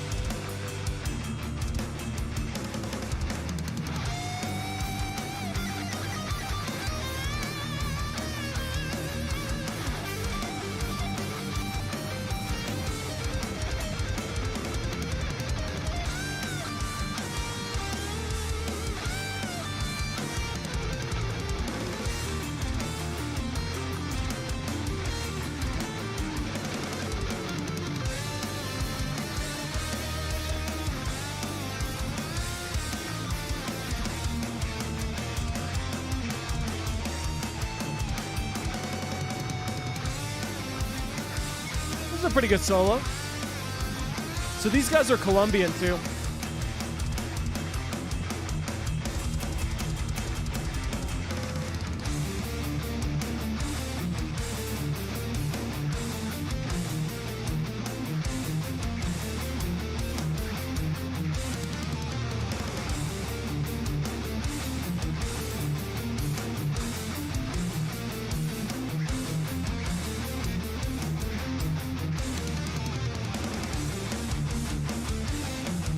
Yo, what's up? It's our boy Six from Six String TV in the chat. I saw your Instagram post. You hate that name, so now I'm just gonna call you that forever. What's up, buddy? I have this spin sitting at home. I haven't gotten into it. Yeah, this is pretty good so far, man. I just want to hear, more dynamics though. This is like decent like mellow though.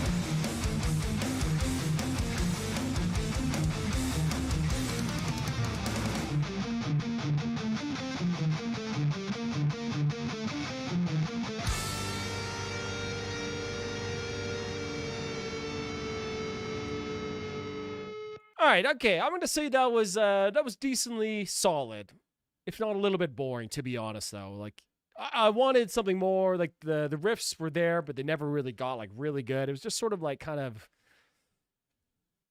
like milquetoast melodic death metal chugging the whole time. Not that that's like a bad thing, right? But I just want to hear more. I want to hear more from these guys. That would be better. I'll give that I think a 6 out of 10. Not bad. Not bad though. Not bad. I didn't hate it. Did not hate it. This band kind of rips, very good guitar tone. If you like Dawn Patrol, do you like Shapeshifters and Planetary Duality? I think, Shapeshifters does something similar that Dawn Patrol does. It really sort of adds like a really nice pacing and a big break from the sort of relentless ferocity of the rest of the album. Yeah, I think it's pretty good. I think I would like Dawn Patrol better, though, to be honest.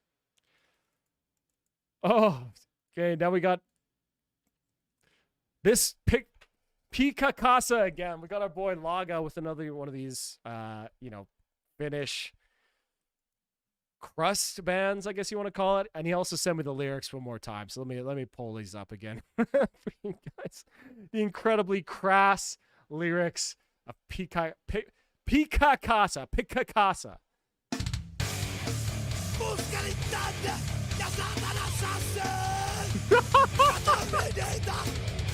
Näyttää helvetin hyvältä. Ja sitten mä jaksan nostella painavia asioita. Haluan kantaa ja koskettaa jotain saatana painavaa. Haluan olla vaan. And then I can lift heavy things. I want to be strong and look good. Muscles here and fucking immediately. I need them. Oh, nice squealies.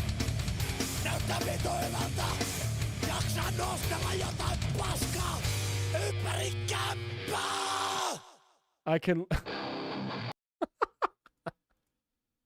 It goes by so quick, bro.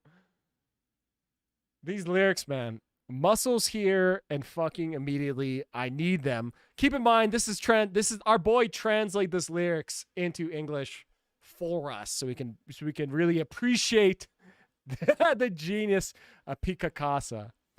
Muscles here and fucking immediately. I need them. They look so fucking good. I can lift some shit around the apartment. Wow.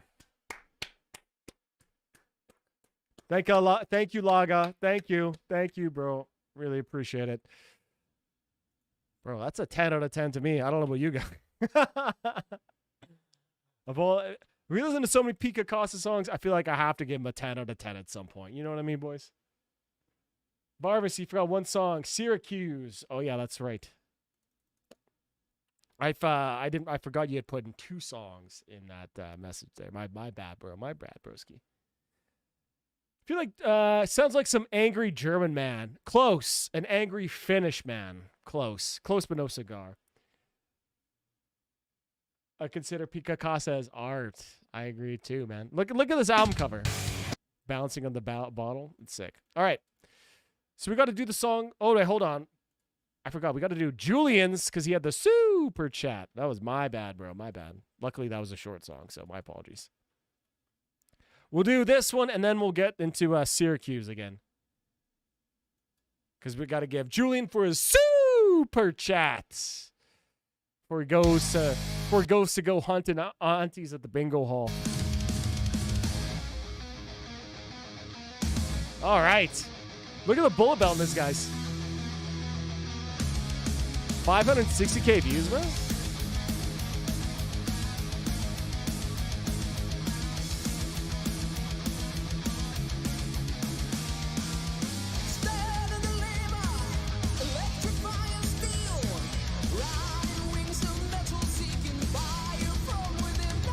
Oh my god, bro. Okay, where the hell do I buy a leather jacket with tassels? Someone tell me, where the hell do I buy a leather jacket with tassels, man? I've looked online. I've looked on my local classifieds, found nothing, and I'm all of ideas. Where do I find one of these jackets?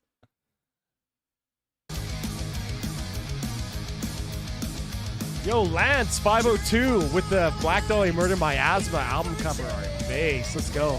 Nice pick.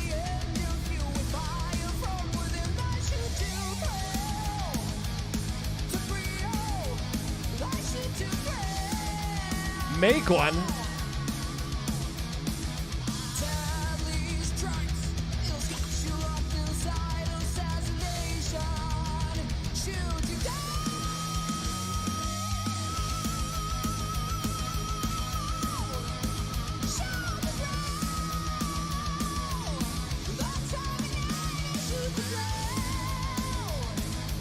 Really cool vocals, and I don't think his vocals are like pitch corrected at all, which you really have to respect.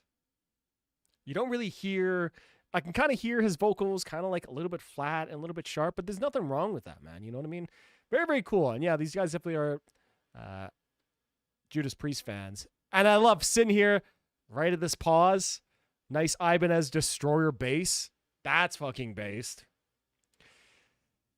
Someone tell me where to buy a plain battle vest. I really want to start one. Bro, you buy a jean jacket and you take off the sleeves. That's how you do it, man.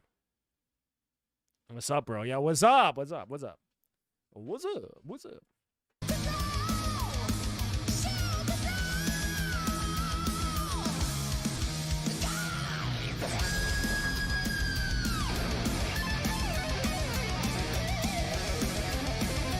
Nice little key change for the solo.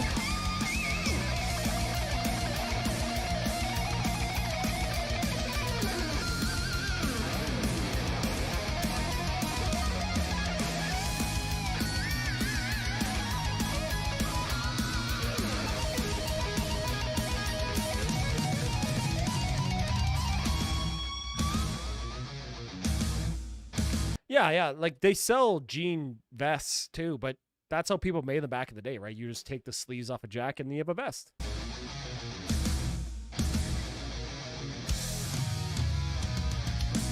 Hold on, hold on, 1 second. I gotta increase my metal cred.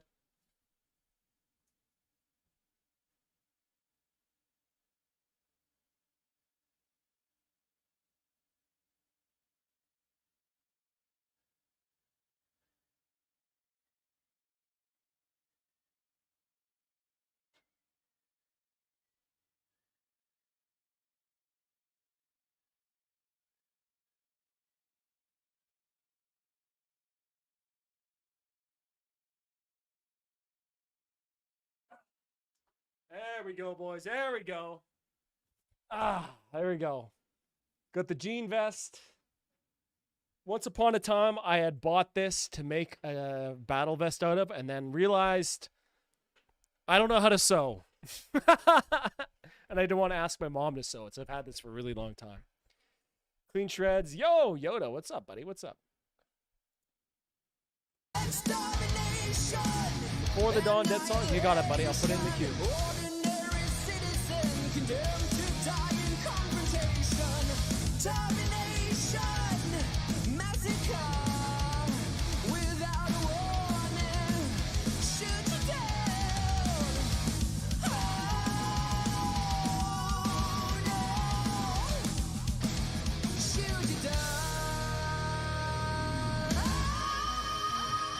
Varvis changing in his leotard. Oh my god, man. If I had a one-piece leotard, I'd be wearing it every single time on stream. I never had high-top white Reeboks, nor leather jacket or denim one. I failed my community as a young, hive-minded metal chud. Metal chud.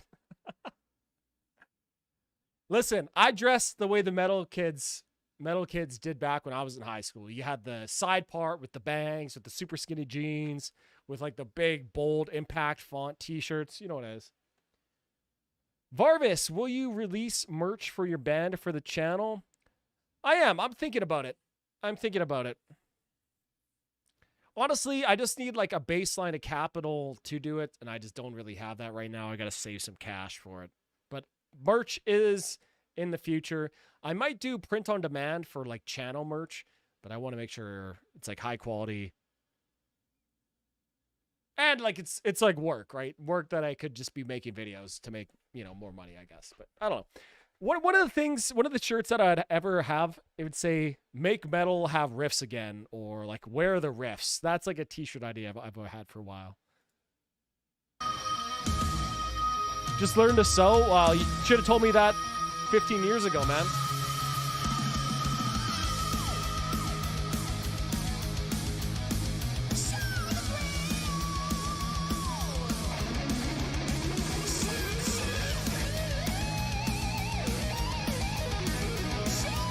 Nice solo, too. Guy's trying to, shred his inner George Lynch.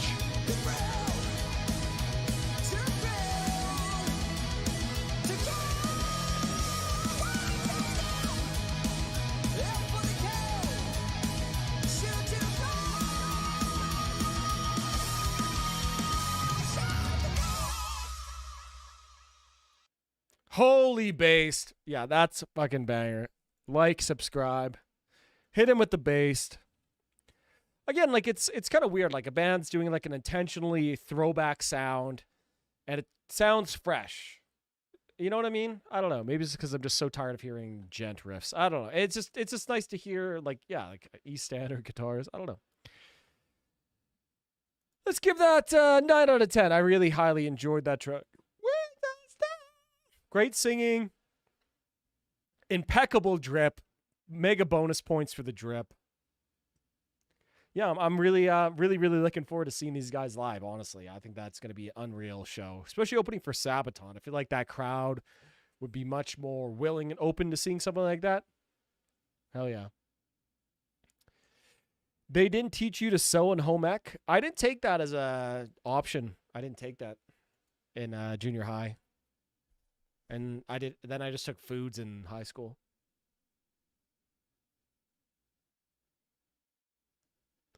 All right, okay, so let's head over to Syracuse. By the way, thank you again, Julian. I really appreciate you, broski. Thank you very much for the great taste. All right, so here's another, okay, Syracuse. Right, not the Greek city-state, Syracuse, not the shitty New York State city. Syracuse, the Japanese band.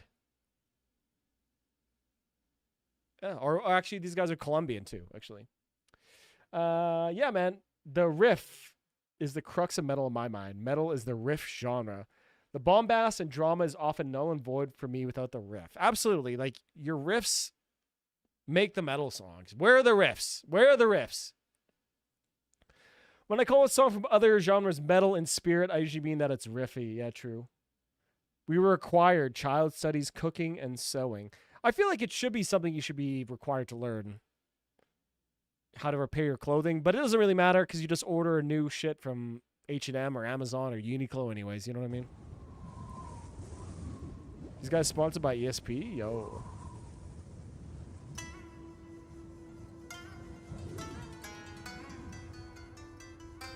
So, Dat Boy, are these guys also from Colombia?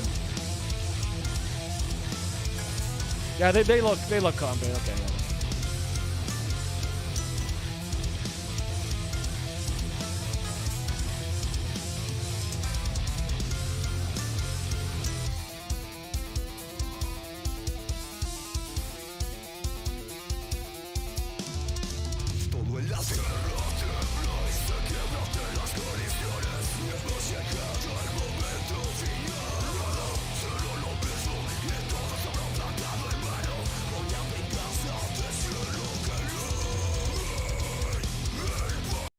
Oh, sorry, not Yoda. I mean Dat Boy. Yeah.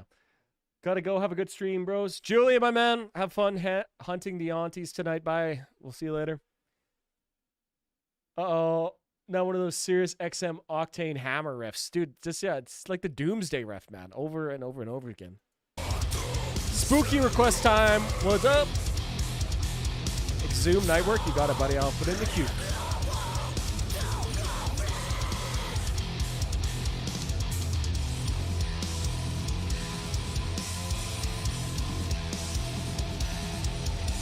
What's up, Meow? How you doing, buddy, by the way?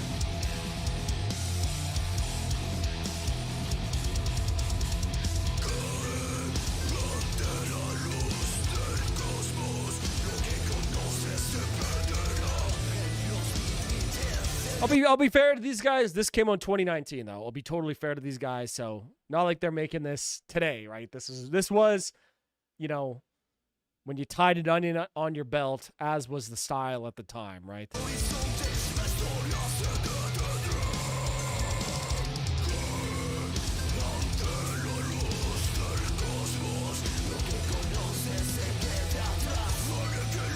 Sounds like 2015. Yeah, it does.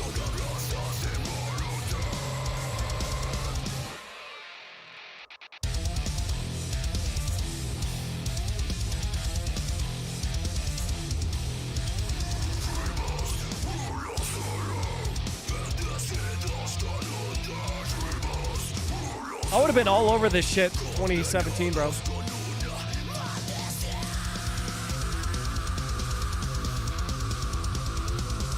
Living the dream. Going to the Great Lakes Dungeon Siege tomorrow. What exactly is the Great Lakes Dungeon Siege, and why does it sound so fucking based?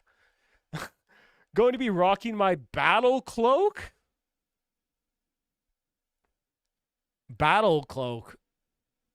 So you have like a cloak with patches on it, bro? Dude, that goes hard.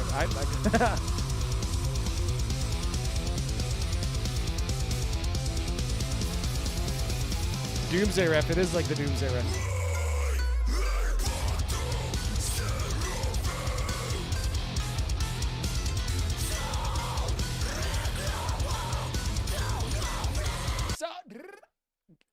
Give me more of those rolled R's from Spanish, bro. I love it. Love it.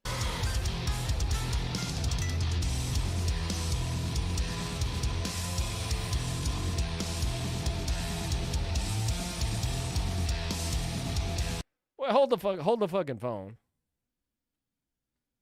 Are these guys playing Mesa Boogie oversized caps with no head on them?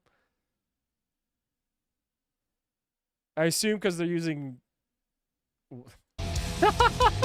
I love it. Yeah, please send me some pics of the battle cloak.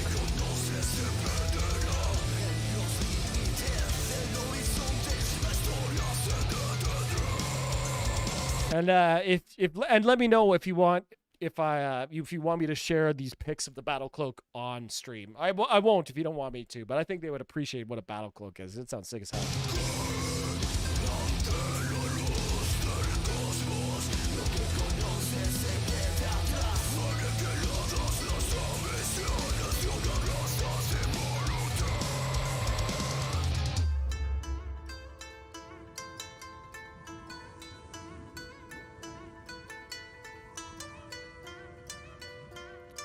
Okay, give me a breakdown over this, like...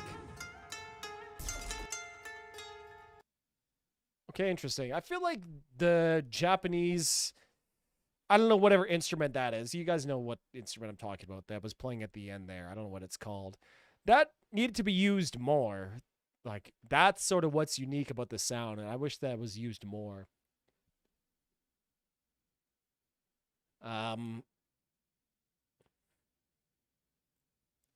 Yeah, very of the era, kind of genty, metalcore-y, pretty heavy, nice vocals. Verses are pretty good. I like the production of the guitars. It sounded very heavy. Again, like, I want more of that kind of unique, like, Japanese string pluck instrument, whatever that thing is called. You know, it kind of reminded me a lot of Ocean's 8 Alaska and their album, like, Hikari, right? They use that a lot. Kind of the same thing on, like, The Escapist. And they use that to, like, really cool effect. And I wish this band would use it more. But yeah, it was decent, though. You know, not bad. You know, as much as I like to poo-poo on all, you know, these same kind of Doomsday riffs, like, I can't hate on it too much. Like, this is from 2019, right? It wasn't released yesterday, so. I'll give that one a 7 out of 10. 7 out of 10. Enjoyable. Enjoyable. Didn't hate it. But I'm not, like, over-enthused. You know what I mean? It's in one out ear and out the other. I love Jedcore stuff, like After the Burial and Born of Osiris and Vela Maya, Golden Era, but not the serious XM flavor that metalcore guys did years later. Yeah, I agree with that, bro. I agree with that. Totally. I'm in the same boat as you. All right, so let's move on, boys. We got Avantasia with Promised Land.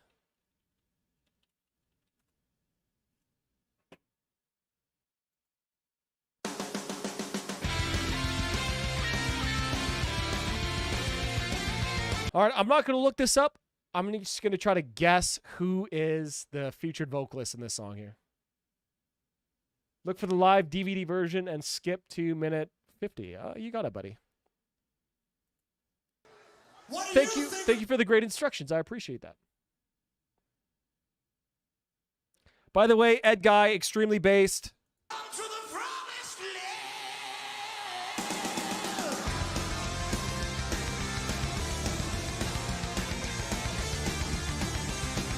Oh my God, who is this guy? He looks so familiar.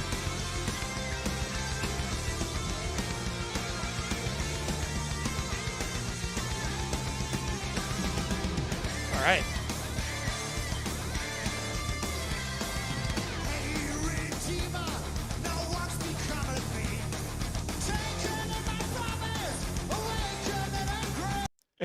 Avenged Sevenfold Afterlife type intro here. Who wrote it first? Iron Maiden did in like 1982.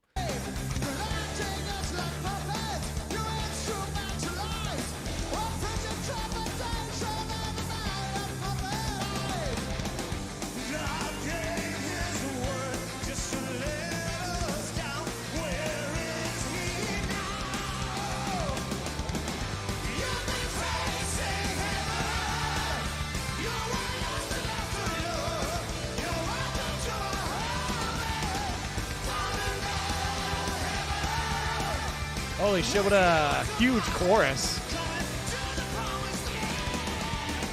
Oh my God, who's that singer, bro? Oh my God. What band is he playing? It's on the tip of my tongue. Fuck. Yeah, I'm looking up in the chorus. Jorns! That's right. That's who he is.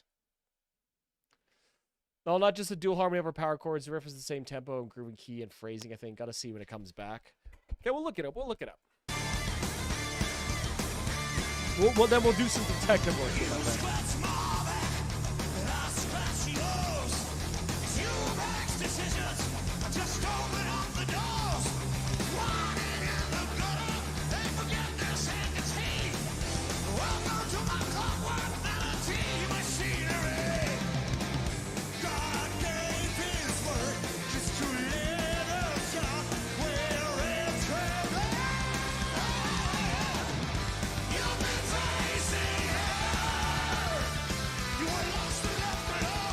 Right.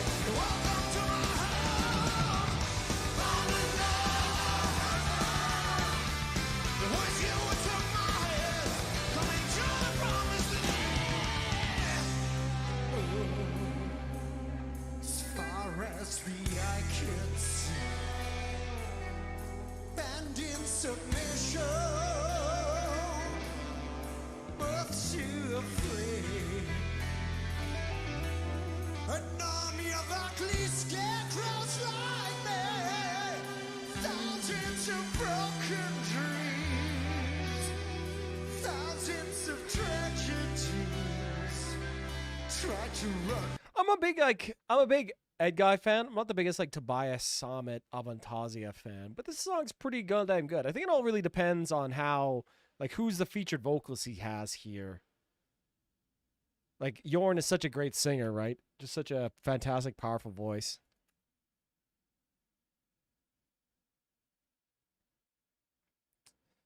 But, yeah, let's keep going, boys. Keep going.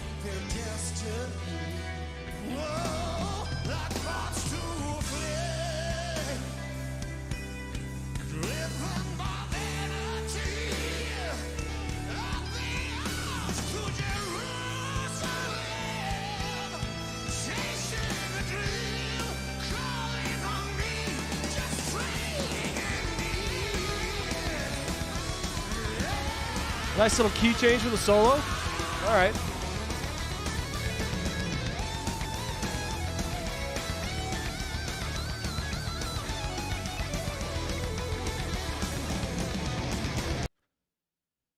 What was he doing with his hand there?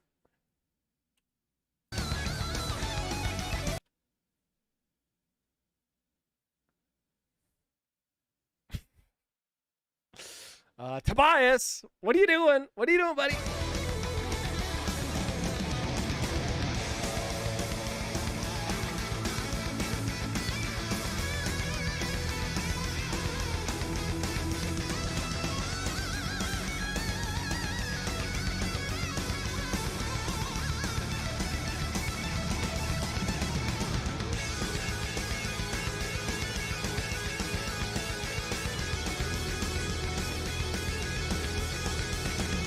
Yeah, he's playing air guitar at a really low crotch level, buddy. That's what he's doing.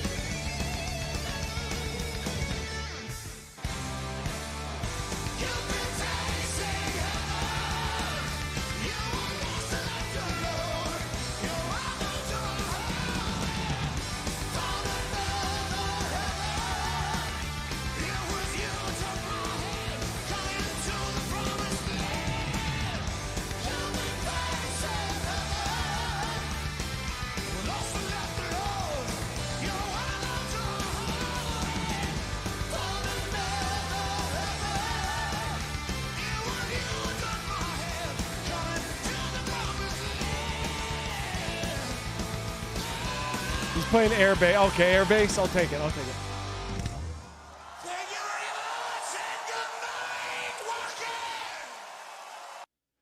All right, pretty goddamn good song, man. Like I like Avant. You know, I like to buy. Hold on, let's look it up. Okay, who did it first? Was it Avantasia or they added huge crowd sing-along vocals? You got to do it, yeah. Okay, so what album was this off of? This was off.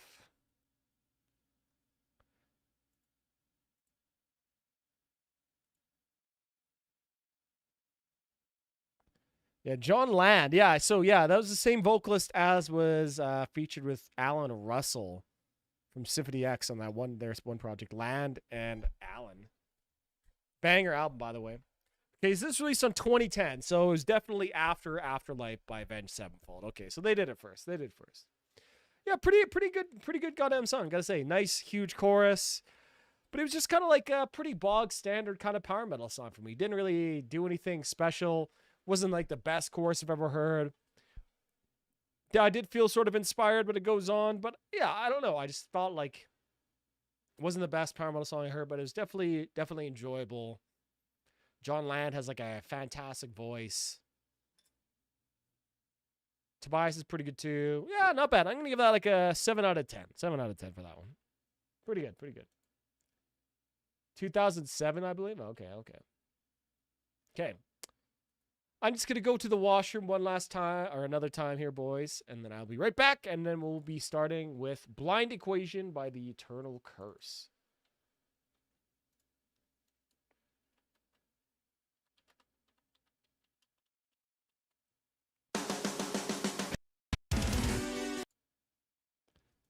Okay, that sounds interesting from the first 1 second I heard of that. Okay, I'm curious to hear this. I'll be right back here.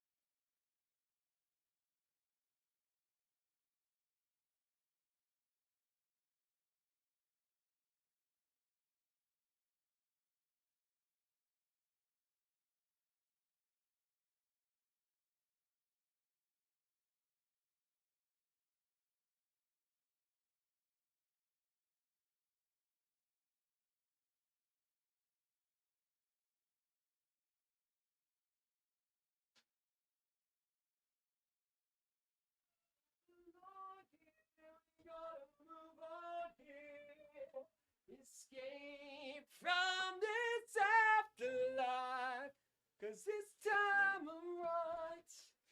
Okay, so we heard in the 1 second of this song that we listened, we heard blast beats, cool synth arpeggio, and looking on the cover, we got an anime girl in corpse paint. So I'm really fucking curious about what we're about to hear, boys. I don't know about you. Okay, let's see. Easy riff for two people to write separately and reach the same results. So probably not copied. Like you said, it's just the 69,000th take on a Maiden riff. Yeah, exactly. Like how everybody writes the same 578 metalcore riff on their own. True. That's just because it's just sounds good, right? 578 just sounds good. I'll be heading off to meet with my friends soon, so I'll take this moment to wish everyone in the stream a good night. Hey, Neil, bye-bye, friend. Have a nice time with your friends tonight, buddy. And yeah, thanks for hanging out. Really appreciate it. Okay, let's go, boys.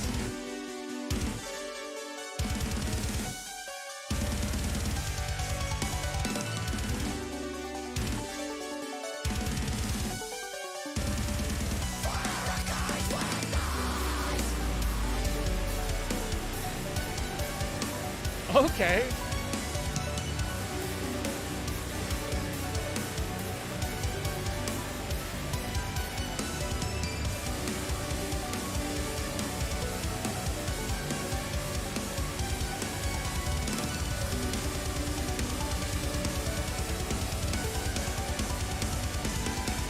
Okay, this is really interesting. I don't really think there's any guitars being played here. If they are, they're like very, very like synth layered, or maybe they're even like using a synth pedal. This is okay.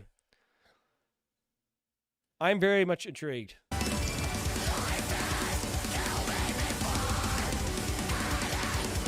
Try not to overdrink. Good luck at Oktoberfest, buddy. Good luck.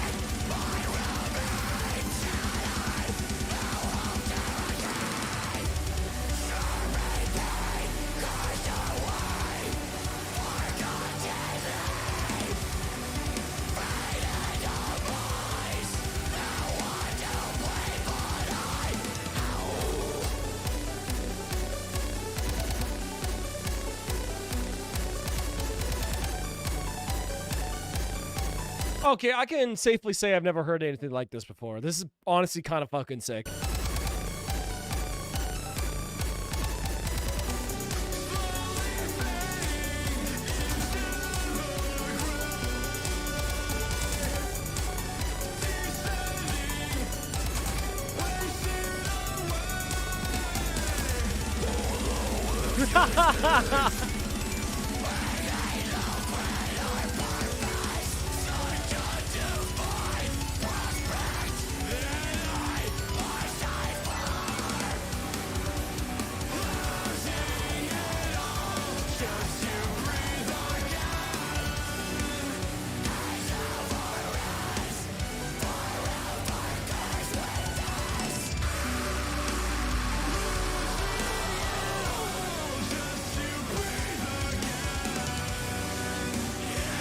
Yeah, John, dude, exactly. Feels like the experimentation that bands did back in the MySpace era. I was actually just thinking that. I was thinking to myself, a lot of these sort of like EDM parts remind me a lot of what I thought was like really, really cool. You know, and I don't know a lot of people like hate this type of like metalcore, but I loved it. Like bands like Acid Alexandria, their first album, that is, right? Even like Bring Me the Horizon, when they were doing more like EDM stuff.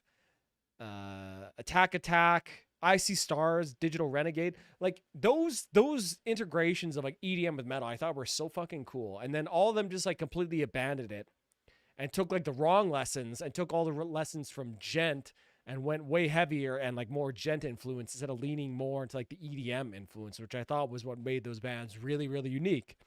And so, yeah, this is like, I was literally thinking this sounds a lot like that era, I guess, like especially with the singing too. It's sick. Abandon all ships. Yeah, abandon all ships for sure. With like a little bit more black metal, I guess, with more blast beats and shit. It's kind of sick.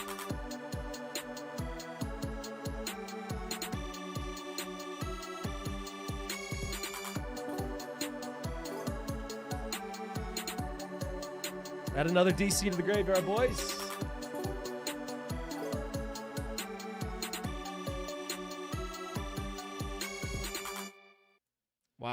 Wow. Okay. That was fucking sick. Honestly, I'm going to give that one like a 9 out of 10. I want to hear more from that band. I want to hear more. Really cool. Really cool. Like, I think I said pretty much my whole spiel that I should have said after the song, but during the song. But yeah, I thought that was just really, really unique. and brings back that like MySpace era, but in a cool and sort of like a fresh way. I don't know. Kind of reminds me a little bit of like Bloodstained Child too. Anybody ever listen to Bloodstained Child? Bro's keeping a steady, moderate caffeine intake of 1,000 milligrams per day. Buddy, I made a video where I drank like 1,100 milligrams of caffeine and then played a show. That was a crazy one. How many at? Okay, so I'm probably sitting at around like 500-600 maybe today. Easy work. I check out more of that chaos dude too. Yeah, that was sick. Blind Equation. Thanks for sending it in, Andrew. Yeah, really interesting pick, man. Where'd you even find these guys? Like, how did you even find out of them? 4K views 3 months ago, 480 subs. Like, pretty small. Holy shit, low. Heroic dose caffeine tripping. Honestly, it wasn't even that bad. Like, you can easily do more than that, no problem. Oh yeah, we're doing Razor with martial arts. That's what we're doing next. I was thinking it totally reminds me of Bloodstained Child. Yo, that boy, you would have the taste to know who Bloodstained Child is, my man. Fucking bass. Let's go. Yeah, it sort of is like an evolution of Bloodstained Child.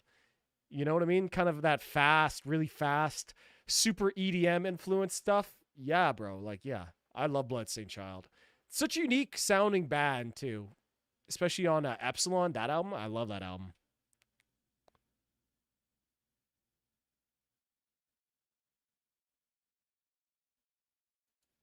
All right, let's go.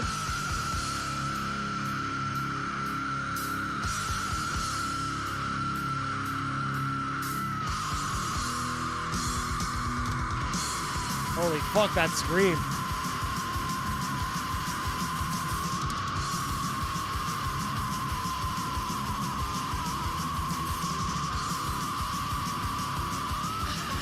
Oh my god, is that a human being or a pterodactyl, bro? Holy fuck.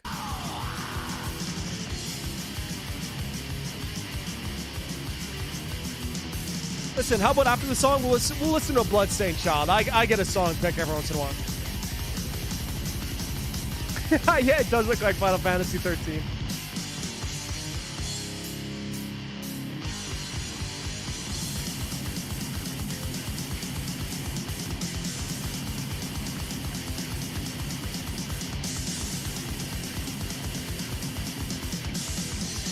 Oh shit, this guitar tone, man. Literally sounds like an actual chainsaw.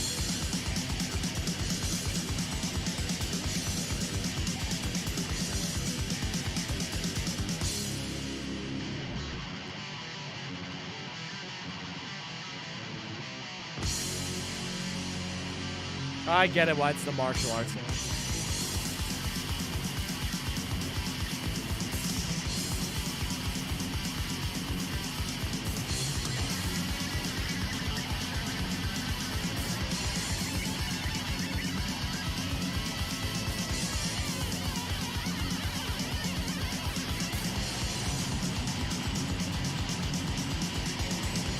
This is crazy fast, man. Holy shit.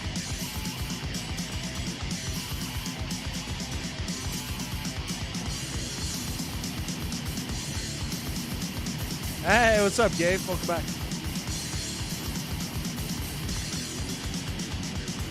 Oh, this is your pick too. Damn, nice.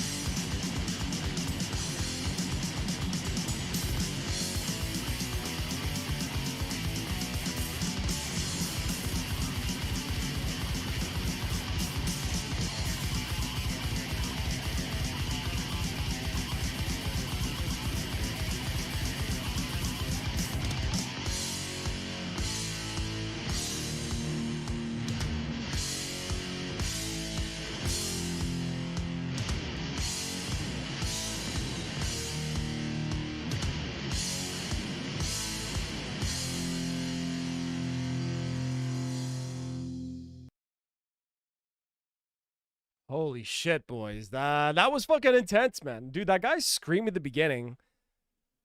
What a ballsy move just to have an insane scream like that. And then just have no vocals for the rest of the song.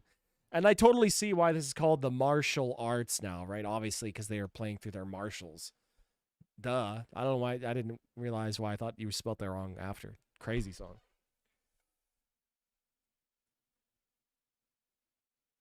I don't know, Varvis. I was trying to tell you the website I used to find music, but it's blocking my messages. Yeah, I don't know. It does it. You can just like spell it out with like spaces in between each letter, maybe. Gotta spell it creatively. Because I'll know what you're saying. I'll know what you're saying. But yeah, that was crazy, bro. That was insane. Albumoftheyear.com. Okay. Yeah. We listened to a song from this album last stream. Was that also you, Gabe, who sent that in? But crazy, yeah. Crazy riffs, insane scream. Kind of a cool instrumental, just kind of relentless, just pounding. It was just sick. I'm going to give that 8 out of 10. I kind of wish there was more vocals, though. You can't bait me with that crazy scream and then not give me anything else after that. You know what I mean?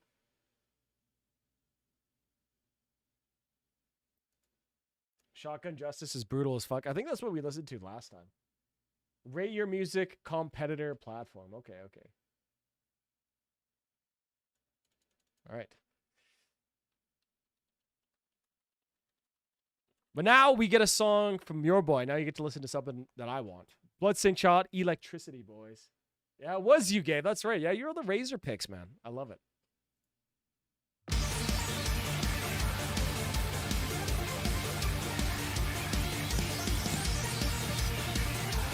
(2011)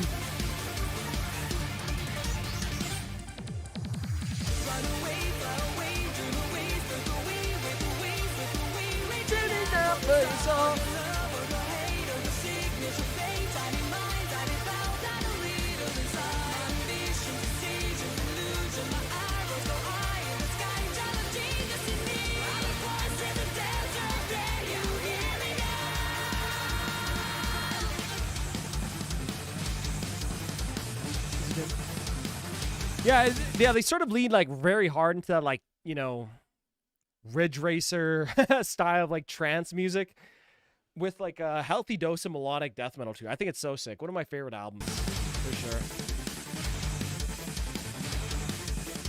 That crazy scream is his trademark.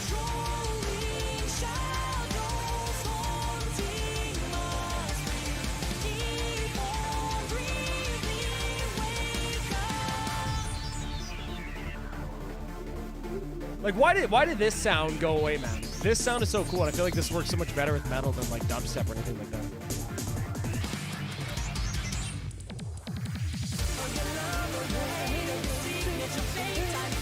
Anyways, I'll leave that there. You guys can look it up after if you want. Do you like Amaranth? I think you've listened to one song by Amaranth on the stream, and I thought it was okay. I've never really listened to them otherwise, though. All right, but now we're going to move to, we're fucking genre swapping all over the place. Now we got Sudagar, Basque band with Lagadana.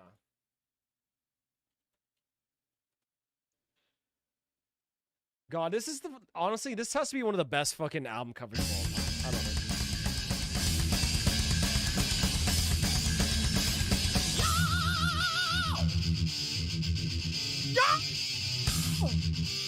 Let's go.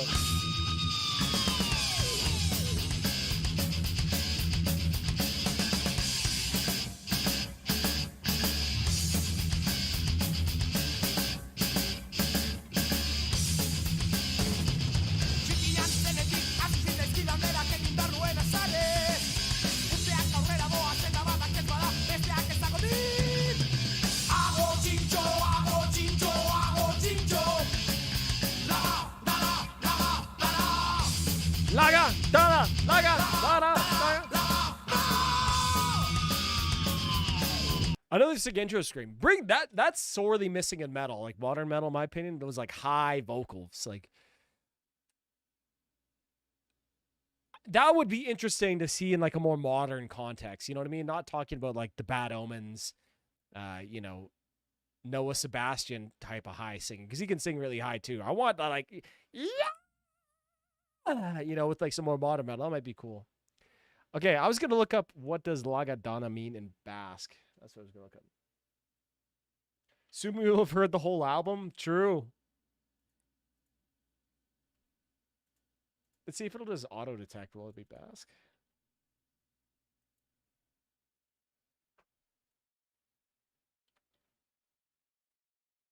Fire and fire. And what's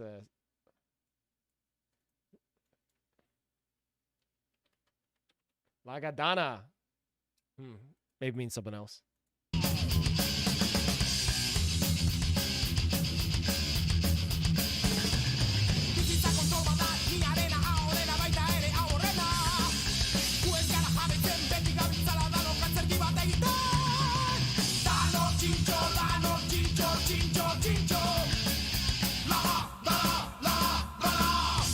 Apparently our boy was saying, our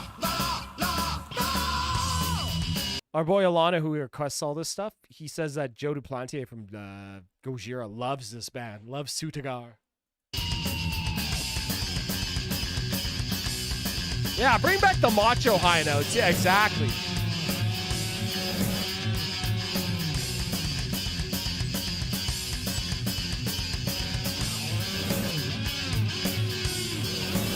Interesting reverse snares there.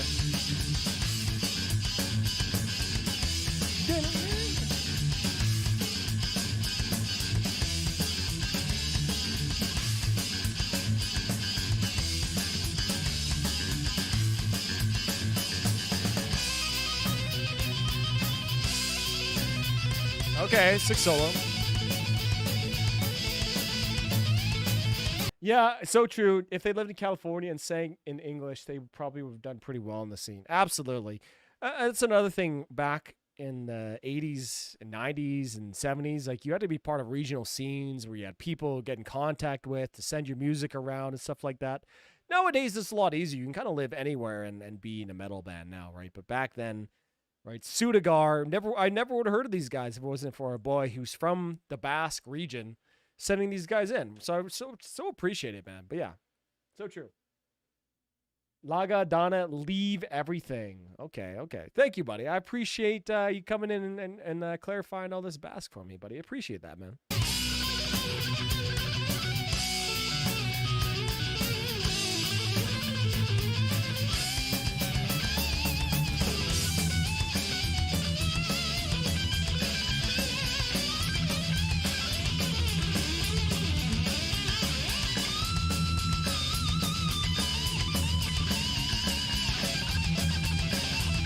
Pretty sick solo section.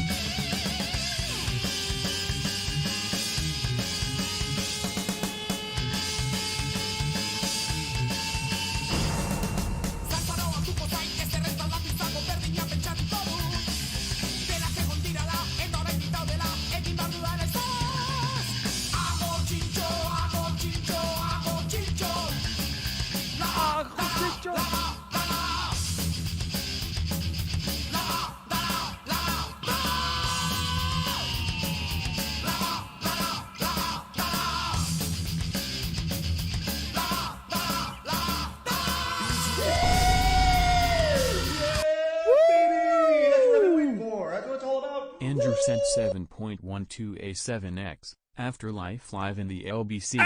Hey, let's fucking go, Andrew. Also, nice timing with the dono. Charlie Scream matched right in time with the music. That was fucking sick. Let's go, man. Afterlife live in the LBC. What a great pick, man. That's honestly like such a good live DVD.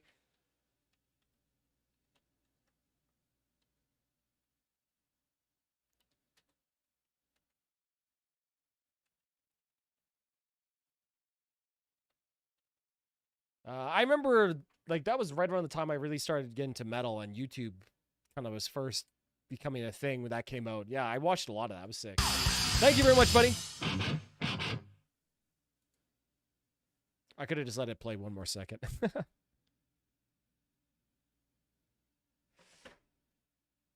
Honestly, another sick song by them. Like, catchy. Laga, dala, laga, dala. Good riffs. Pumping music, good riffs, good guitar tone. Again, I love that album art. Yeah, pretty decent track again. Nice, like solid 90s kind of thrash. I give that 8 out of 10. Leave everything.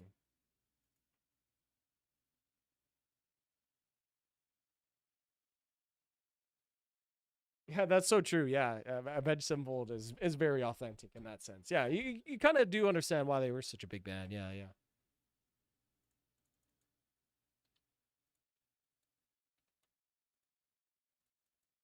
Well, we got to move on to our boys' next track.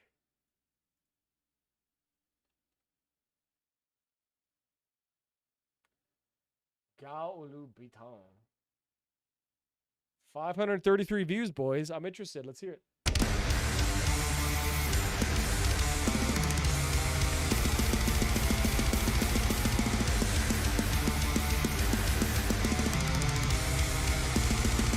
That was Sudagar who couldn't afford any drums? Damn, that's crazy.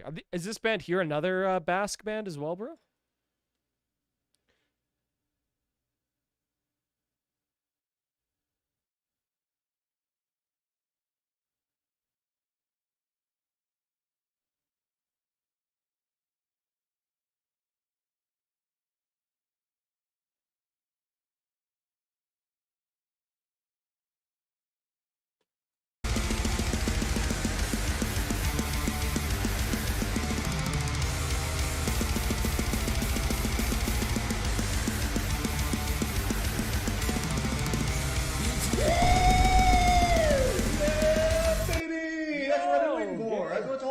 Gabriel Pierre sent Thank you, bro. 1.84 Cutroth, Razor.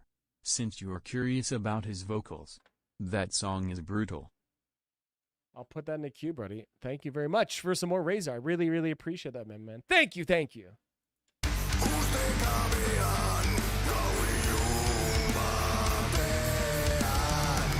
I'm excited to hear more vocals.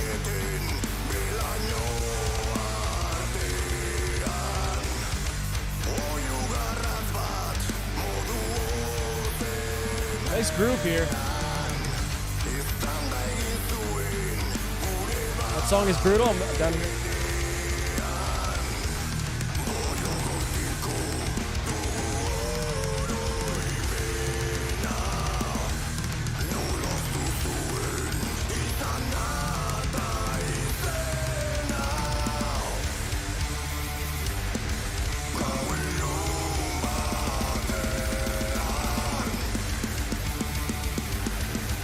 Okay, really cool mix of, you know, faster, more modern, I guess, sounding mix and riffs and instrumentals, but with like a very old school style of kind of singing over top. Very interesting combination of sounds here so far.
Okay, this is fucking sick. I'm not gonna lie. El Breath is a band from Legazi, also in the Basque country. So another Basque band. I gotta say this riff that's under the solo here is fantastic.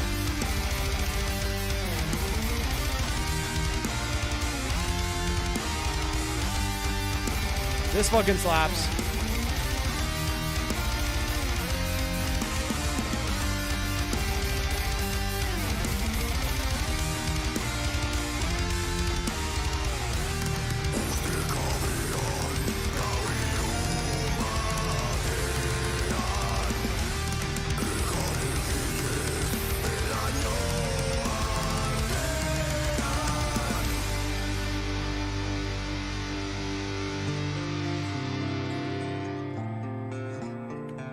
Nice change up here too. Let's go.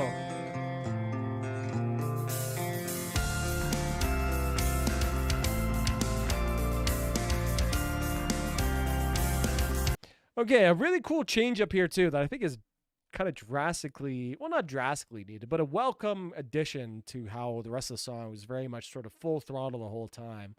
Yeah, nice change up here. I love when bands give a nice dynamic change to the song, I guess.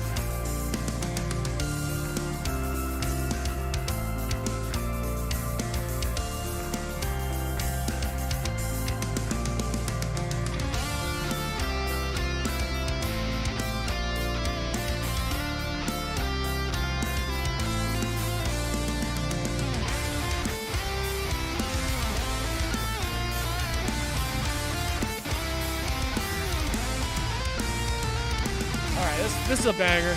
This is a fucking banger.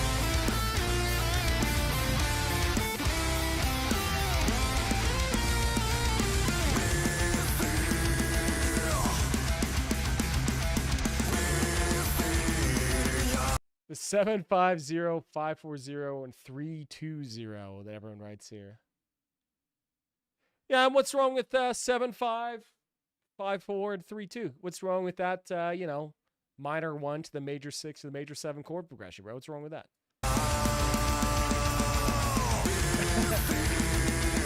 I got a ton of those riffs too, man. Don't worry.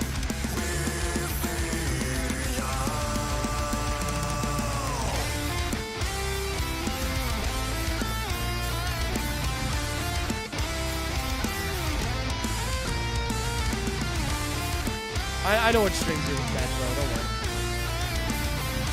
Yeah, this one's banger. This one's a banger.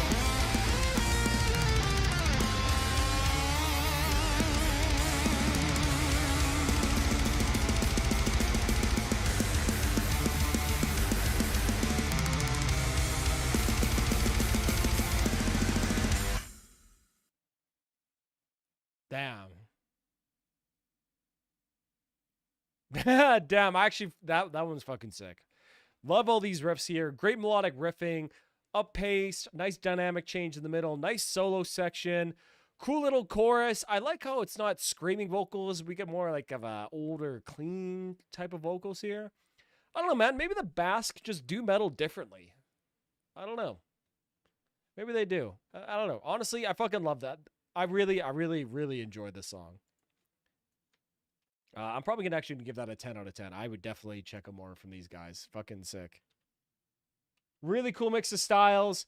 Nice production. You know, maybe the drums were a little bit too loud, a little bit too, you know, modern sounding. But again, like I can kind of get past that if like the riffs are good enough. And the riffs definitely were good enough. Hell yeah. That was sick, man. Thanks to Lana for sending in another fucking unreally cool Basque band of all, of all things, man. Hell yeah. But yeah, you know what I mean? One of those riffs that just suggests itself in the fretboard. Pacing was on point. Song felt shorter than it was. Yeah, if you can make your song feel shorter than it actually is, that's perfect. You know what I mean? Like, I don't know, John, if you ever listened to 2112 by Rush, but that song does not feel 20 minutes long. In the best way, right? I love it. I love it. Yeah, banger. All right, but let's keep moving on, boys. We got October tied with 12 Days of Rain. A couple songs of this album sound similar to Gojira. All right, I'd check that out too. Yeah, that was fucking sick, man. I really mean that.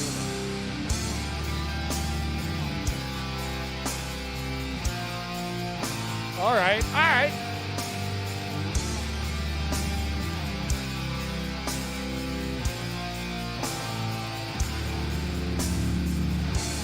Okay, loving this snare sound here. Instantly so far loving this snare sound.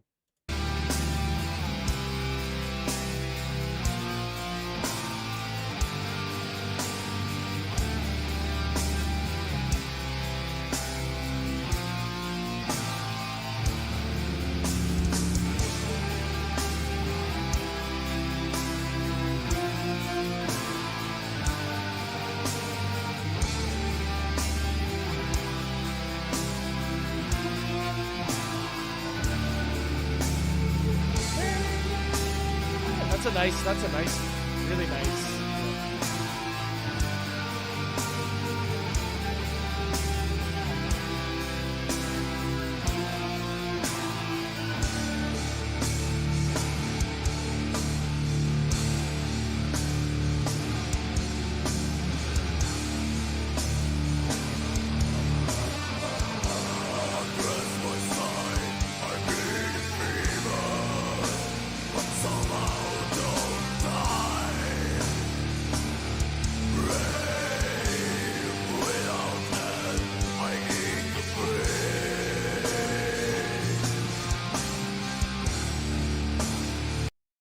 Okay, this is fucking sick so far. I'm loving these vocals. I'm loving the atmosphere. This like whole.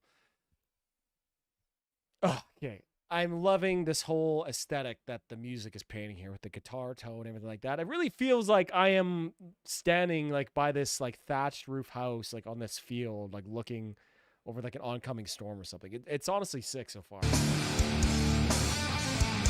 You make me fly, but I see I will never be clean again.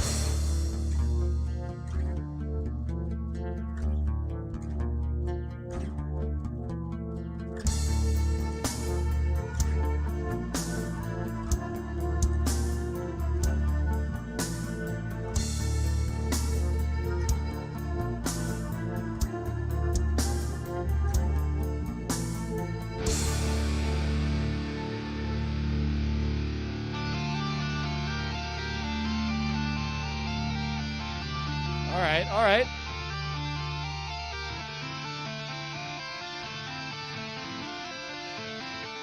Cavalier to the Street Fighter 6. What the fuck? Yeah, this tapping riff is sick too.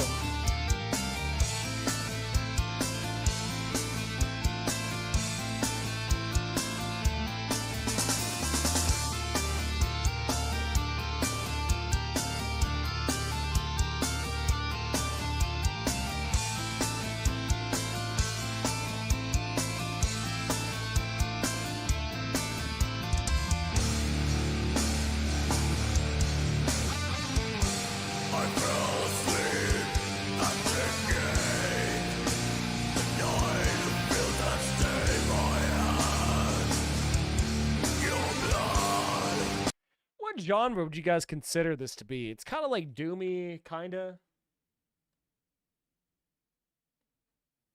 little bit melodic though. That tapping part was cool. Yeah, what genre would you guys consider this this to be? Because it's fucking cool otherwise.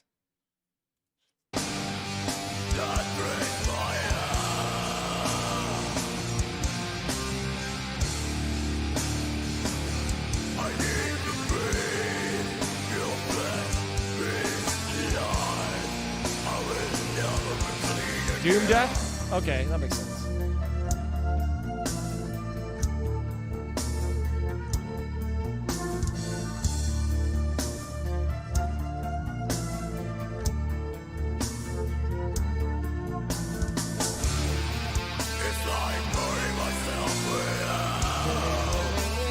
Okay, that's it.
Okay, I love how that switched from like the big power chord strummied riff to these like harmonized tapping riff. It's such a cool dynamic change, even though the drums and maybe even the bass kind of still stay doing the same thing. I just love how it changes. There's such a stark contrast between those two sounds. I think it really works there.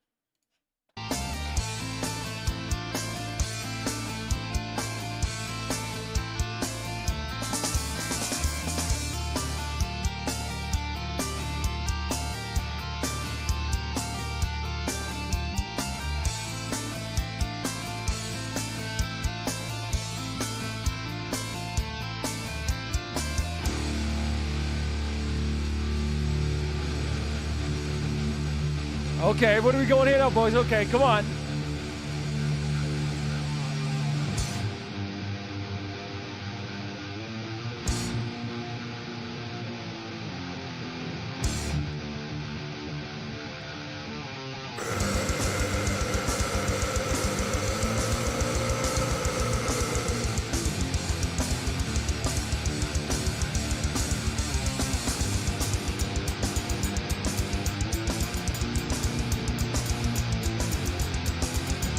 I love the snare sound, man. It's such a like kind of crappy snare sound. It sounds so good.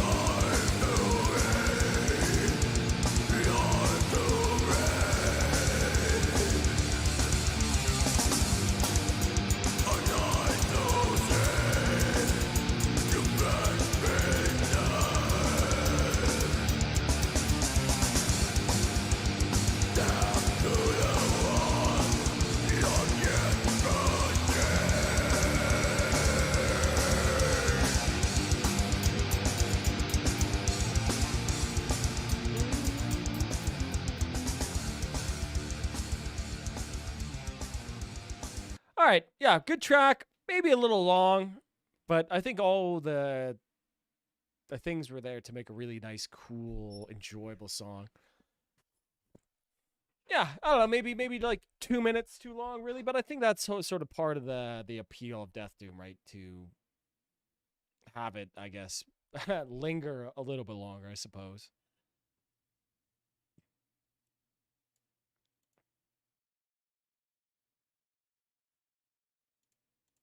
Yeah, what did you guys think of that song? What did you guys think?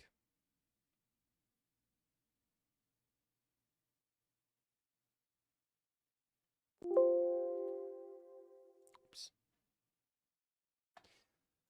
Yeah, enjoyable track, good riffs. I think I'm gonna give that one 8 out of 10. 8 out of 10. Maybe feels a little bit more brevity. Didn't repeat as much, even though I did like some of the parts that repeated. Maybe it would have been a little bit better, but I still thoroughly enjoyed it. Great snare sound, really cool aesthetic there too. Yeah, hell yeah. All right, now we got Kurban with Das Motiv.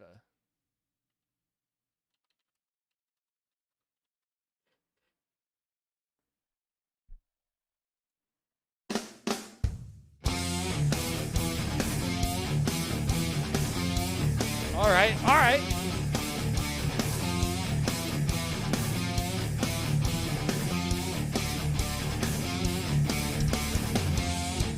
Das Motiv.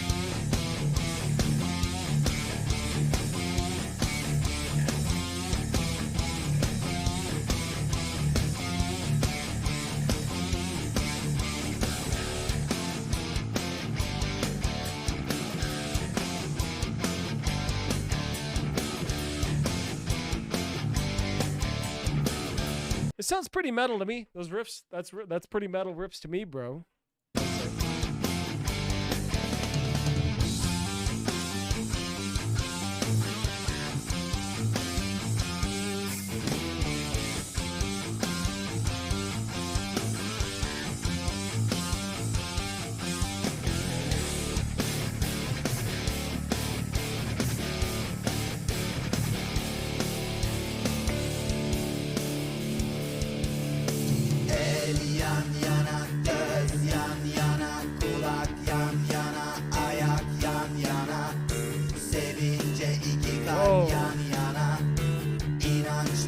Yeah, this is cool.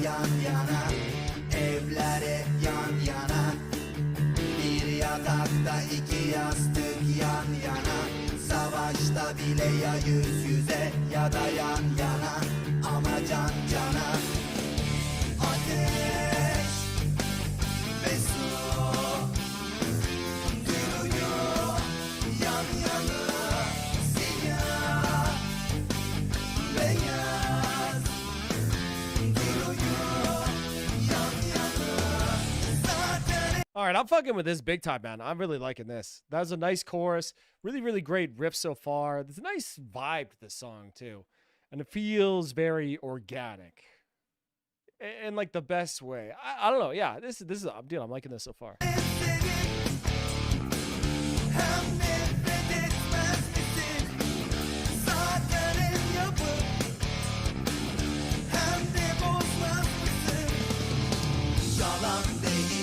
Şey benim, kulak verin bana. Yalan değil ben herkesin, kulak verin bana. Her renkte, her tatta, meyveler duruyor yan yana. Farkına varmazsa, yem verir her gün hayvana. Her renkte, her tatta, meyveler really like the way Turkish sounds when sung. I don't know. Turkish to me just has a very like smooth quality, especially with that Turkish rapper that I was showing you guys last stream. Those are the only Turkish, artists that I know, and I really just like the way Turkish sounds and sung. It's very like smooth. A lot of vowels on it or something. I don't know. It just sounds good to my ear, man. I don't know.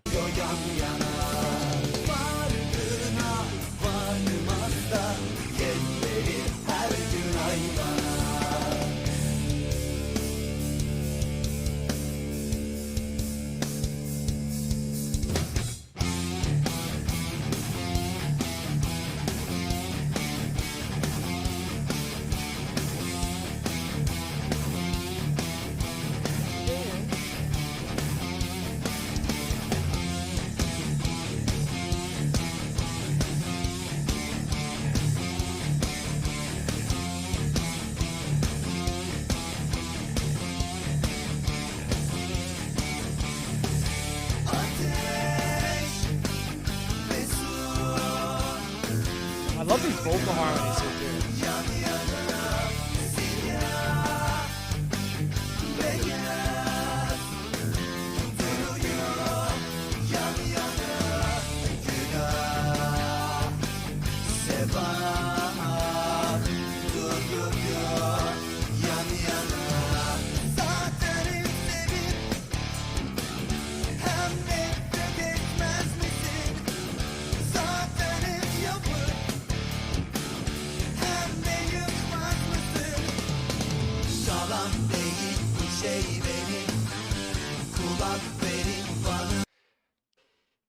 Anybody else liking this here? I'm loving this track so far, and I'm sorry I'm not saying anything. I'm just fucking vibing, enjoying these riffs and this cool singing.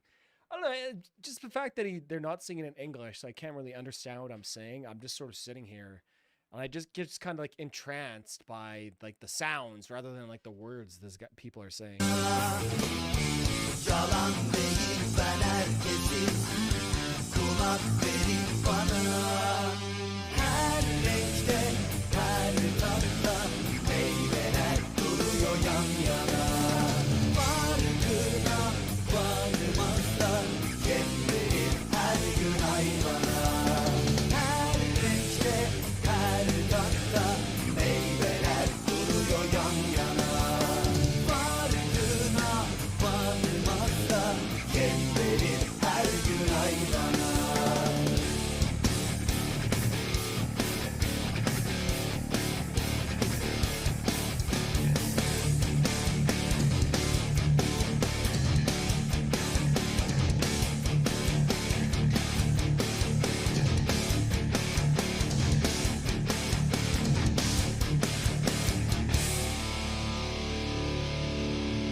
Damn, banger, man. I fucking love that song.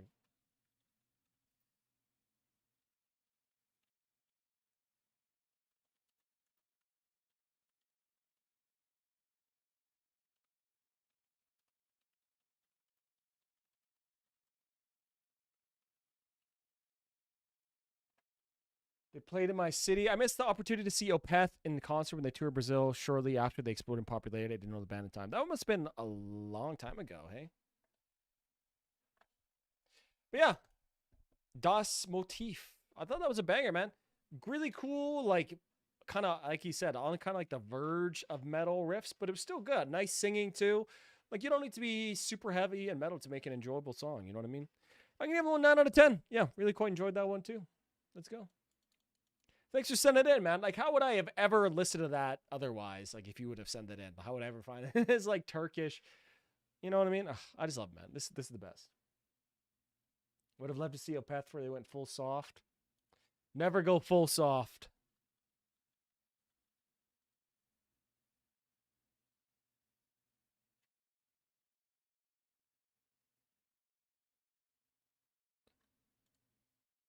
This quality looks terrible. If it's the...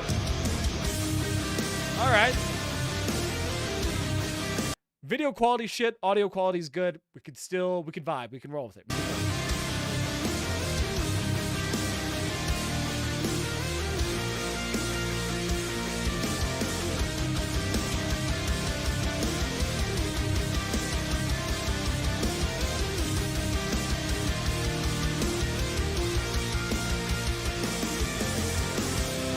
Okay. Okay, sick as fuck intro so far. I like that. I like that. Definitely some kill switch engage vibes. My soul was severed from my shell. At birth I was stigmatized by fires of hell. The hollow space inside is growing still. It's going for the kill. Beneath the blood red sky, the All right, okay. sun was born. The sky was bleeding when I heard the dead song. Bye bye, burning cradle. Love my heart was on fire. Yo, okay. Really cool layers of vocals here. Very, very grand and majestic. Recharging the void vector. You got it, buddy.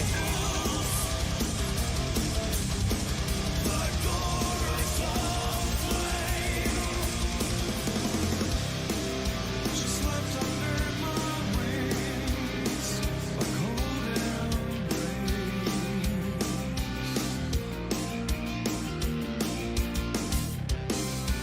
Death's loyal servant, now filled with pain, forever haunted by her angelic face. Bye bye, burning cradle. Love my heart was on fire. Dark angels, the daughters of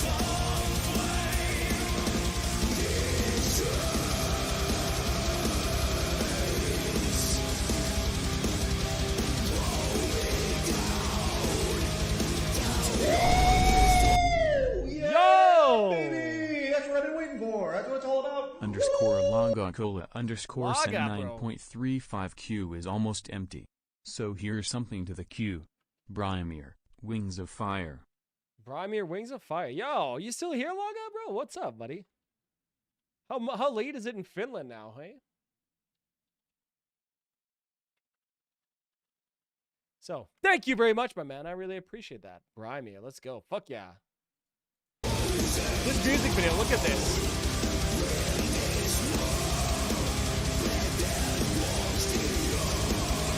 $1.9 million views.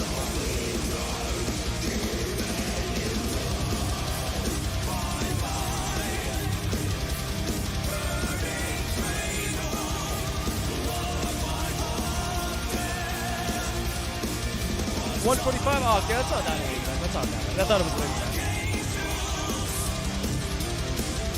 Almost 2 a.m.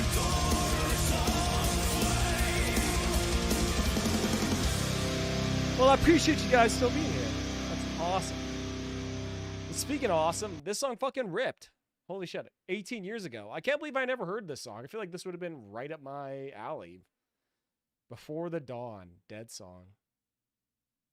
Yeah, really cool. Like, very, very heavy.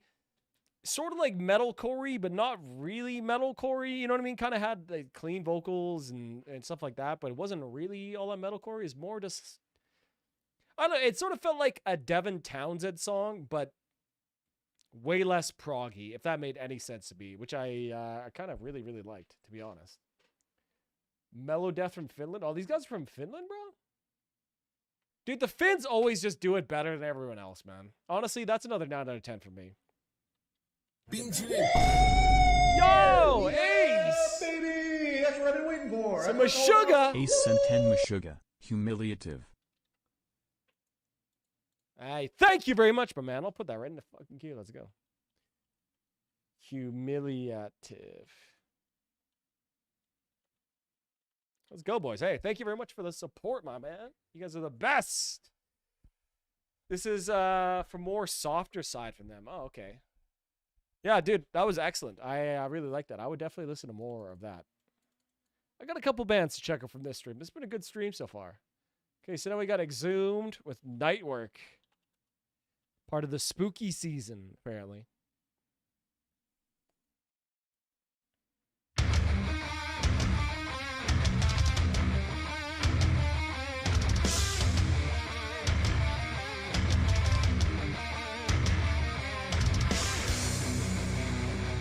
Holy shit. Slayer called. They want their harmonies back. Not that that's a bad thing, though.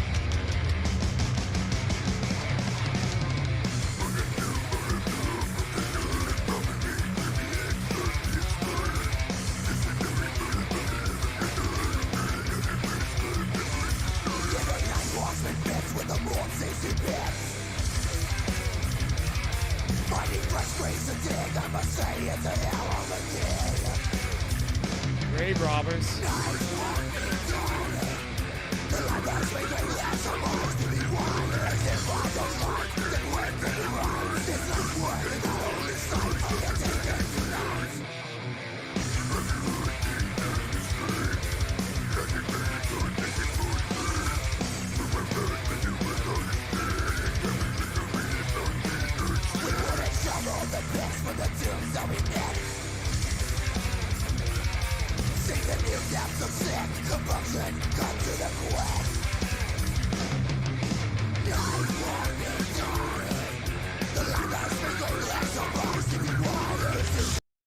This Exhumed album is the one Melodeath album from this grindcore band. So they just kind of like dip their toes into Melodeath for this album. So that's pretty cool. I was going to say the guy's vocals, when he kind of did the higher vocals, really remind me a lot of Dave Davidson's vocals from Revocation. Optimal Monopoly. What's up, buddy? What's up? Chat this? Yo, what's up?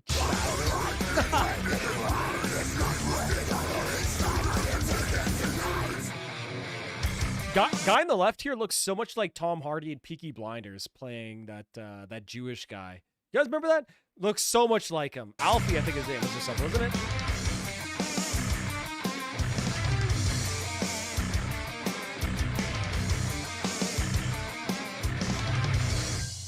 Groovy as hell, bro.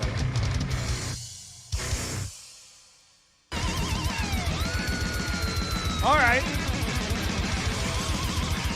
What is happening in this video now?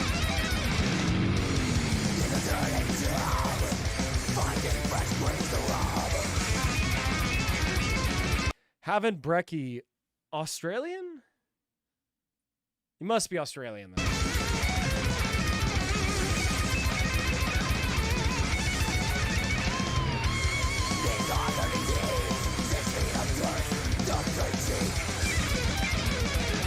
What are you recording today, my man?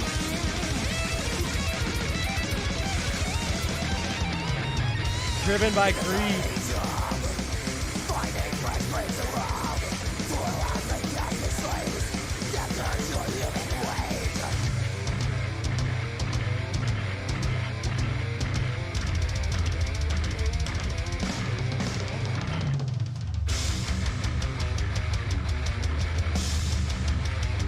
Dude, these riffs.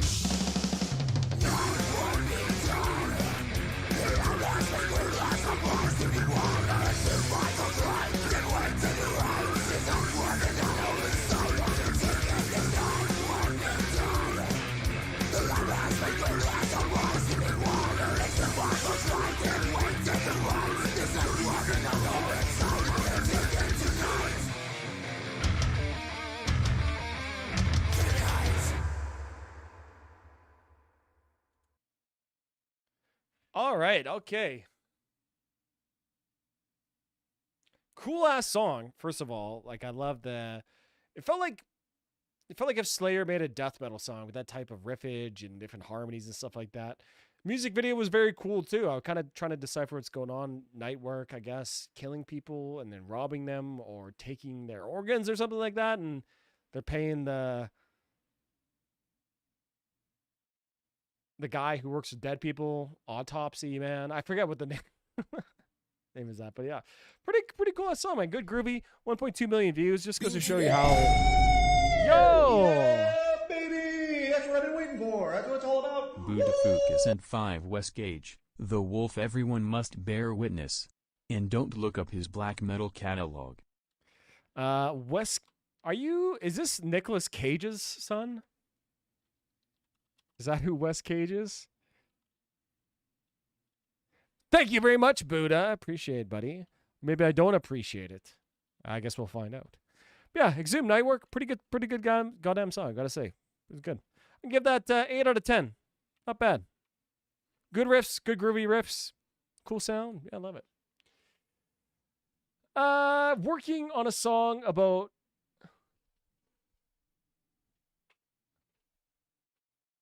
arachnomancy, diving the future from spiders, inspired by an art exhibition. I think it's a real practice in Cameroon too. Arachnomancy?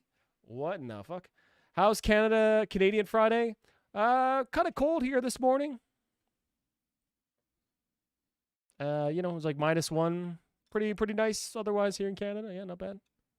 How is Australia? Hell yeah, thanks, bro. Just got the Oh, your band's name is Optimum Monopoly. Hell yeah. Damn it, I heard the news about Ace this morning. So sad. Yeah, rest in peace, man. It happens. All right, so we got Afterlife next, live in the LBC. One of the greatest live DVDs of all time, easily. We got an upscaled? Okay, hold on. Let me just pull it up here in the upscaled version. Pretty prolific. Been doing my metal and black metal. Oh, really? He's been making metal for 2 decades? Fuck. I'm not going to lie, guys. The intro to Afterlife with the strings, and then it moves into the strings and the harmonized riff at the beginning. I think it's probably one of the best intros in metal. It's so good, man. I love it. Almost Easy is another really good intro, too, with the piano. I said earlier today, you got to respect them how they don't have like a backing track of the power chords underneath, right? It's just the bass and the harmonized guitars. You got to love that shit. This song's so fucking good, bro. I think this is easily like my favorite Avenged Sevenfold song. Maybe Critical Acclaim might be #1, but this one's like easily #1, #2. Every single piece of music, bro. Every single piece of music, it works. Fold, because they were in that Warp Tour scene for a while, but they are sick. Still kind of sleeping on them for their crypto stuff. I have no idea what's going on here. Dude, anything with cryptocurrency, bro, I just immediately just tune out. I just do not give a single fuck. You know what I mean? Just stack a little Bitcoin here as like a precaution in case it actually is whatever it says it is, and you're good, I think. Buried Alive, Little Piece of Heaven, Unholy Confessions are also at the top for me. Yeah. Unholy Confessions for sure. Yeah, this one, Afterlife, Almost Easy. Yeah, dude. Actually, one of the songs we listened to on here, I thought was really good. It was, what was it? Brampton Cocktail. I thought that was a fucking sick song, too. Actually, this whole album is awesome. Rest in peace, the Rev, indeed, bro. Rest in peace, the Rev, man. Dude, one of the fucking goats, bro. Absolutely. That little, like, chunk from the intro and, like, put it in the middle of the actual solo section. Such a cool way to, like, structure and use different parts of the song. This song is so fucking good, bros.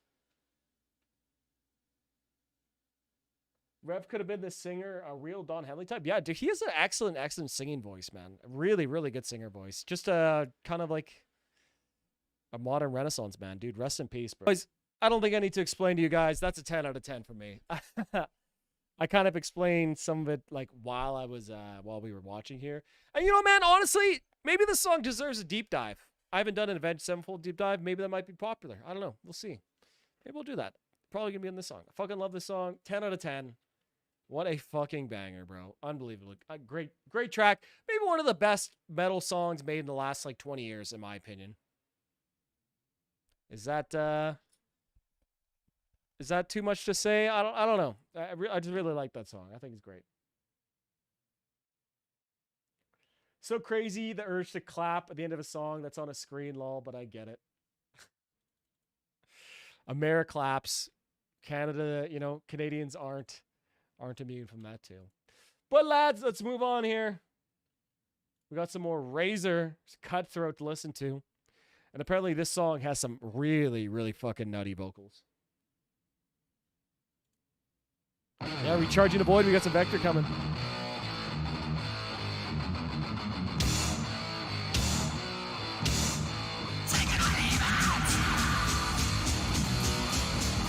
All right. Damn, so this came out in 1985. You can kind of tell by the drum production here, but this guitar tone is nasty.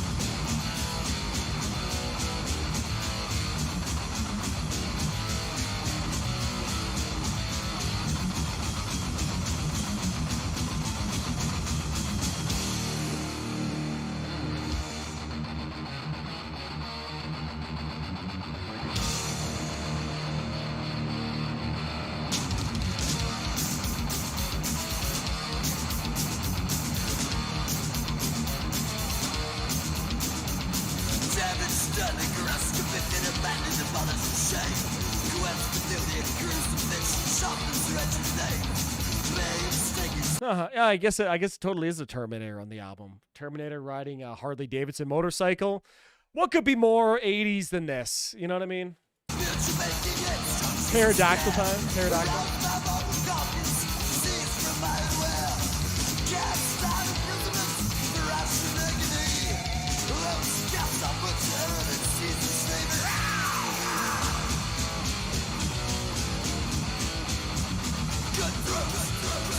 Cutthroat. Damn.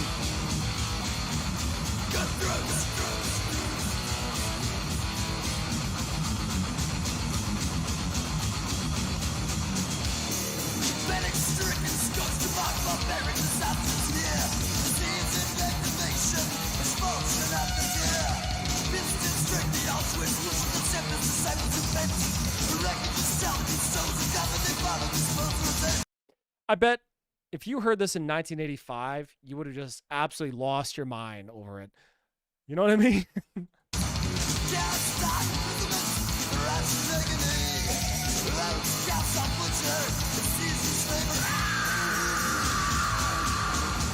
Nasty vocals.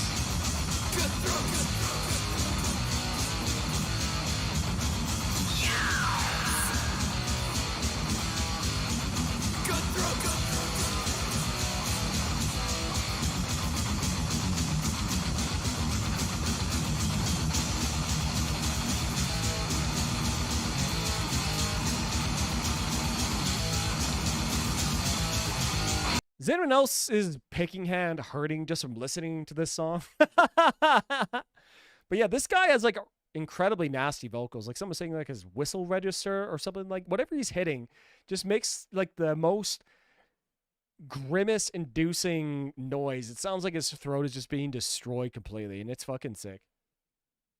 Wait for the end of the song. Things get crazy. Where are these guys from? Bay Area? I think these guys are from Canada, bro. Ontario. Fellow Canadians.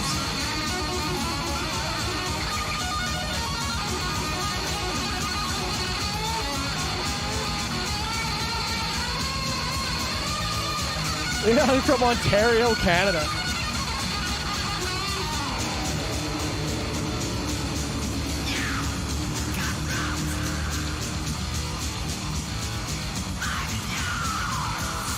Yeah, bro.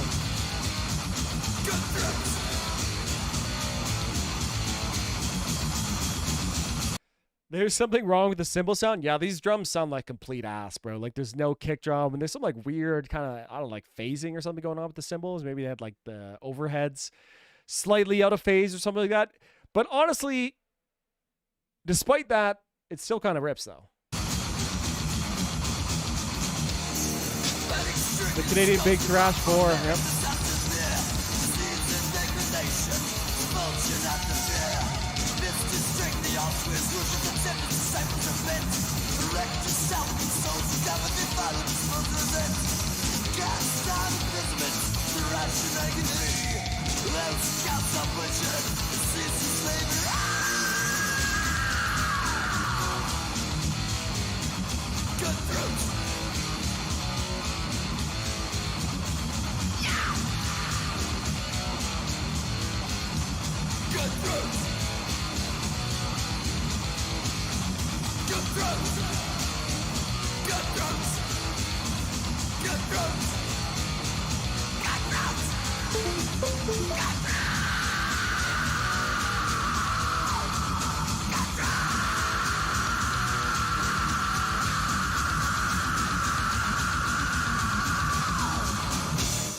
Uh-oh.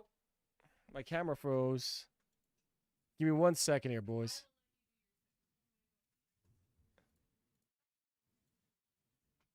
Are we back? Are we back? Oh, we're back. We're back. We're back. Okay, cool. We're back.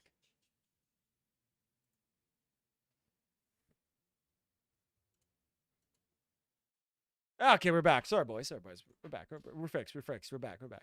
Okay, pretty sick song. I really like how fast it was, but did we really need to hear the same chorus like 4 times in 4 minutes? You know what I mean? Insanely nasty vocals by the singer. Like, I can't get over. It actually sounds like this guy's like throat is just being destroyed.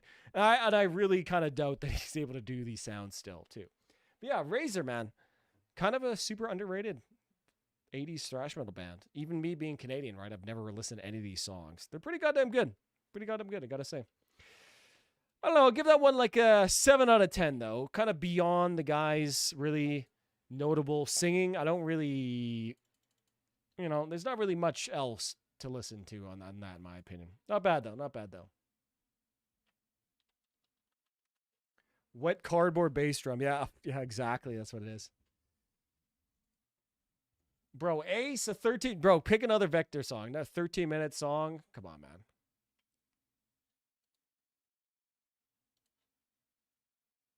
I'll listen to Charging the Void. How about that one?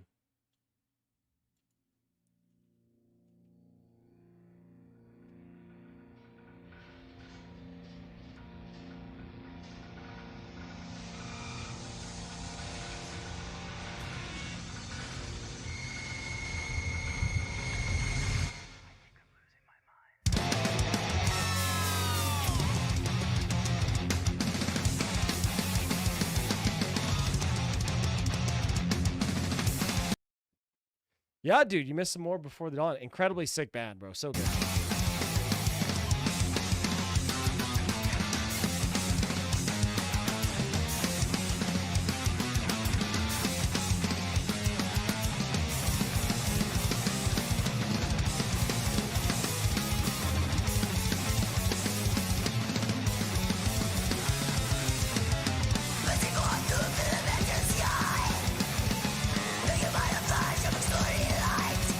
I guess if you think about it, it's kind of like the same vocal style as the Razor guy, kind of. A little bit, a little bit.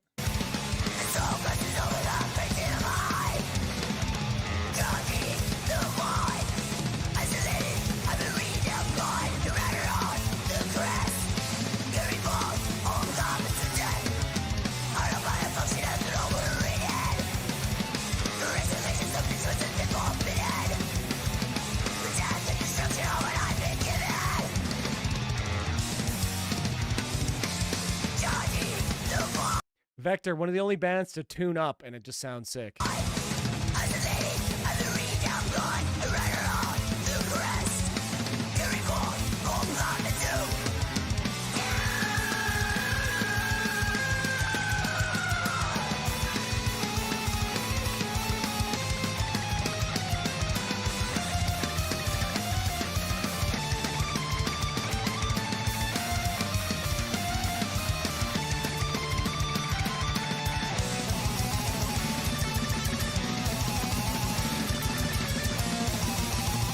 Damn, this is crazy.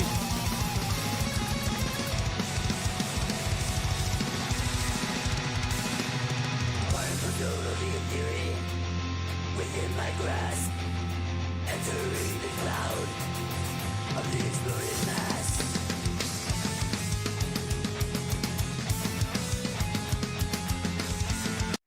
I think you chose Recharging the Void, not Charging the Void. Yeah, I know. I chose this one because it was like 5 minutes shorter.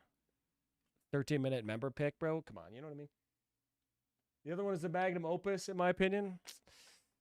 Boys, 13-minute Magnum Opus. Come on, man. Come on. Is it that good? Okay, whatever. I'll do it. I'll do it. Just for you guys.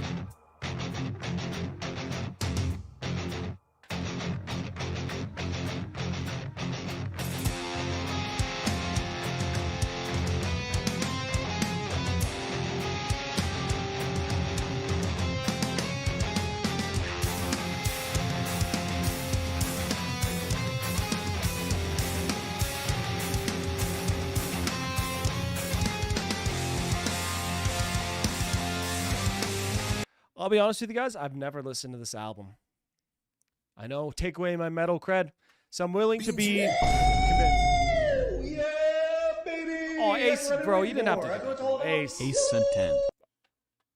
Okay, pick another song, Ace. You don't have to do that, my friend. Thank you, though. I really, really appreciate it. Pick another song, and I'll add it to the queue, buddy. Thank you very much. I really appreciate your support, my man.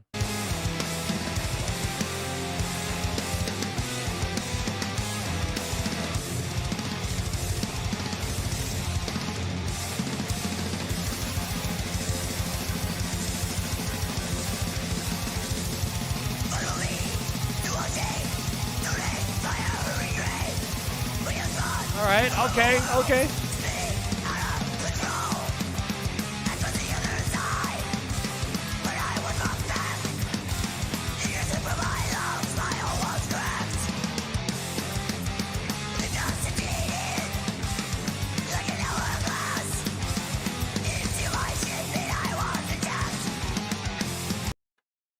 The death knell ringeth horrendous. All right, let's fucking go.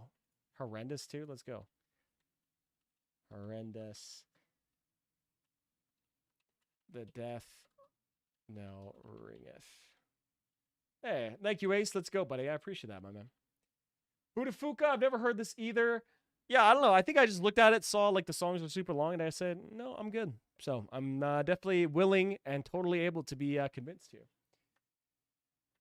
I'm tuned to F standard right now too, and honestly, the extra tension on the strings makes it a lot tougher to play. Would you not like tune to F standard with like 8s or something like that instead? I've returned. Q still booming? Absolutely, buddy. I miss technical thrash metal. When it divided tech death too much, they sounded great. Those chords are nice and heavy riff like this. They're letting the note shine too. Listen, utter isolation, Varvis. Vocal style is like the sound of perseverance. Okay. See that now you have me intrigued. That's all you had to do was mention death.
Heard the name of the album there.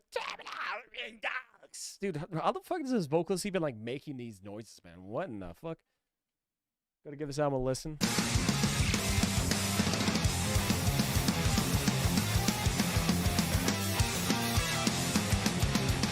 Absolutely, Budafuka. Wouldn't you, buddy? Wouldn't you?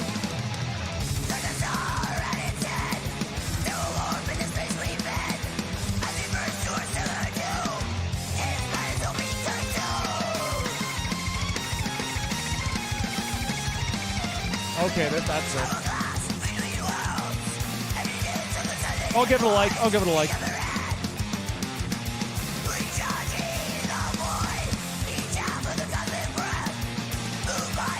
A lot of Zoth's inspiration comes to Vector. I can totally see that. Yeah, okay. That makes sense to me.